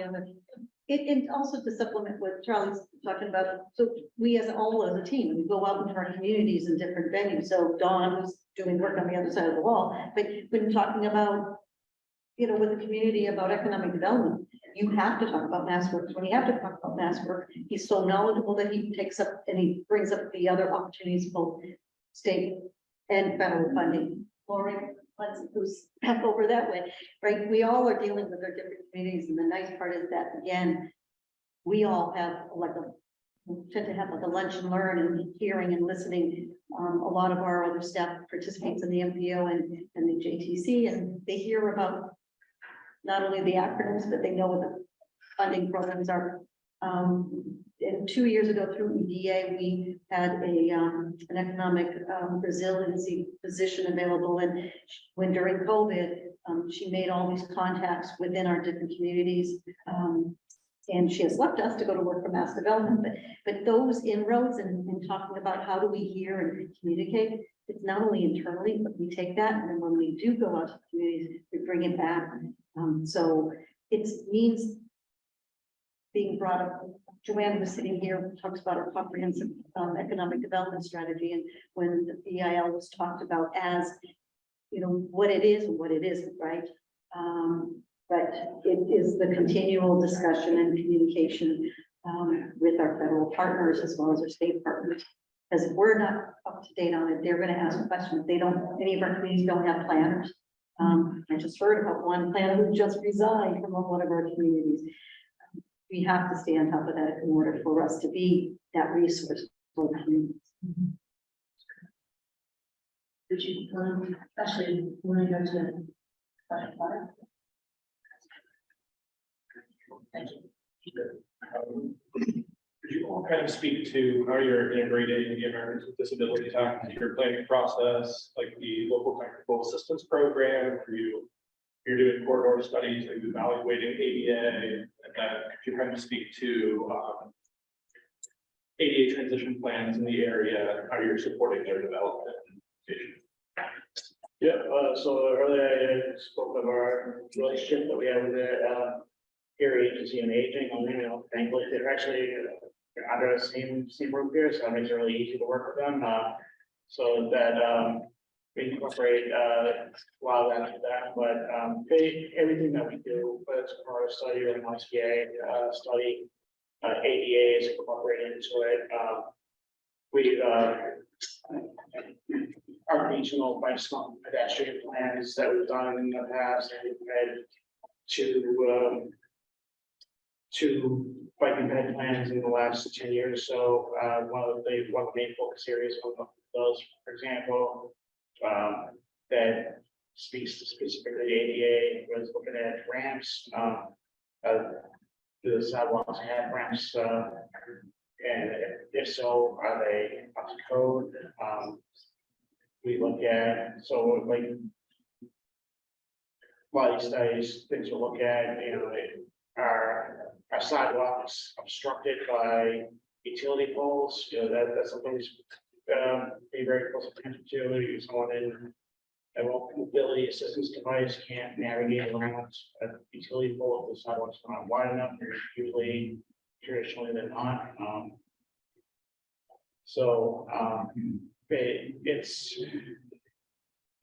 It's often not a standard, the ADA plan is often not a standalone planning product, but rather they just kind of incorporated all the planning stuff that we're doing. Yeah, because when we were looking at your documentation, we saw like, you know, in the UWP that you have something standalone for like, you know, transit and ADA, but we didn't see anything specific for like, you know, other areas of ADA. So we're just kind of wondering, you know, how that was done. And you're saying that it's just kind of integrated into. Yeah, it's kind of integrated into all the other programs. One of the things too, MassDOT had done in recent years was, I believe they did a ADA curb ramp assessment for all state highways. So that was a MassDOT that occurred? Yeah, on state highway. But Yeah. I think they had like, there was, MassDOT is actually the process of working with designers to implement projects for ADA projects on district-wide level. For example, like the town of Kingston, the entirety of Route 3A has been evaluated by MassDOT and a design engineer to do ADA curb ramps for the entirety of Route 3A. That's what they mentioned there on the road with state of the art. You know, it's like a district 5 wide project. I think it's a great idea instead of just doing the traditional town line to town line, state highway pavement project. This is a different type of project that MassDOT has embarked on. State highway. I think it was a pretty good example of how they're addressing ADA at larger scale. Josh, you talked about ADA transition plans. So Mass Office on Disability is actually a great resource for grants for communities to apply for planning dollars through the ADA transition plan. Then step 2 is they have resources available to apply for ADA projects. The person that Mary referenced earlier, the economic resiliency planner, when she left, one of the things she did was she partnered with the town of West Bridgewater to apply for ADA planning grant, and OCPC, well, the town received the money, and the OCPC developed the ADA transition for the town within the last year. And so now the town has a approved ADA transition plan. Now they're poised to apply for projects. And from that after sparked my imagination, yes, and it's like, okay, let's do an inventory of which towns have the ADA transition plan, which ones do not, and then let's work. Not, so that's one of our issues. Like, let's apply for all these grants, let's staff up and get some money, so. It's great that the state has the resources to pay for it, and it really helps you all. You know, ADA is a bad civil rights law for years now. Yeah. So, you know, there's a lot of litigation happening. See who doesn't have one. Yeah, it's interesting too, because I was looking at one of the communities and I found, you know, they had a really nice section of, you know, it's an ADA, you know, the website is really fantastic. It's an ADA transition plan, self-evaluation, plan, blah, blah, blah. So open it up and it looks like it must have been created like, you know, early 90s or something. And there's no date on it. It's like a different old font. I mean, Yeah. how old is it? There's no date on it. Okay. Well, maybe we should contact them, talk about the Mass Office of Disability. Let's apply for a grant to do a transition. wonderful you all are helping out a little bit jurisdiction. Very cool. Have you all had any requests for accommodations come through for any of your meetings in the past few years? How did you handle those? We should talk about pre-COVID and then post-COVID. Yeah, well, fortunately, one of the participants in previous meetings was a gentleman by the name of Brian, who used a motorized mobility device, just with and he was able to navigate because our building, even with the foyer, it's ADA, everything is ADA accessible except the kitchen. And bathrooms have been retrofitted with the shallow ramp too. It allows for the 2% off there. But as far as anything with like a listening device, we haven't had to request for that. But the captioning is a great adaptation that we thought would to do even if someone was hard of hearing to do it. And what is this? A standard operating procedure. Yeah, it's great. And I see you all have like an accommodation policy on your website and contact. So that's great. Yeah, we had an interesting experience a long time. Committee member on our JTC, Don Howe, who's used to be a select board member with Town of Hanson. In first career for a construction company, PA Landers. So he knows how to build septic systems and roads. So he wanted to bring his expertise to JTC. So great participant, but one of his things he's later on in years and he's losing vision. And he wants to do a presentation to our implementation committee about stormwater runoff and whatnot. So he had actually, with the assistant daughter, developed a PowerPoint presentation. And we're talking about, I think, Josh, you heard you were on the JTC when you brought that up. As a matter of fact, I think it was meeting with us and like, how am I going to get the presentation over to you guys? But actually, he called me up and said, hey, you're in the office. Brought me over. So we met for a while here, talking about the presentation. So there's transportation available. And now he's going to be doing a presentation for our board. He has site limitations, but we'll have it all teed up, ready to go. And if I could just add, there's been, particularly with the last few years and working remote, the internal discussions that we've had, and I remember probably about a year ago, in this room, those that need accommodations for ADA are just not those for here in your site. There's lots of ways, and it was a very honest discussion that a couple, including myself, had not thought about it in those terms. So it's not just only as the implementation of what's on our website within the programs, but it's also the dialogue amongst ourselves and educators.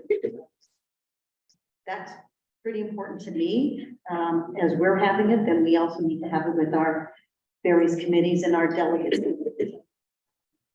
That part is pretty important. So I wanted to add that it's just not done only as here the check off on a paper. It really is much deeper and involved with our staff level of having our team meetings and our staff meetings.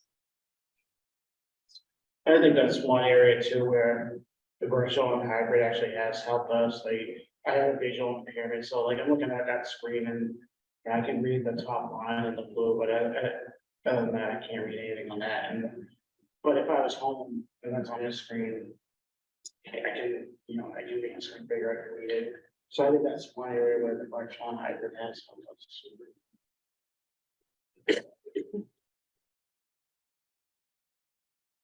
There's one more question, but I can go with number 6.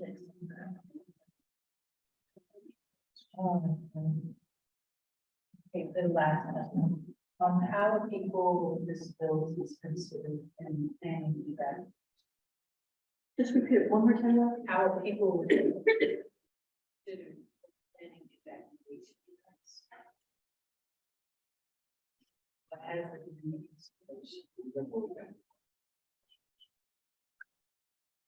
No, I haven't done much, anything with evacuation plan per se, I know. Massachusetts Emergency Management Agency does like the coastal evacuation planning and, you know, when we had the program of the file plan operating, there was evacuation. I think the closest thing, it was almost like the reverse, it was like a special one traffic study for the town. And that was, but how to bring people in. It's supposed to be the 400th anniversary celebration of the landing of Pilgrim. It's gonna be a big thing, and Queen of England was gonna come, and it's gonna be signature events year long, and it's, people put a lot of time into this, and then the pandemic hits. So just they were able to do some events, but not to the scale. But to your question, like specific evacuation, people, well, going back in time, the EC had applied for a grant to the Department of Homeland Security for, it was called the disaster preparedness evacuation. And basically what it was came up with an interactive tool. How to evacuate vulnerable people from long-term care facilities in the event of hurricane, a fire, a flood. How first responders know what type of populations they have to scale up their vehicles to evacuate. So this was actually an inventory of all the long-term care facilities, the number of people, and wanted to be an interactive tool with GIS. And then the project was turned over to Lima.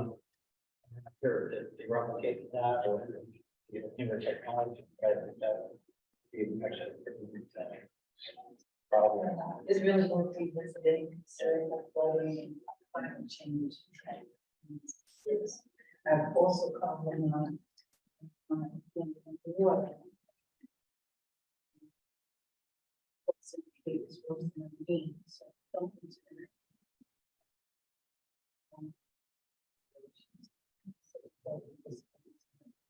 The CD, I'll go get it. And I'll pass it around.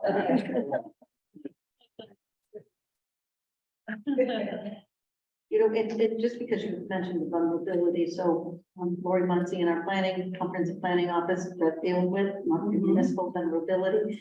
So when you think about evacuation plans, I'm not necessarily thinking about that, but yes, they do, and they have plans that have been in place, obviously with FEMA and having the regulations. So because you addressed it, we'll look internally to what we have in place and perhaps even to follow up on that area for our communities. Thank you. I didn't have any other questions. I do just want to acknowledge, I believe this is for the public outreach section. I'm pretty sure Old Colony was one of the first, if not the first, to update the public involvement plan after COVID. To incorporate virtual public involvement, so just give kudos there.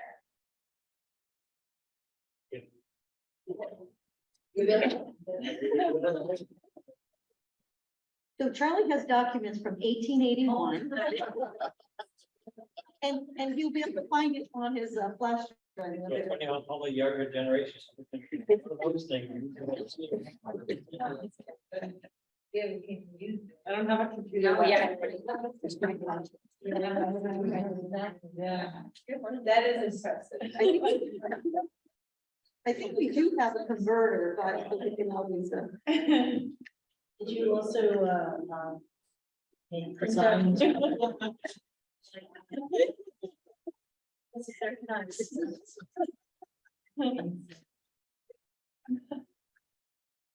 Okay, well, thank you. Thank you. All right, let's jump to a 10-minute break before getting into performance-based planning. Thank you. Thank you. I will.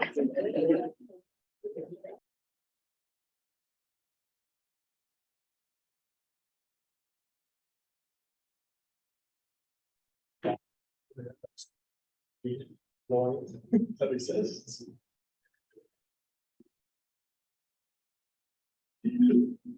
Well, welcome back from break, everybody. We're moving on to the performance-based planning and programming portion of the agenda. Hi, Chris, I see you have your screen on. Do you want to start? Gladly. Hi, everyone.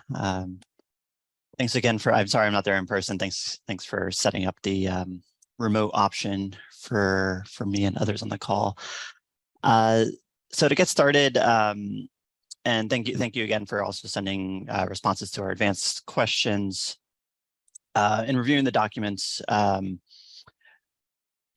we do understand that you're electing to support statewide performance targets for the federally required measures. So we see this documented in the various plans. And we know you have also set up kind of regional targets as well, though I guess comparing the most recent draft of your RTP update section for performance, as well as the current 2020 plan, it seems like some of those regional specific targets have changed since the last RTP update. So I just wanted to confirm if that is accurate or it's just a kind of read. And if that is accurate, I guess, what is your process for refining those regionally specific targets and measures? So I think we reviewed the regional specific targets from the last plan, and it was like internal discussion and whether, so some of those targets, like how much as our MPO and regional planning agency did we actually have, how much influence do we actually have over in achieving those targets? So that was an ongoing discussion, still is. So I think, we haven't actually finalized that yet. But not having it in front of me, so I think but that's what it came down to, whether if through our MPO programs, were we able to actually affect influence over those targets. I think some of them were, they're great in theory, but we just weren't sure if we were able to, if they fell under the purview of what we do. Sure. No, thank you for the response. And obviously, anything that you elect to kind of add on the regional side that's not a federal requirement is obviously something that is kind of above and beyond. So it's nice to see. So we give credit to kind of thinking about kind of other ways that you're kind of measuring your work and kind of pushing yourselves to kind of reach those targets. It's so more of a curiosity in terms of kind of what that process looks like.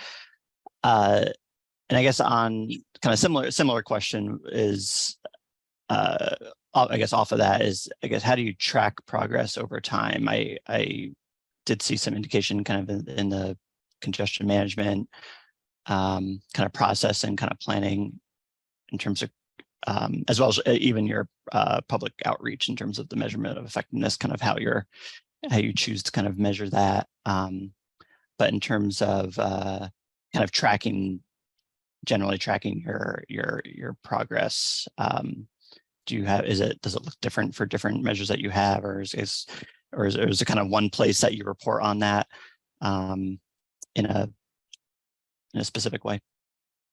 Yeah, so the ones that are kind of above and beyond the the federal price, PM1, PM2, the ones above and beyond that, it's been more of kind of a voluntary internal check.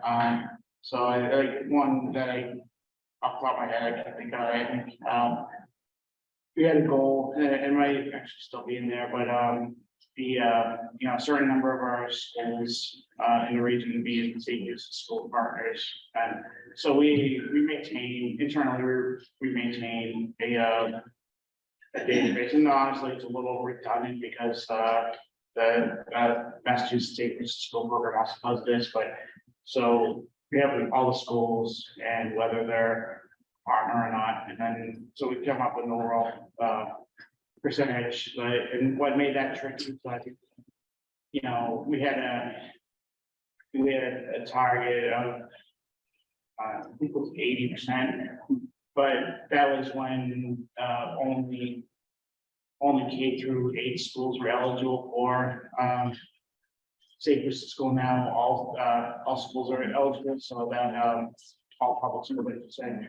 So, that throws off the percentages, so that was another, thing that was difficult to navigate, but, it's generally something that, we kind of review internally every year. I'm going to like do it, the certification documents, development process with developing a TIP, developing the PWP, we kind of look at that internally, but we haven't had a formalized process of like reporting it, for example, on our website or anything like that. Okay, yeah, no, thanks for the example. I know some of them were, I was trying to kind of locate it here, was the, you know, the goal of, you know, I think programming like 100% of certain, you know, federal aids for like CMAC or as an example, as a way to kind of addressing, as a way of kind of meeting that target. It seems like where I kind of saw one funding program kind of called out in one planning document, another one was called in a different one. So I was just wondering, it sounds like you're kind of fine tuning it and kind of working on those different regional targets, which is completely fine. Just wanted to kind of get a little better understanding of your process.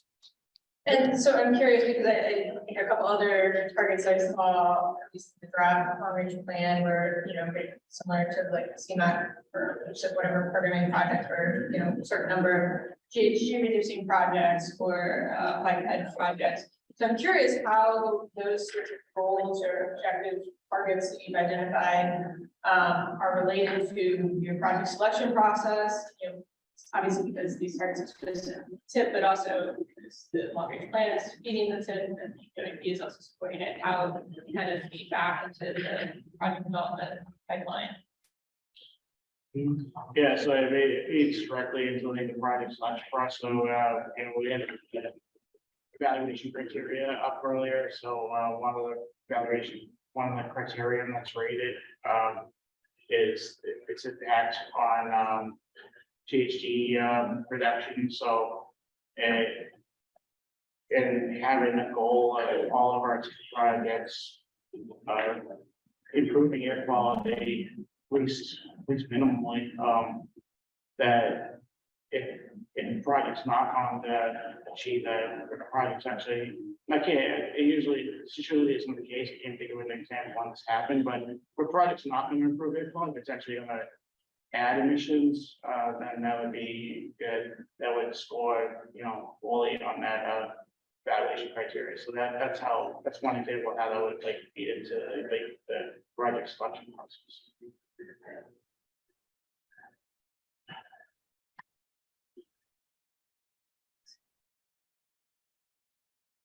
I guess kind of actually on that topic, I was Lee and I are in the kind of same vein there with that connection to the kind of the goals and kind of scoring. I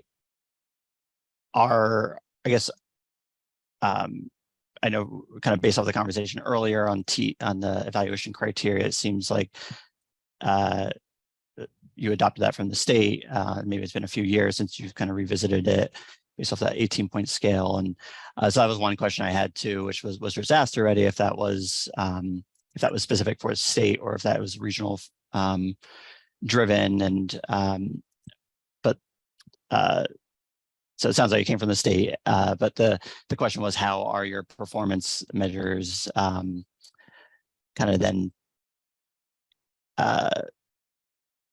I guess integrated with your TEC,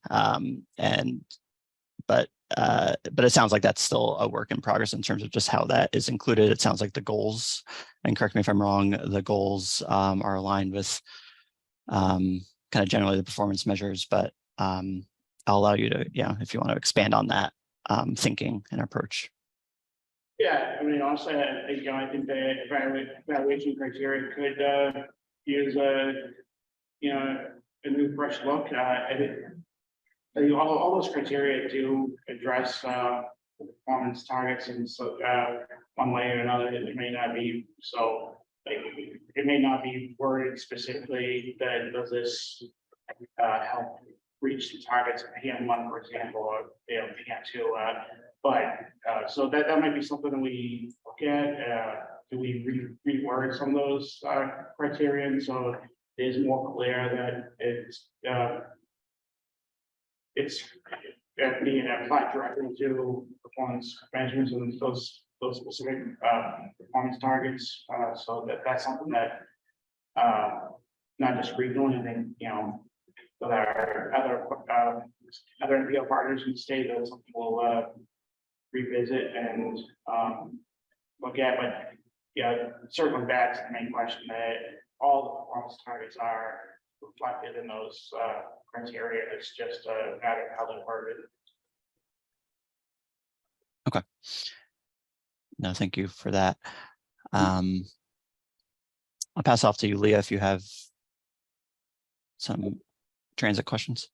Yeah, I did have a transit specific item I wanted to ask. So for that, did you adopt the updated agency safety plan at the end of last year? Did. Okay.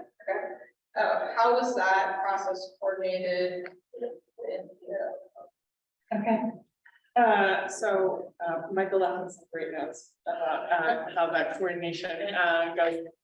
We have both a formal and an informal process with the MPO when it comes to adopting our like our PTAS plan. So obviously Michael's the vice chair of the MPO, and so is able to present our PTAS plan at the MPO meeting for adoption. And then also integrating our safety measures. And also Michael and I both sit on the Joint Transportation Committee. So we're able to present with the Joint Transportation Committee for feedback there too. He had a note that OCPC attends that advisory board meetings. And so Mary and Charlie have an opportunity to discuss that with our board as they adopt that policy, that plan also. And then we, I know it's been mentioned before, but we participate in our safety team participates in a lot of the road safety audits. So we have an opportunity in a couple different areas related to safety to participate with the MPOs within those processes. So. Does the MPO adopt new PTAS targets last fall? Yes. Yeah. And then I asked that because only because the tip references the 2020 adoption. I think you guys are pretty, most MPOs adopt when their RTA updates, which I think is the perfectly reasonable practice. So I just wanted to see, make sure that process is happening, and so it is, to make sure it's reflected. I'll have to go and double check whether you actually formally adopted them or not, but we will. Present the data.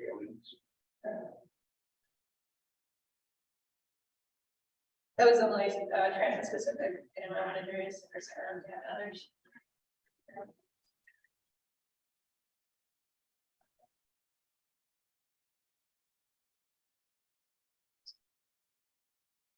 I'm all set. Anybody else on the team?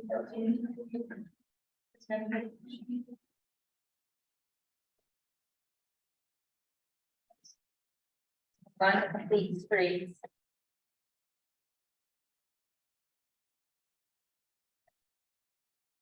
Okay. I'll kick things off with this one as well. So complete streets. As we've kind of discussed in the planning of this SIRT review, this is in terms of how we're talking about complete street complete street topics is shifted. Usually we kind of parse out bike and ped and freight and transit, but kind of want to nest them all here, particularly with the kind of the emphasis on complete streets with Bill. And so kind of with that, I wanted to kind of kick it off more broadly with kind of complete streets conversation, and acknowledging that it seems like the region, maybe there's all but one now municipality that has adopted a complete streets policy, which is great. And I'm curious what the OCPC's involvement, or I guess kind of approach to supporting towns and maybe reaching this goal, because I know that was another goal that was listed somewhere, was to get 100% of the towns with a complete streets policy. So curious your involvement there. Yes, Chris, on the screen is the MassDOT Complete Streets portal. So this presents an inventory of which communities are tier 1, tier 2, tier 3. 1 being you have a policy, 2 you have a prioritization plan, and 3 you have complete streets project funded. Or you see the town in the middle of the screen there, Plimpton. They're none of them. So that's the lone holdout of the economy. And thankfully, there are multiple communities, I think 4 or 5 that have applied for and received complete streets project funding, and some have had multiple projects received, including the town of Plymouth. And Ray Garino on our staff actually drafted their complete streets policy. Ray and I traveled to their select board for a presentation to them. And they signed that many years ago. Now they're applying for projects through the complete streets board. That's an example of this success story. But Chris, to your question about some of the ones that are lagging, I think it's an opportunity for us, the planning council, to talk with the communities that haven't done a prioritization plan yet. How can we assist with that? And maybe do it for them in a contract. And then with the case of Plimpton, how can we have a conversation with them about talking about the merits of having a complete streets policy? I recall early on, one of the concerns from the communities was, what is the cost impact to communities that are required to implement sidewalks everywhere, or to actually slow development projects down these streets? But it seems like there's been an overall shift in the acceptance of this is fairly widespread. Nice to see.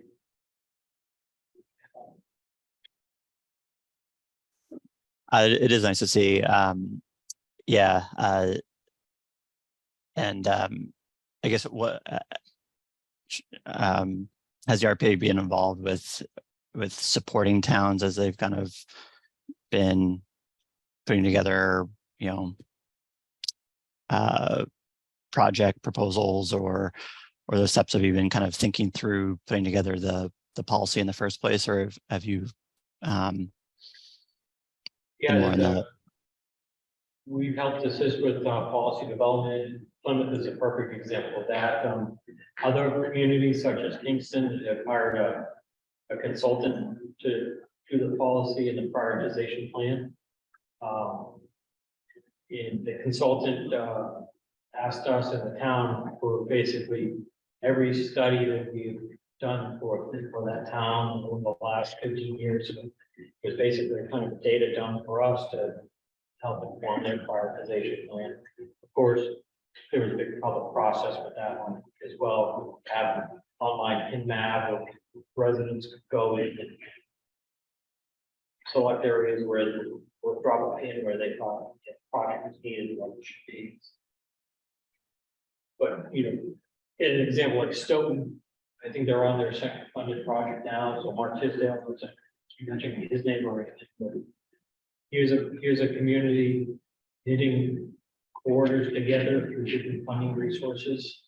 You know, going by Richard Wilkins Elementary School on Central Street. In the middle, one end, then they have a tip project on western end of that, that's a Costco, Canton and Central Street projects, and you know, they've been really strategic in getting projects. And also in that same area, there was a St. Louis school and a complete streets. So we got 3 different funding programs to support infrastructure programs with a pretty substantial part of the towns. So we've been actually before Massachusetts passed the law that funded complete streets. Stoughton already had a sidewalks committee, so that was really good because they had a lot of potential projects that they plugged into their list when they did get programmed. It also brought in, we helped them with their ordinance, and they didn't actually adopt it at the time, but then when Massachusetts passed the law, we revisited it, and we helped them with their ordinance also, as well as Charlie said with Plymouth.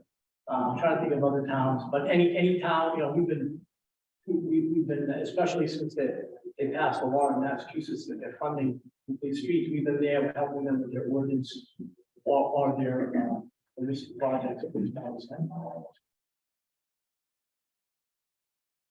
That's great. Thank you for sharing that. So kind of speaking to, so we looked at, I know you've got the freight action plan, you've got the active transportation plan. These are great documents. I kind of, I know the advanced questions focused on freight a little bit. And I think oftentimes when we think about complete streets, I think we think, you know, bicycle, pedestrians, transit, but oftentimes freight is often forgotten, I think, when we kind of think complete streets. So I'm curious how you, particularly with your great work in kind of the freight planning effort and the kind of action plan, kind of outlining kind of where there are some issues or how you identified it, you know, freight constraints and things like that within the region. How that then kind of comes back to the complete streets conversation when a project is kind of moving forward for complete streets funding at the state level, how things like truck turning radii are part of that conversation and kind of built in. Yeah, we this is a video that I took in Brockton. I often say that we have 21st century trucks and vehicles on roads that were laid out in the 19th century, and this is a good example of that. He tried not to be up on the back wheel or not up on the sidewalk, but also there's the overhead problem here with the viaducts, which are historic arches. I think it's 13.6, and there's the sidewalk, which actually is broken because other trucks haven't been so cautious on the sidewalks. But I give you a good example of how we look at freight and trucks when we look at complete streets. One of the things we do is as trucks move through road safety audits is we have to go out in the field. There's an intersection in Avon, Route 28 at East Spring Street and West Spring Street. And basically it's kind of a jog in the road. People, trucks come down Harrison Boulevard, then they have to take a left and then a quick right.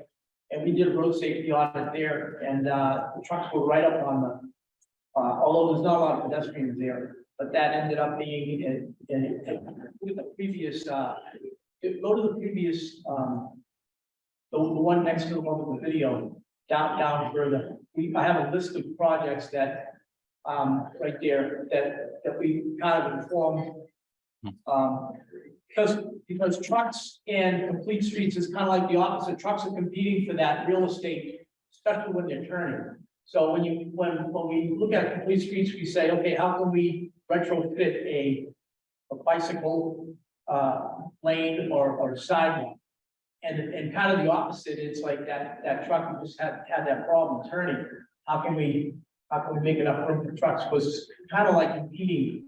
But the giveaway is on the street, like at the Route 28 and East Spring Street, where the trucks were just making into the grass, their wheels were going right up there.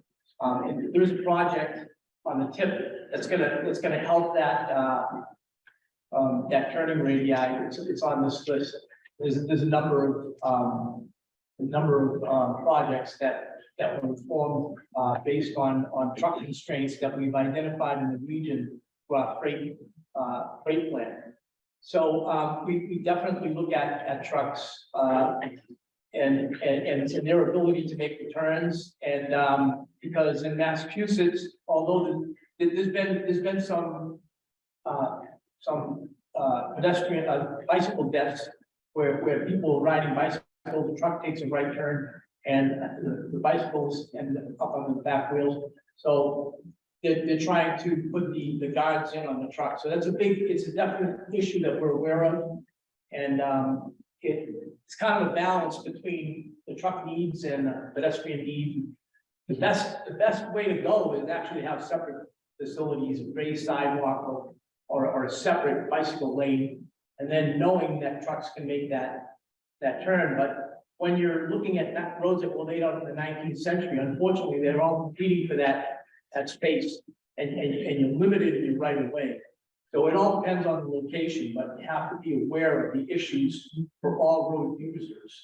That's the important thing. And like I said, there's clues out there when we do our site visits. We can look into downtown Brockton and see the curbs that are broken with the back of the wheels have gone over. We can actually go out there and videotape it, you know. So it's definitely an issue for all road users.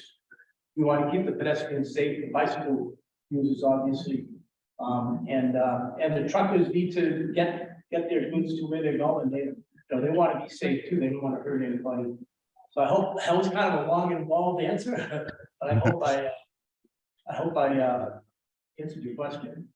Yeah, no, I appreciate it. And actually, I was gonna reference this table and this map, which I think is great tool to kind of identify, where those crashes are, and the list of those projects. And one of my questions was going to be particularly for those Avon and the Stoughton project, if those were the ones that are currently, I'm not sure where they are in the under construction, and not sure where the other ones are, but if those were kind of specific freight projects or more, I guess more kind of larger, more kind of freight was built into the design, I assume, that it's larger than just a freight issue that's being addressed there.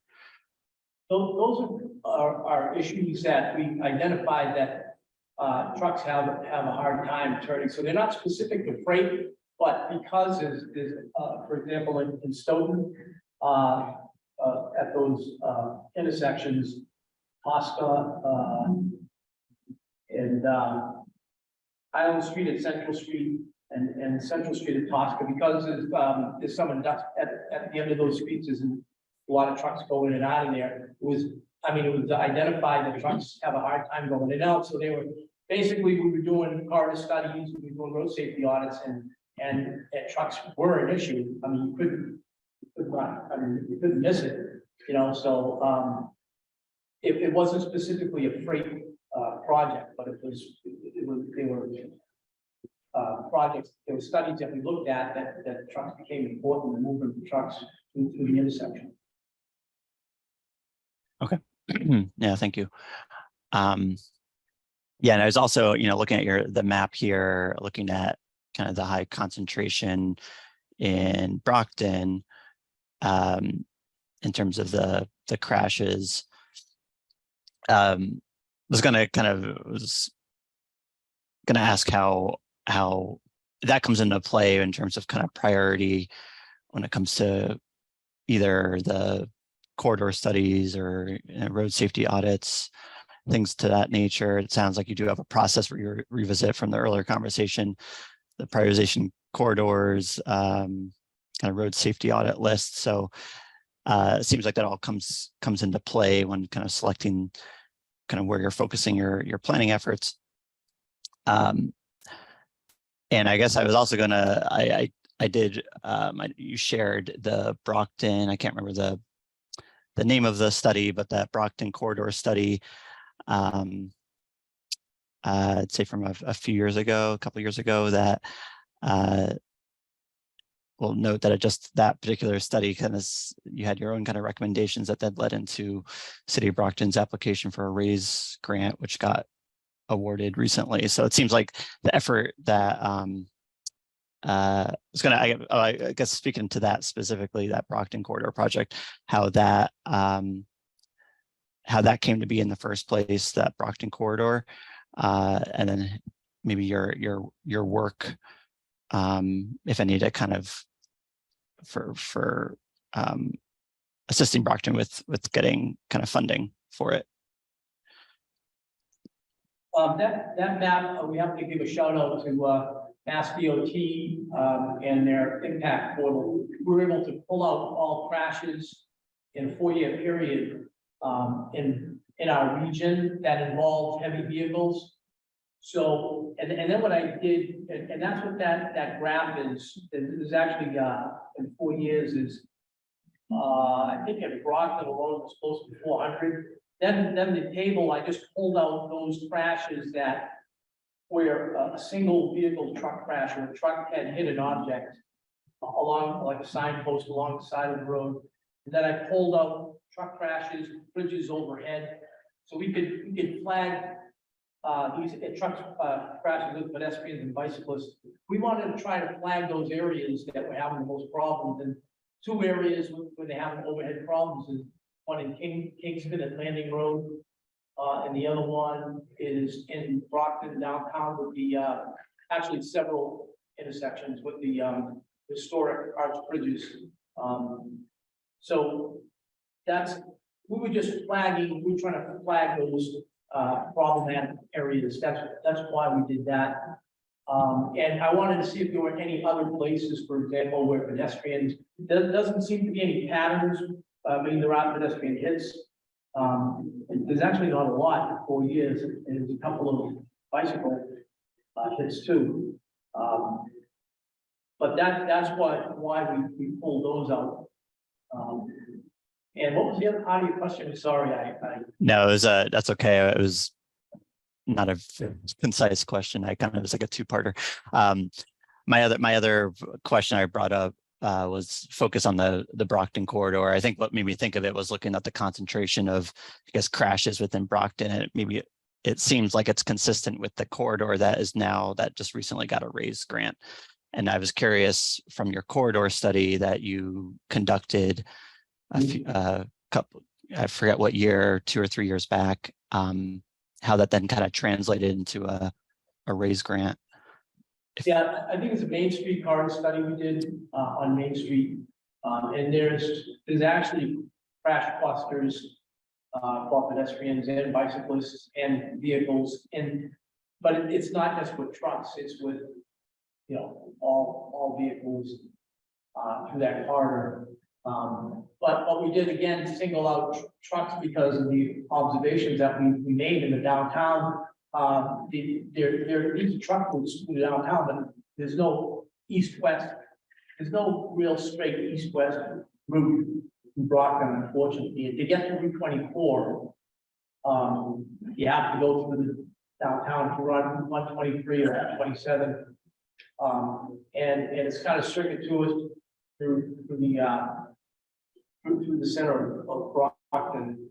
And the other thing that also that kind of correlates to that map is we we mapped all the warehouses and the freight centers, and it's kind of in a north-south direction along Route 24, along Route 28 in Brockton and West Bridgewater, along Route 18, Abington and Whitman and Bridgewater. There's not really a lot of east-west. And the other corridor, of course, is Route 3 along, and that's where a lot of the freight users pop up along there also. So those are kind of the important routes for the trucks through the region. Through the region and in and out of the region.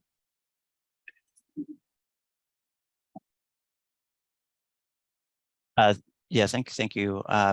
Yeah, I was going to note too, and where was it? Truck parking. I know you provided, you had a section, which is good to see on kind of truck parking and kind of facilities within the region, and even those that have services and those that do not, which I think is great data. That made me think of the statewide freight planning effort and MassDOT's own planning efforts related to expanding truck parking because of the limited availability statewide. So I'm curious of your, what level of kind of coordination, kind of understanding of kind of this state's work on that. And if there's any kind of, I guess, coordination revolving kind of data collection and whatnot regarding your own kind of planning efforts. We do attend the freight users group that on the statewide level. So just to make sure that we keep in touch with what's going on,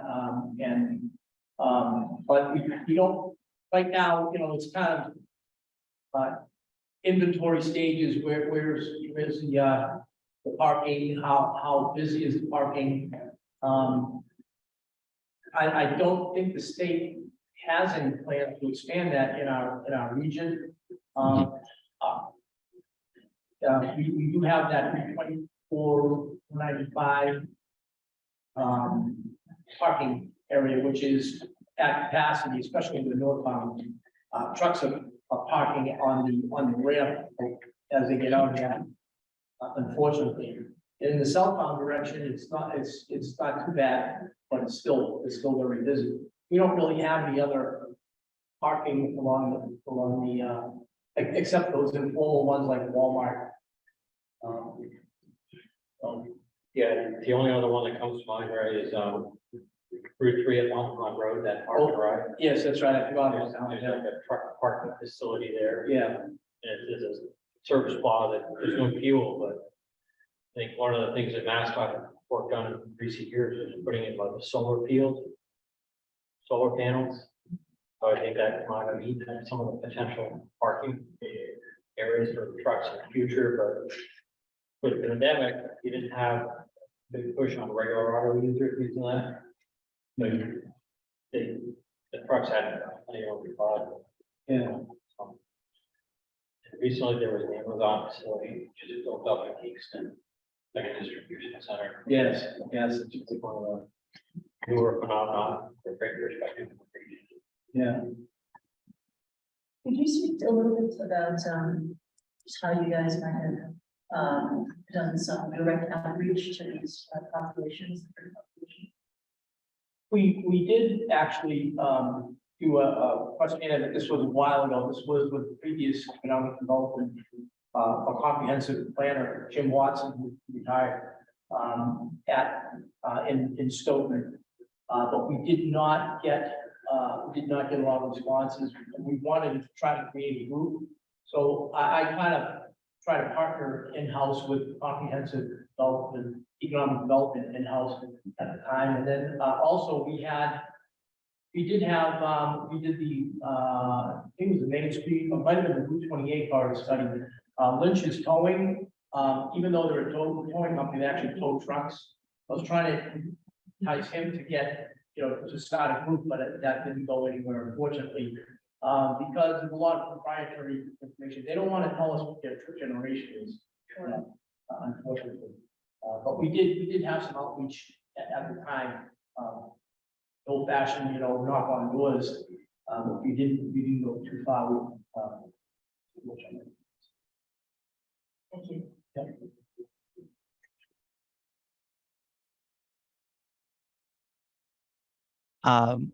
Just one more thing on freight. I noticed, so it seems like you are, it's good to see the list of projects. Seems like some of these are constraints are being addressed through some of the projects that our program or have been constructed.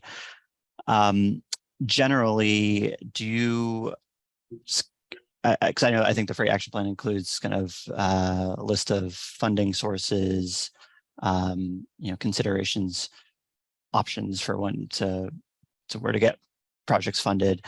I did notice that NHFP, so the National Highway Freight Program, I don't believe was listed as a source, and that made me think of whether or not the regions get kind of ability to kind of program some of that within their own tips, or if that is with the state, or if you know the answer to that. Yeah, someone. That's a good question, Chris. I don't know. It's not included in the summary of funding categories in the tip right now. So my thought is no, but then that's the follow-up question, why?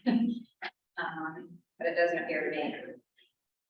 Okay. Yeah. And I only ask because I know there's you document a lot of obviously potential constraints that could be funded. So kind of just helping you kind of think and just maybe think of that potential source. So we could follow up on that one. Okay. Go on. Sorry, yeah. What was your involvement with the state freight plan? I don't understand that.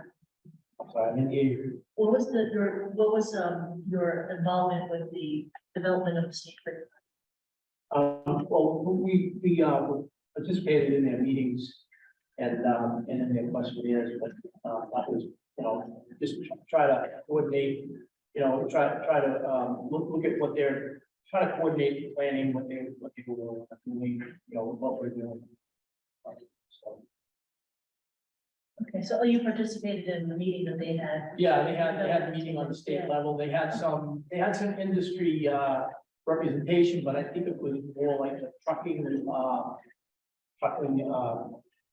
people, the companies that the trucking associations. I think they had industry. I didn't see anybody like truckers or businesses there, but I did see the trucking associations there. Yeah. Okay.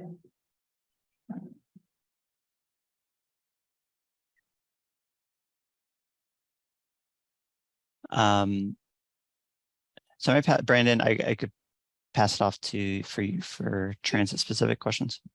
Perfect, thanks, Chris. Thanks for asked a lot of questions, answers, so I appreciate the meeting of this.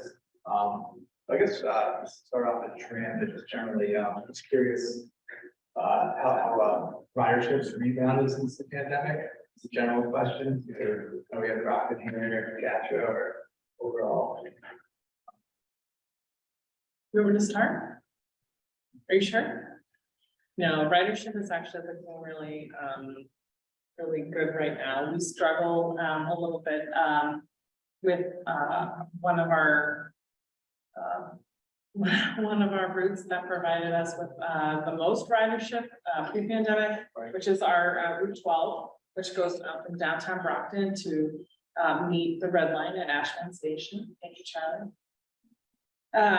So in some of that, we've talked a little bit about changes to commuting patterns and things like that. And so we have not seen that ridership rebound like we would have expected, but local ridership is up. And we've recently started a micro transit service to the town of Rockland, which has seen really strong ridership for us. It's actually a lifeline service funded through the Commonwealth's Community Transit Grant Program currently. ridership to some of our regional workforce centers has been really strong. So our service to the town of Stoughton, which meets at Cobb Corner, which also connects with the MBTA there on the Stoughton Canton line, that has been really strong.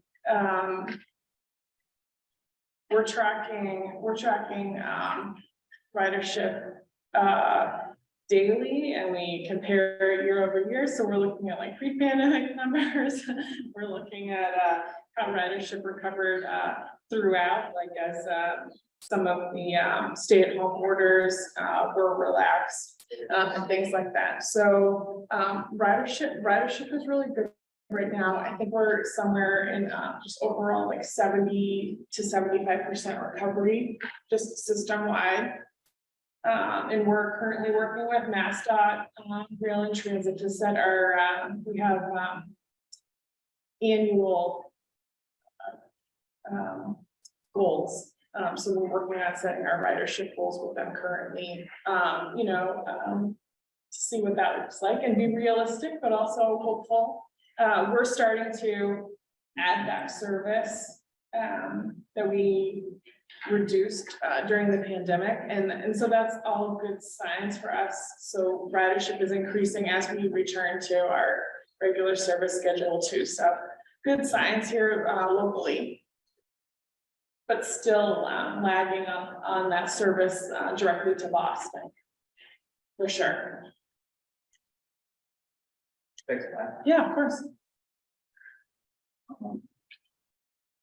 I guess I'll switch gears quick, and this kind of just leaves out one of the advanced questions, so thanks for responding to that. But for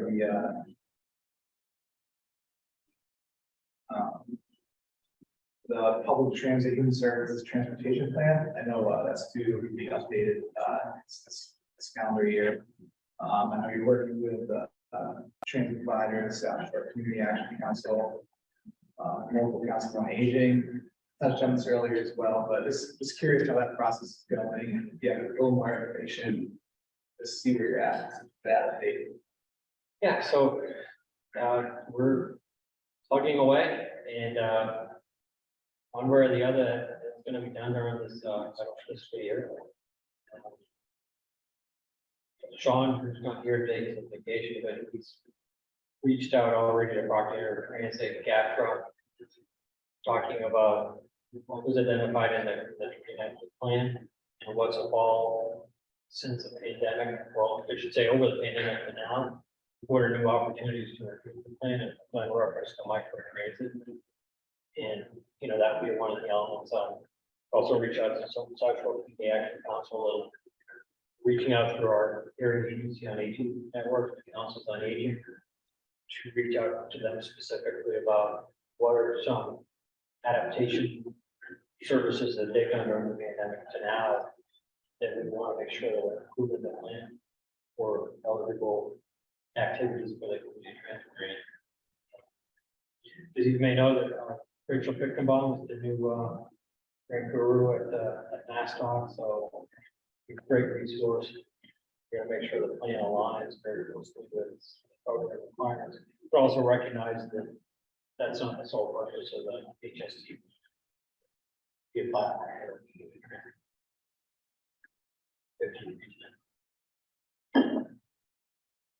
Appreciate the update there. Thanks for keeping on top of that. Sorry, I'm kind of jumping around, but so I'm not sure if we missed this, but just curious, some of the intercity providers like P&D, can you just describe or discuss how they're involved in the planning process at all? Yeah, so go back to that term ebbs and flows, right? So for a long time, we had a participant on our joint transportation committee who was the son of the founder of PV. His name was Chris Anzoni. And he was really interested in planning, so he'd be like a regular participant on JTC, and he talked about service, some potential projects to go to Providence, for example, a bus service from Providence. So talk about some ideas that might be in a long range plan. But there's no, service, I think P and B was started by his father, George. And Chris worked, who was a family run business for 20 years. It was sold. Talk about time, and time was everything. So they sold it just before the pandemic. If I'm not mistaken. To a partnership that includes John Cogliano, former secretary of EOTC at the time. So now, so some type of partnership. John Cogliano was on there. Some of the boards. Very referenced to South Shore Chamber of Commerce, effort where we did a transportation infrastructure task force. And actually, John was one of the panels on the committee, as it was I, so we talked about like, regional transit, the importance of private carriers and whatnot. So, I know they made some service changes on 24 quarter, and I think they've actually reduced service. So it seems like lower utilization of some other park lots. Service by the team.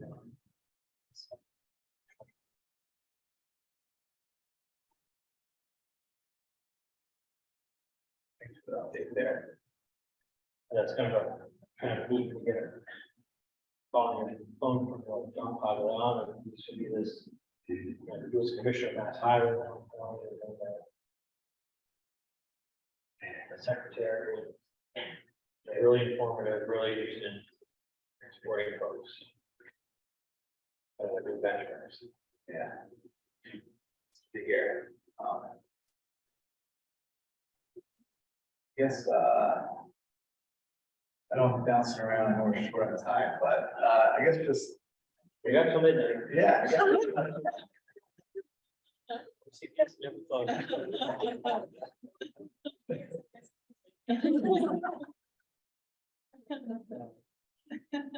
might be my last second. But for like first one last time, I think like share and discuss it. And share. There's been some probing from, I would say, budget vendors to the planning council about, hey, we're thinking about going into a community pay. There's a market for doing that. Should we set up a meeting, whether it's a conventional bike or an electric bike. But beyond that, we really haven't.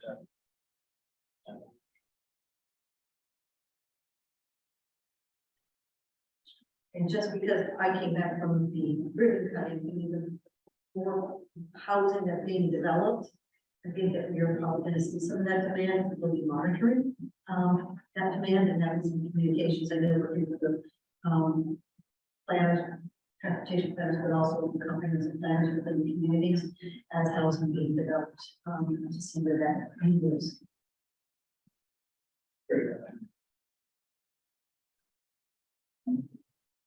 But we've always wondered if that is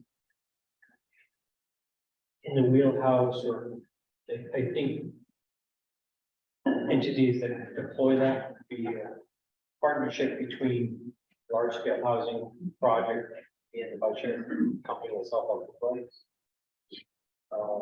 With municipal support, which would allow for parking and traffic by as well. And we always wondered if that could be something through the Massachusetts Environmental Policy Act project review process, where they have a category for travel demand management. And if that should or could be a requirement for developers as they're putting in these types of facilities to have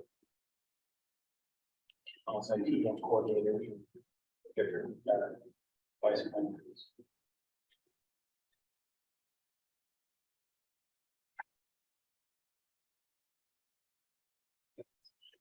Doesn't consider something you're maybe you're looking to for yourself. Very good. That most of my questions. I'm sure anyone else from the team has anything like that or touch on. Any questions from Full Colony or related to complete streets?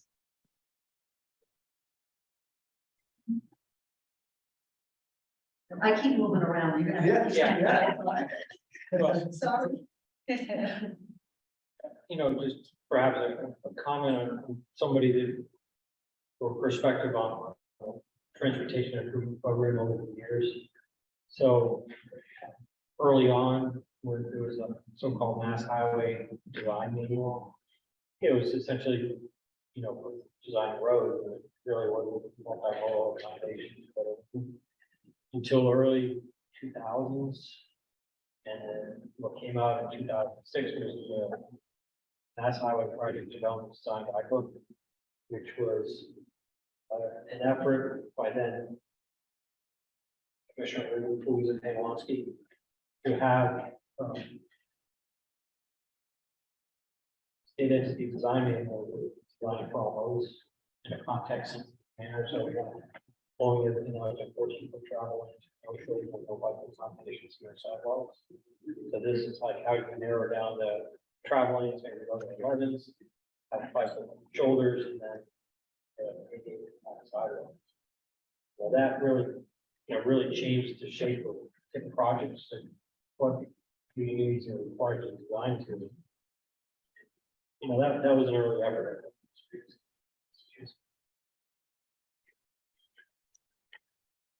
Actually, I have a CD of that.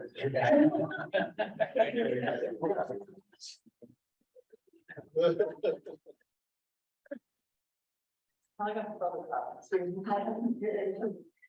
No, his office is so, you know, I don't even know where it's coming from. I do have a follow-up question. It's just on micro mobility, but I'll wait for him to come back. So I can ask it.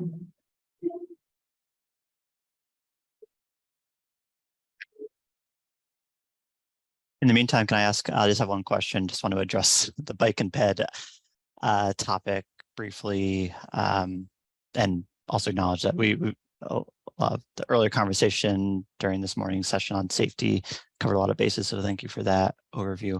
But yeah, bike and ped, I'm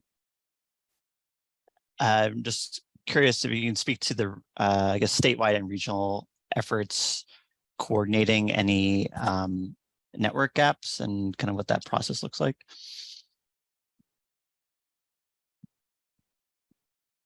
Yeah. So we do attend the Massachusetts Bicycle Pedestrian Advisory Board. We participate in that. It's a bi-monthly meeting. We also have our Old Colony Bicycle and Pedestrian Advisory Committee. It's a quarterly meeting, and we have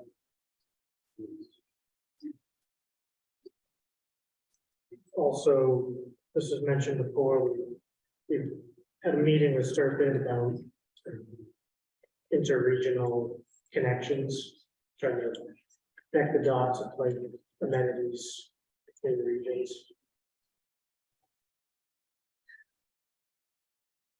And we actually put together,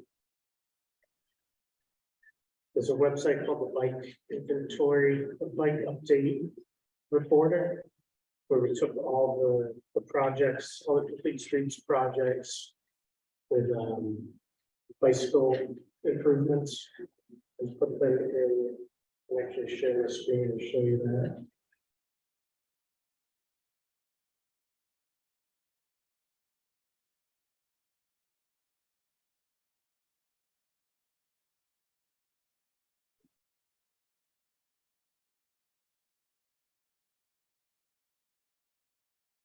Our intern Nate did a great job compiling all those projects. There's about 20 projects with bicycle improvements.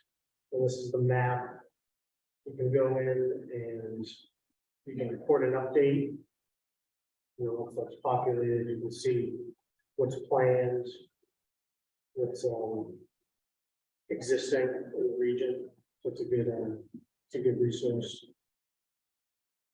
That's great. That is a good resource. Thank you. Yeah, you can see there's a lot of gaps in the region. Over time, we'll fill those. before Nate leaves to go back to school. Are those roadways with like dedicated bike lanes or? Do they have more? It depends, usually you can click on them and it'll tell you. It'll either say like bike lane, bike share. Okay, like differentiate, different.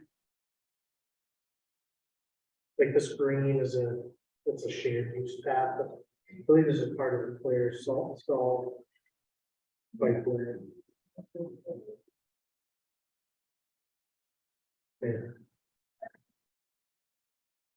I may have missed it, but is there like a bike and ped master plan or anything? We have the active transportation plan. All right. That was done in 2022. 2021. Yeah, and kind of speaking to that, like, how did you guys address micromobility, scooters, e-bikes? Yeah, that wasn't included in the plan. We were planning to like organize the bicycle pedestrian advisory committee and adopt specific bylaws and organizational structure, the chair, vice chair, and that. Yeah, we talked about that briefly earlier. We haven't really discussed. doing that. Yeah. Maybe. Well, I guess I'm curious, what would be your reason not to, what would be your concern in? What would be your? Well, I think if we could find a really super advocate from external to OCPC to be a partner in that, if I don't know, if Pete Sutton lived in the region, I think he'd be fantastic. You know, to be the chair of our committee, but you know, he has the impacts. And we'll get over in the O'Connell region, but you're looking at like the equivalent of somebody like that with the drive and the interest and to really take a mantle from the public's perspective. We have some ideas who that might be. It's Bill Fitzgerald and Avon, the DPW director, or Chris Ianelli, and he's a DPW director in West Bridgewater. Those are kind of two people who are kind of spotlighting as potential candidates on voluntold or volunteers. So we're aware of the groups that are out there, like bike shops and others that have an active participatory. We've also taken a look at some of the other regional planning agencies, what they have in place. I think to Charlie's point is finding the right person to assist. Staff can and will. Kyle himself is a cyclist and PMC rider this year. But it is just finding that person who can really take it from the perspective of the user, right? The cyclists who can embrace. So we've been getting part of our outreach is identifying those, there's a Brockton cycling Facebook page. So getting to those folks who are organizing, there's also a number of, we're just at DWD Park. So gathering that information, and to the point of, why not? I think we're just, again, we're just not staff preaching, right? It should never be really that way, really, or to be a support of those. The beginnings, I think, where the advisory group have been, and the Island and Transportation Department has done, is taken this group and really bring folks in to have those discussions, know what the resources are, and then hopefully bring in those stakeholders who would continue to take on driving the agenda for the next.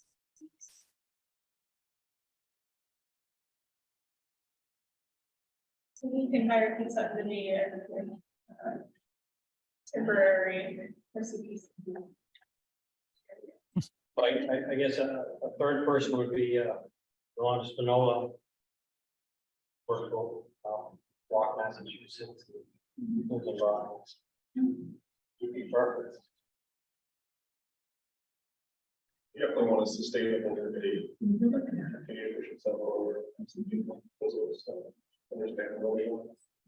Have all the pieces in place. Yeah, I think one of the things is, we worked hard to develop a list of, bike shops and bike suppliers. I think having them at the table would be good. They have a lot, they have their own followings.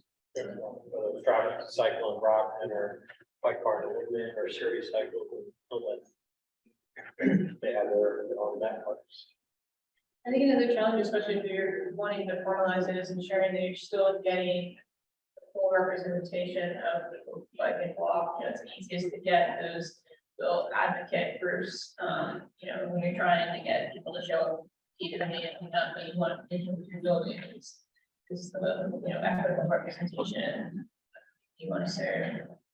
And I think where we're finding them is on the social media, and I'm aware of walking moms of South Shore, right? And while it's not just within our district, but they're a group that looks and walks together, but it's an advocacy group. And that is one, again, it's one of those places that we're looking to, as I see them from for social media and trying to reach out. Or I think I knew about South Shore moms group from a local TV station where in the morning they talked about it, like writing them down and looking them up and friending them and saying, hey, it's ongoing, but right, it's that really feet on the ground and looking for where the groups are. And we have a lot, we've got some room to grow on that, but they, without having to be in a physical location, like they're not going all over the place, we continue to work on.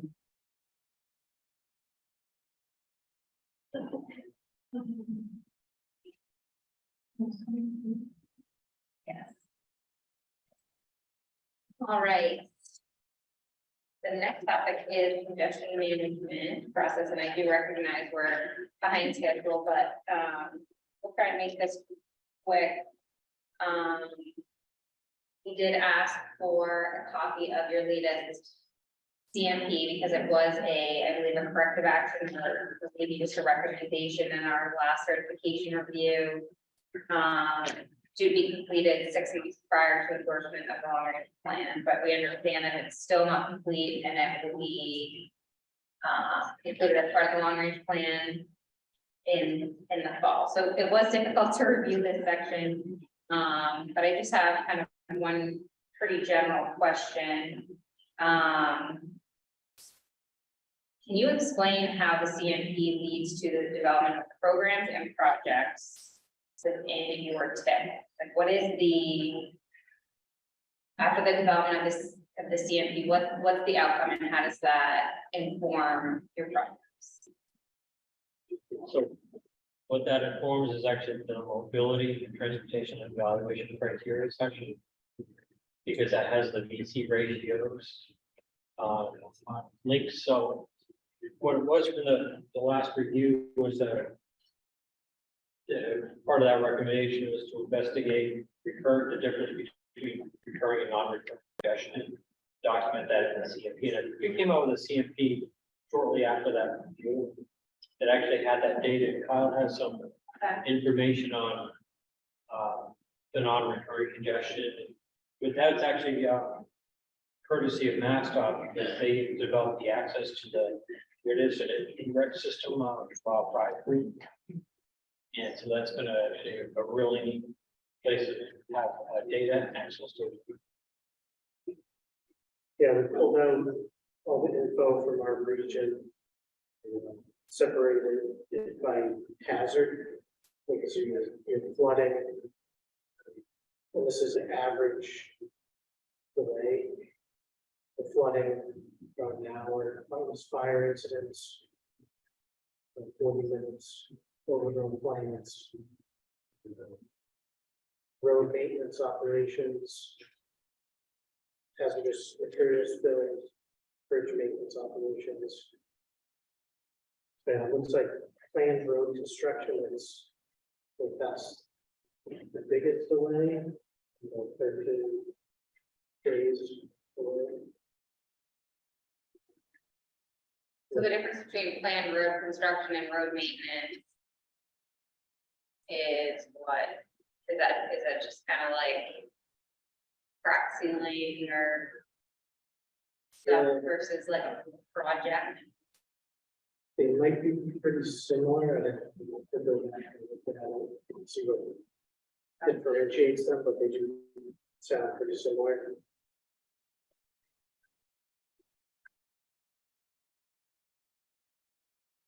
Krista, do you have any questions on this section?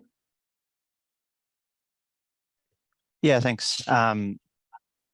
And I just want to note, yeah, the CMP report I thought was obviously that covers the CMP. I was going to make a note earlier that I saw the CMP kind of reference in other planning documents. So it's nice to see that the integration across your different kind of 3C documents and otherwise to other kind of modal documents. I was actually just going back to, so on the CMP report itself, so I did see the decision-making process for implementing. So you have the strategies for implementation, and you have also the measures as well as the 2019 status on kind of where you're at with a particular measure, which is good to see. Have you explored any kind of granularity in like specific types of strategies or kind of projects that had like an impact on congestion in the region? Have you gotten to that level of detail, or is it more higher level? Yeah, I would say it's more higher level. I think one of the things we're always trying to find out is, are there opportunities for like coordinated traffic signal systems to enhance the progression of travel through corridors? Actually, one of the areas that had a coordinated signal system in downtown Brock, part of their one-way system on Main Street. It seems to work pretty well, but as other TIP projects are implemented, we always, work with project components to see if that's always an opportunity to put that in, a coordinated system. But beyond that, it's more high level. Okay. Makes sense. Oh, sorry, one of the other things was with regard to that, with their ITS technologies for any TIP project that's going through it, make a comment that have communication operability with partner transit, so it's not, tripping the green, it's holding the green time for fixed costs. Or make sure that that's an element for all TIP projects, all projects.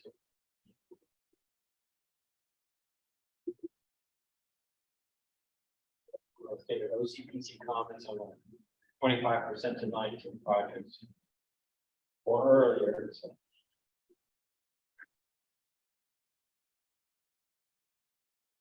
Do you have any CMP activities in the UPWP? Related activities? Well, we have so task 2500 is the management system one, so that has safety, congestion, travel demand model. So it has a whole congestion management process. Estimate bigger tasks. That's a regional TMC in the area.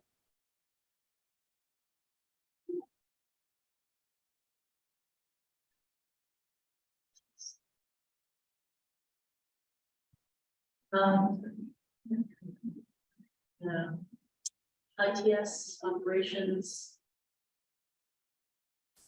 Control centers. One of the things, well, jumping to the next agenda item, but VIL discretionary grants approximately received a smart grant with VIL for potential to do some type of traffic operations center in downtown Brock. It's doing some of that early information gathering, design to lead to a project operations.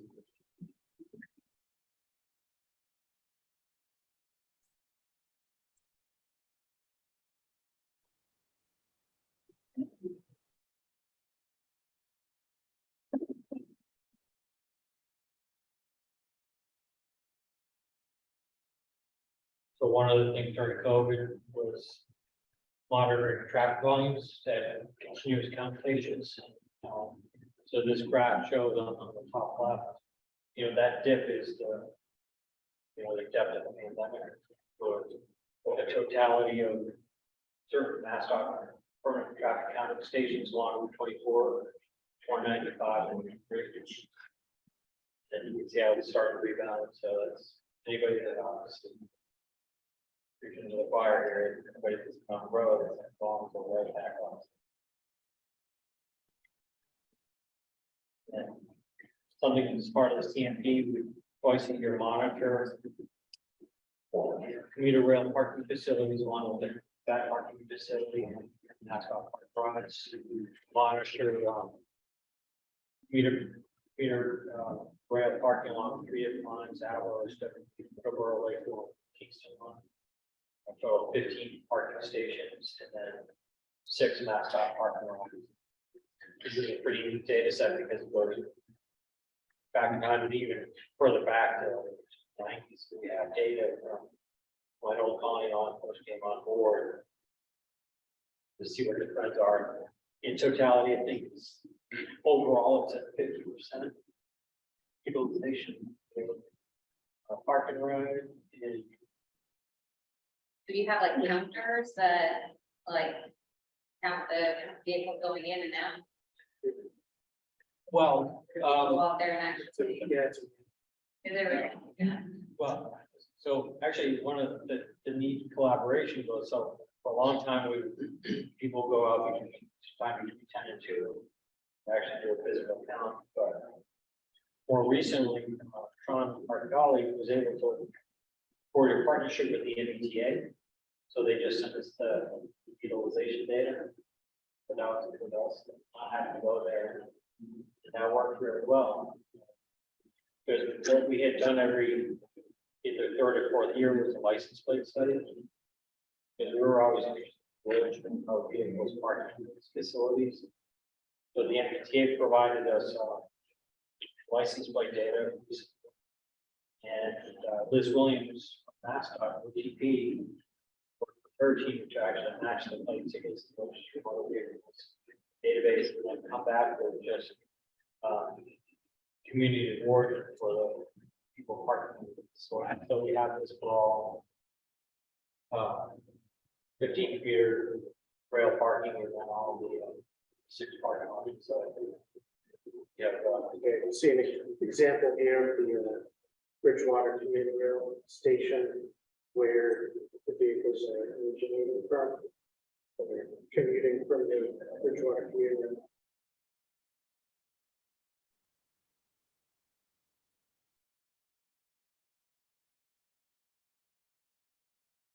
that's that. One of the interesting things is how much the Kingston commuter rail lot has dropped off in utilization in terms of markers, even now. It's when it first opened, it's a 1,003 space. And when it first opened, you're getting 8,900 vehicles in there. And it dipped way down, even pre-pandemic to half. And what happened was there's entrepreneurial business across the street that opened a private lot. And the MPTA raised their rate, so people on the parking over there next door. That's since closed, but even the numbers are still down. It's Okay, is it? So it's 1,030 total spaces in Kingston, and there's April of this year, there's 262.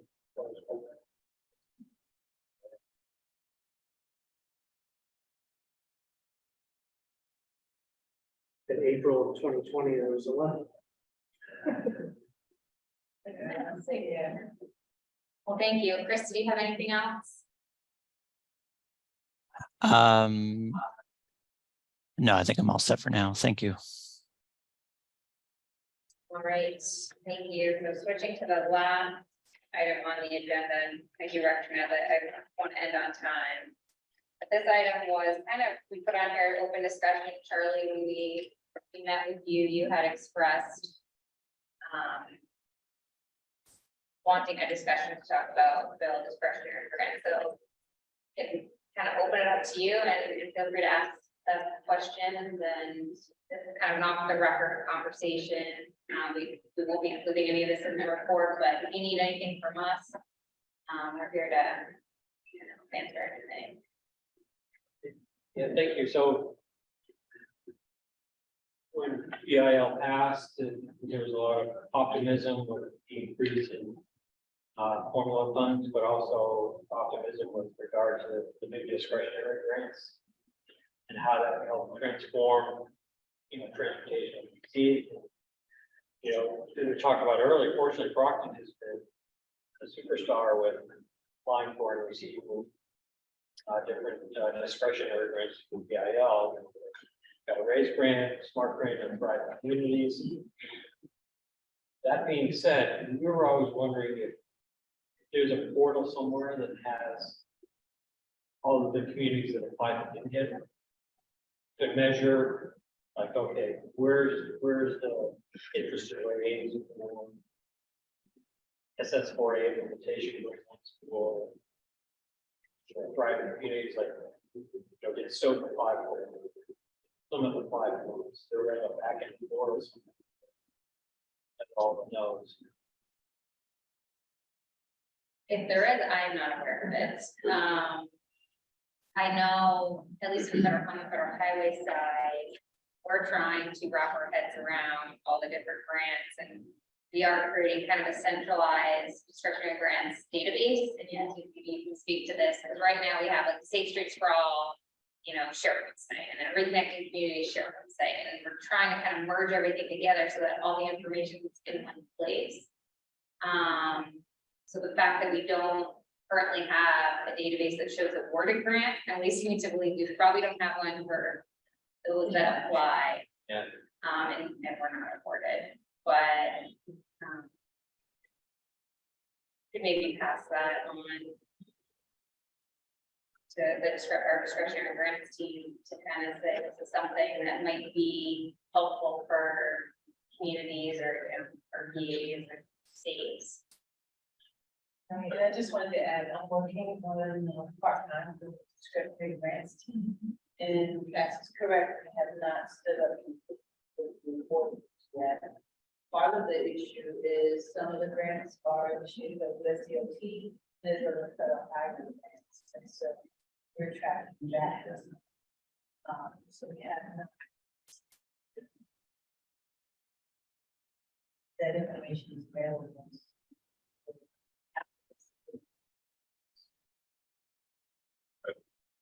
Yeah, I would say, I don't think, my assumption has always been we're not allowed to publish a list like that. Maybe it's just a practice, but I mean, that might be something to, in your role as the regional planning organization to kind of help facilitate and say, hey, and then everyone give us a list of what you applied for, and for yourself and for others, always be aware that if you apply for something and don't get it, you can ask for a debrief. When you ask for a debrief with either FTA or OST grants, it will show you the evaluation guidance. It changes from year to year, but you can see it and you can see exactly why you did or didn't get the grant. And the programs vary considerably in how competitive they are. Safe Streets for All. Can't say anything about the one going on right now, but the last year that got closed out, I can tell you not enough people, there was actually not enough people that applied for all of the planning. Some of it had to be held back. Literally every single entity who applied for a planning grant last year got every money they asked for, except for a few that asked for something else for things. Wasn't the case for implementation grants. That was people asked for a lot of money for construction. But yeah, for a lot of those, especially Safe Streets for All, like fly for the money. Because the worst thing that can happen is they say no, you have to go get a debrief and find out how to be better next time. So that's what I sort of suggest. And I do believe MassDOT was kind of trying to spread the word, like if you apply for a grant, please let us. I think they were kind of trying to say that, but of course, They don't make it kill them so far, and I'm sure that we're communities who didn't realize it.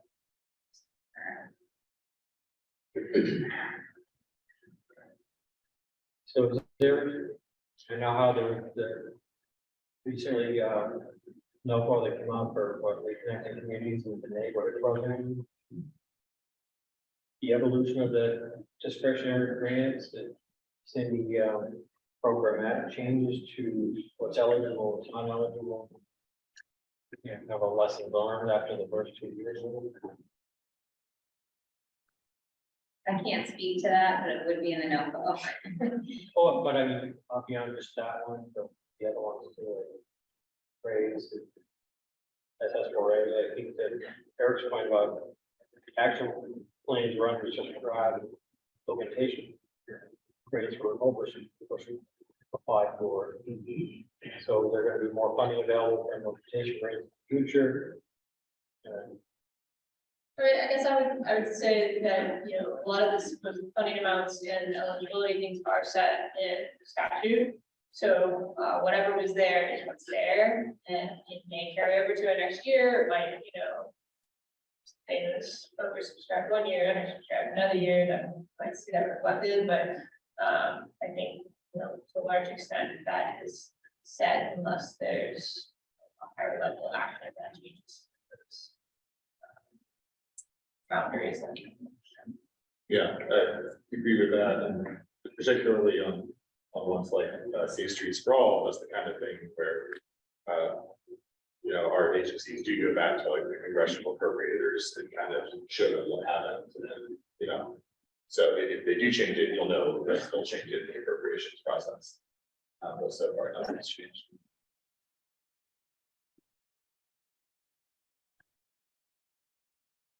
Yeah, Chris, feel free to jump in. So, Yeah, just on Safe Streets for All. So I know you're gearing up to sorry, I'm like, what's the term? To execute your grant agreement for Safe Streets and All action planning. Just encourage, you know, as you're thinking through that, just encouraging you to really you know, spend a good amount of time kind of thinking about the scope of that and ensuring that kind of what was in the NOFO, particularly for what's required for implementation grant awards, kind of that checklist. I'm forgetting what the name of that resource is, but there's essentially elements that are required to be within a safety action plan. And it's that self-certification checklist that you probably conducted, indicating kind of what you're eligible or not eligible for. But to really kind of look at that and build that into the scope of your planning document, because that is really the key to being competitive for implementation awards down the line, because as was mentioned before, those will be very competitive, and imagine those will continue to be competitive because more folks are getting their action plan grants and underway. So just food for thought as you're kind of thinking through that. Going back to your question about sort of who's applying for this, and, you know, I think you can't make them, you know, coordinate with you, but from a field planner's perspective, from a federal agency, I think it would be really valuable for them to coordinate with their region and MPO. So if there's anything, you know, as I said, a lot of set regulation statute, but if there's something that we might be able to add or suggest that be added to the NOFO to kind of encourage that coordination with, you know, for urbanized areas with a particular MPO or whatnot. You know, I would be happy to try to push a message like that along.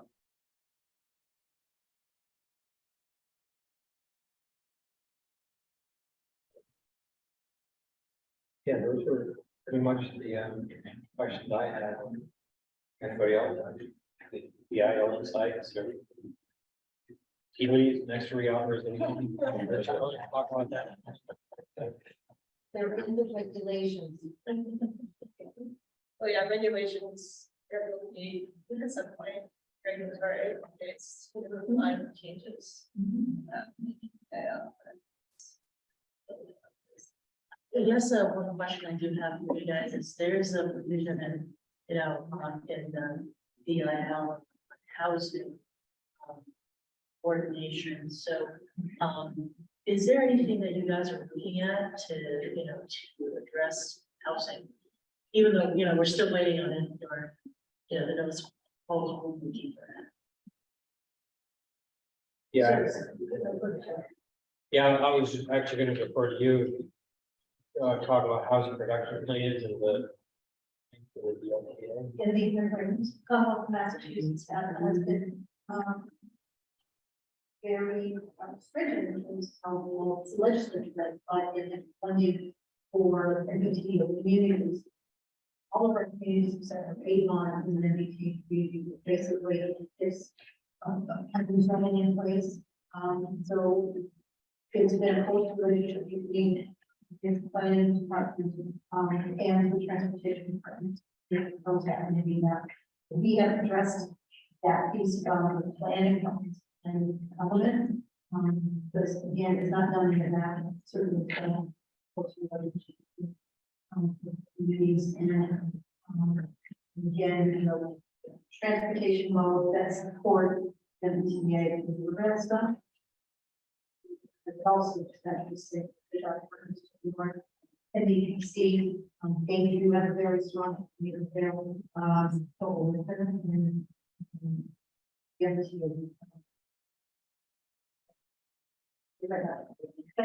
The point is that we recently lost one of our staff members who are more of an expert on housing, but we continue to have more visitors. This is on the through the transportation project that we are comprehensive planning, housing production plans, as well as master plans that are so vital, right? It's again, can't just talk about transportation without talking about the overall.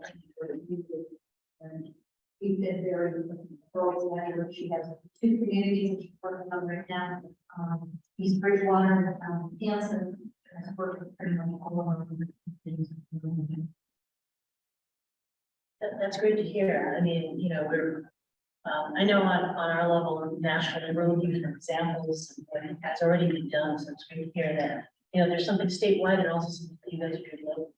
And I do caution the statewide because we have our communities that, that they have made great efforts in having housing production. The formula that's created may seem to be, there's some communities that are not plain and simple. But the ribbon cutting that I just attended with, just 2 blocks up the street, with the housing secretary, and as the presentation's going on, the rail is flying by, right? There's Rockton area transit bus that goes right by. It is like the epitome of what we are looking for. And so, to your point, some of it is genetics in some communities. We feel that it is a natural flow, particularly in our ways to have a very thoughtful, updated master plan. Then that's all what can help in economic development, transportation, planning, sustainability, all of it. Could you share that, if there's some kind of a link, what the state's doing and what you guys are doing, you benefit from it? No. And I guess, just one last thing, you had mentioned earlier about like, all the outreach you guys would do with communities, and when an issue comes up, you make sure you address it. You don't actually, you have to keep it on something, some kind of a list or something like that, to make sure it's addressed. Can you speak a little bit more to that? Well, SharePoint can be our friend, it can be our enemy.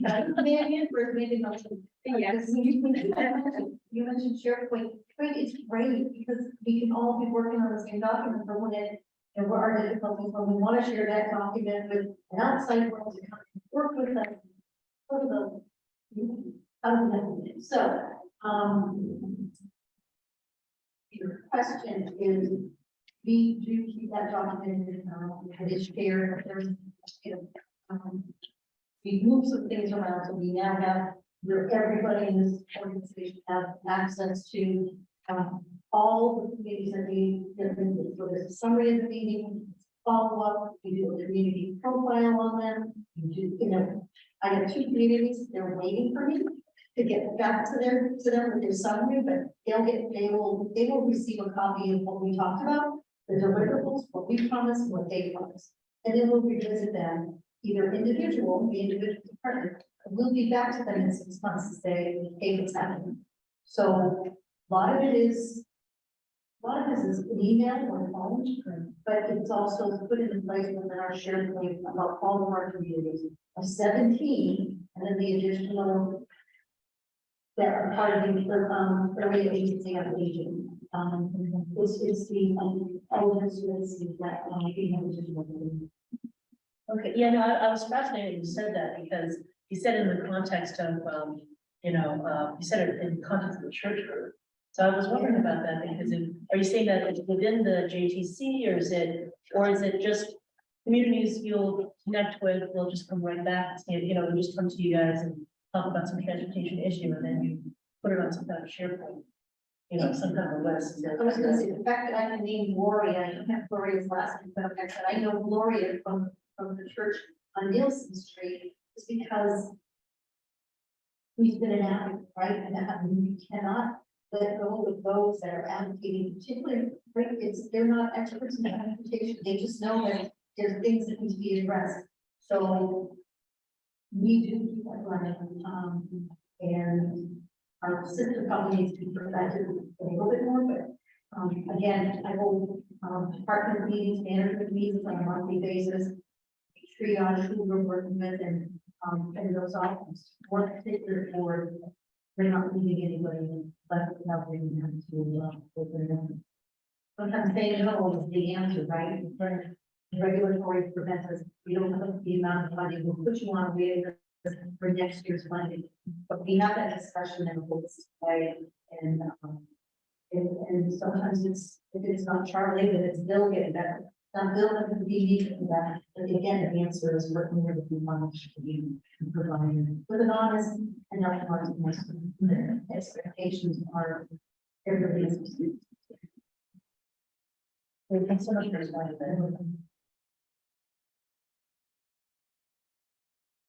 Well, thank you everyone for your time, I know a lot of time went into preparing for this, I really appreciate that, and for hanging out all day with us, even though we're just a little bit over. So in follow-up, a few logistical things, we'll follow up with staff here so we can figure out how to get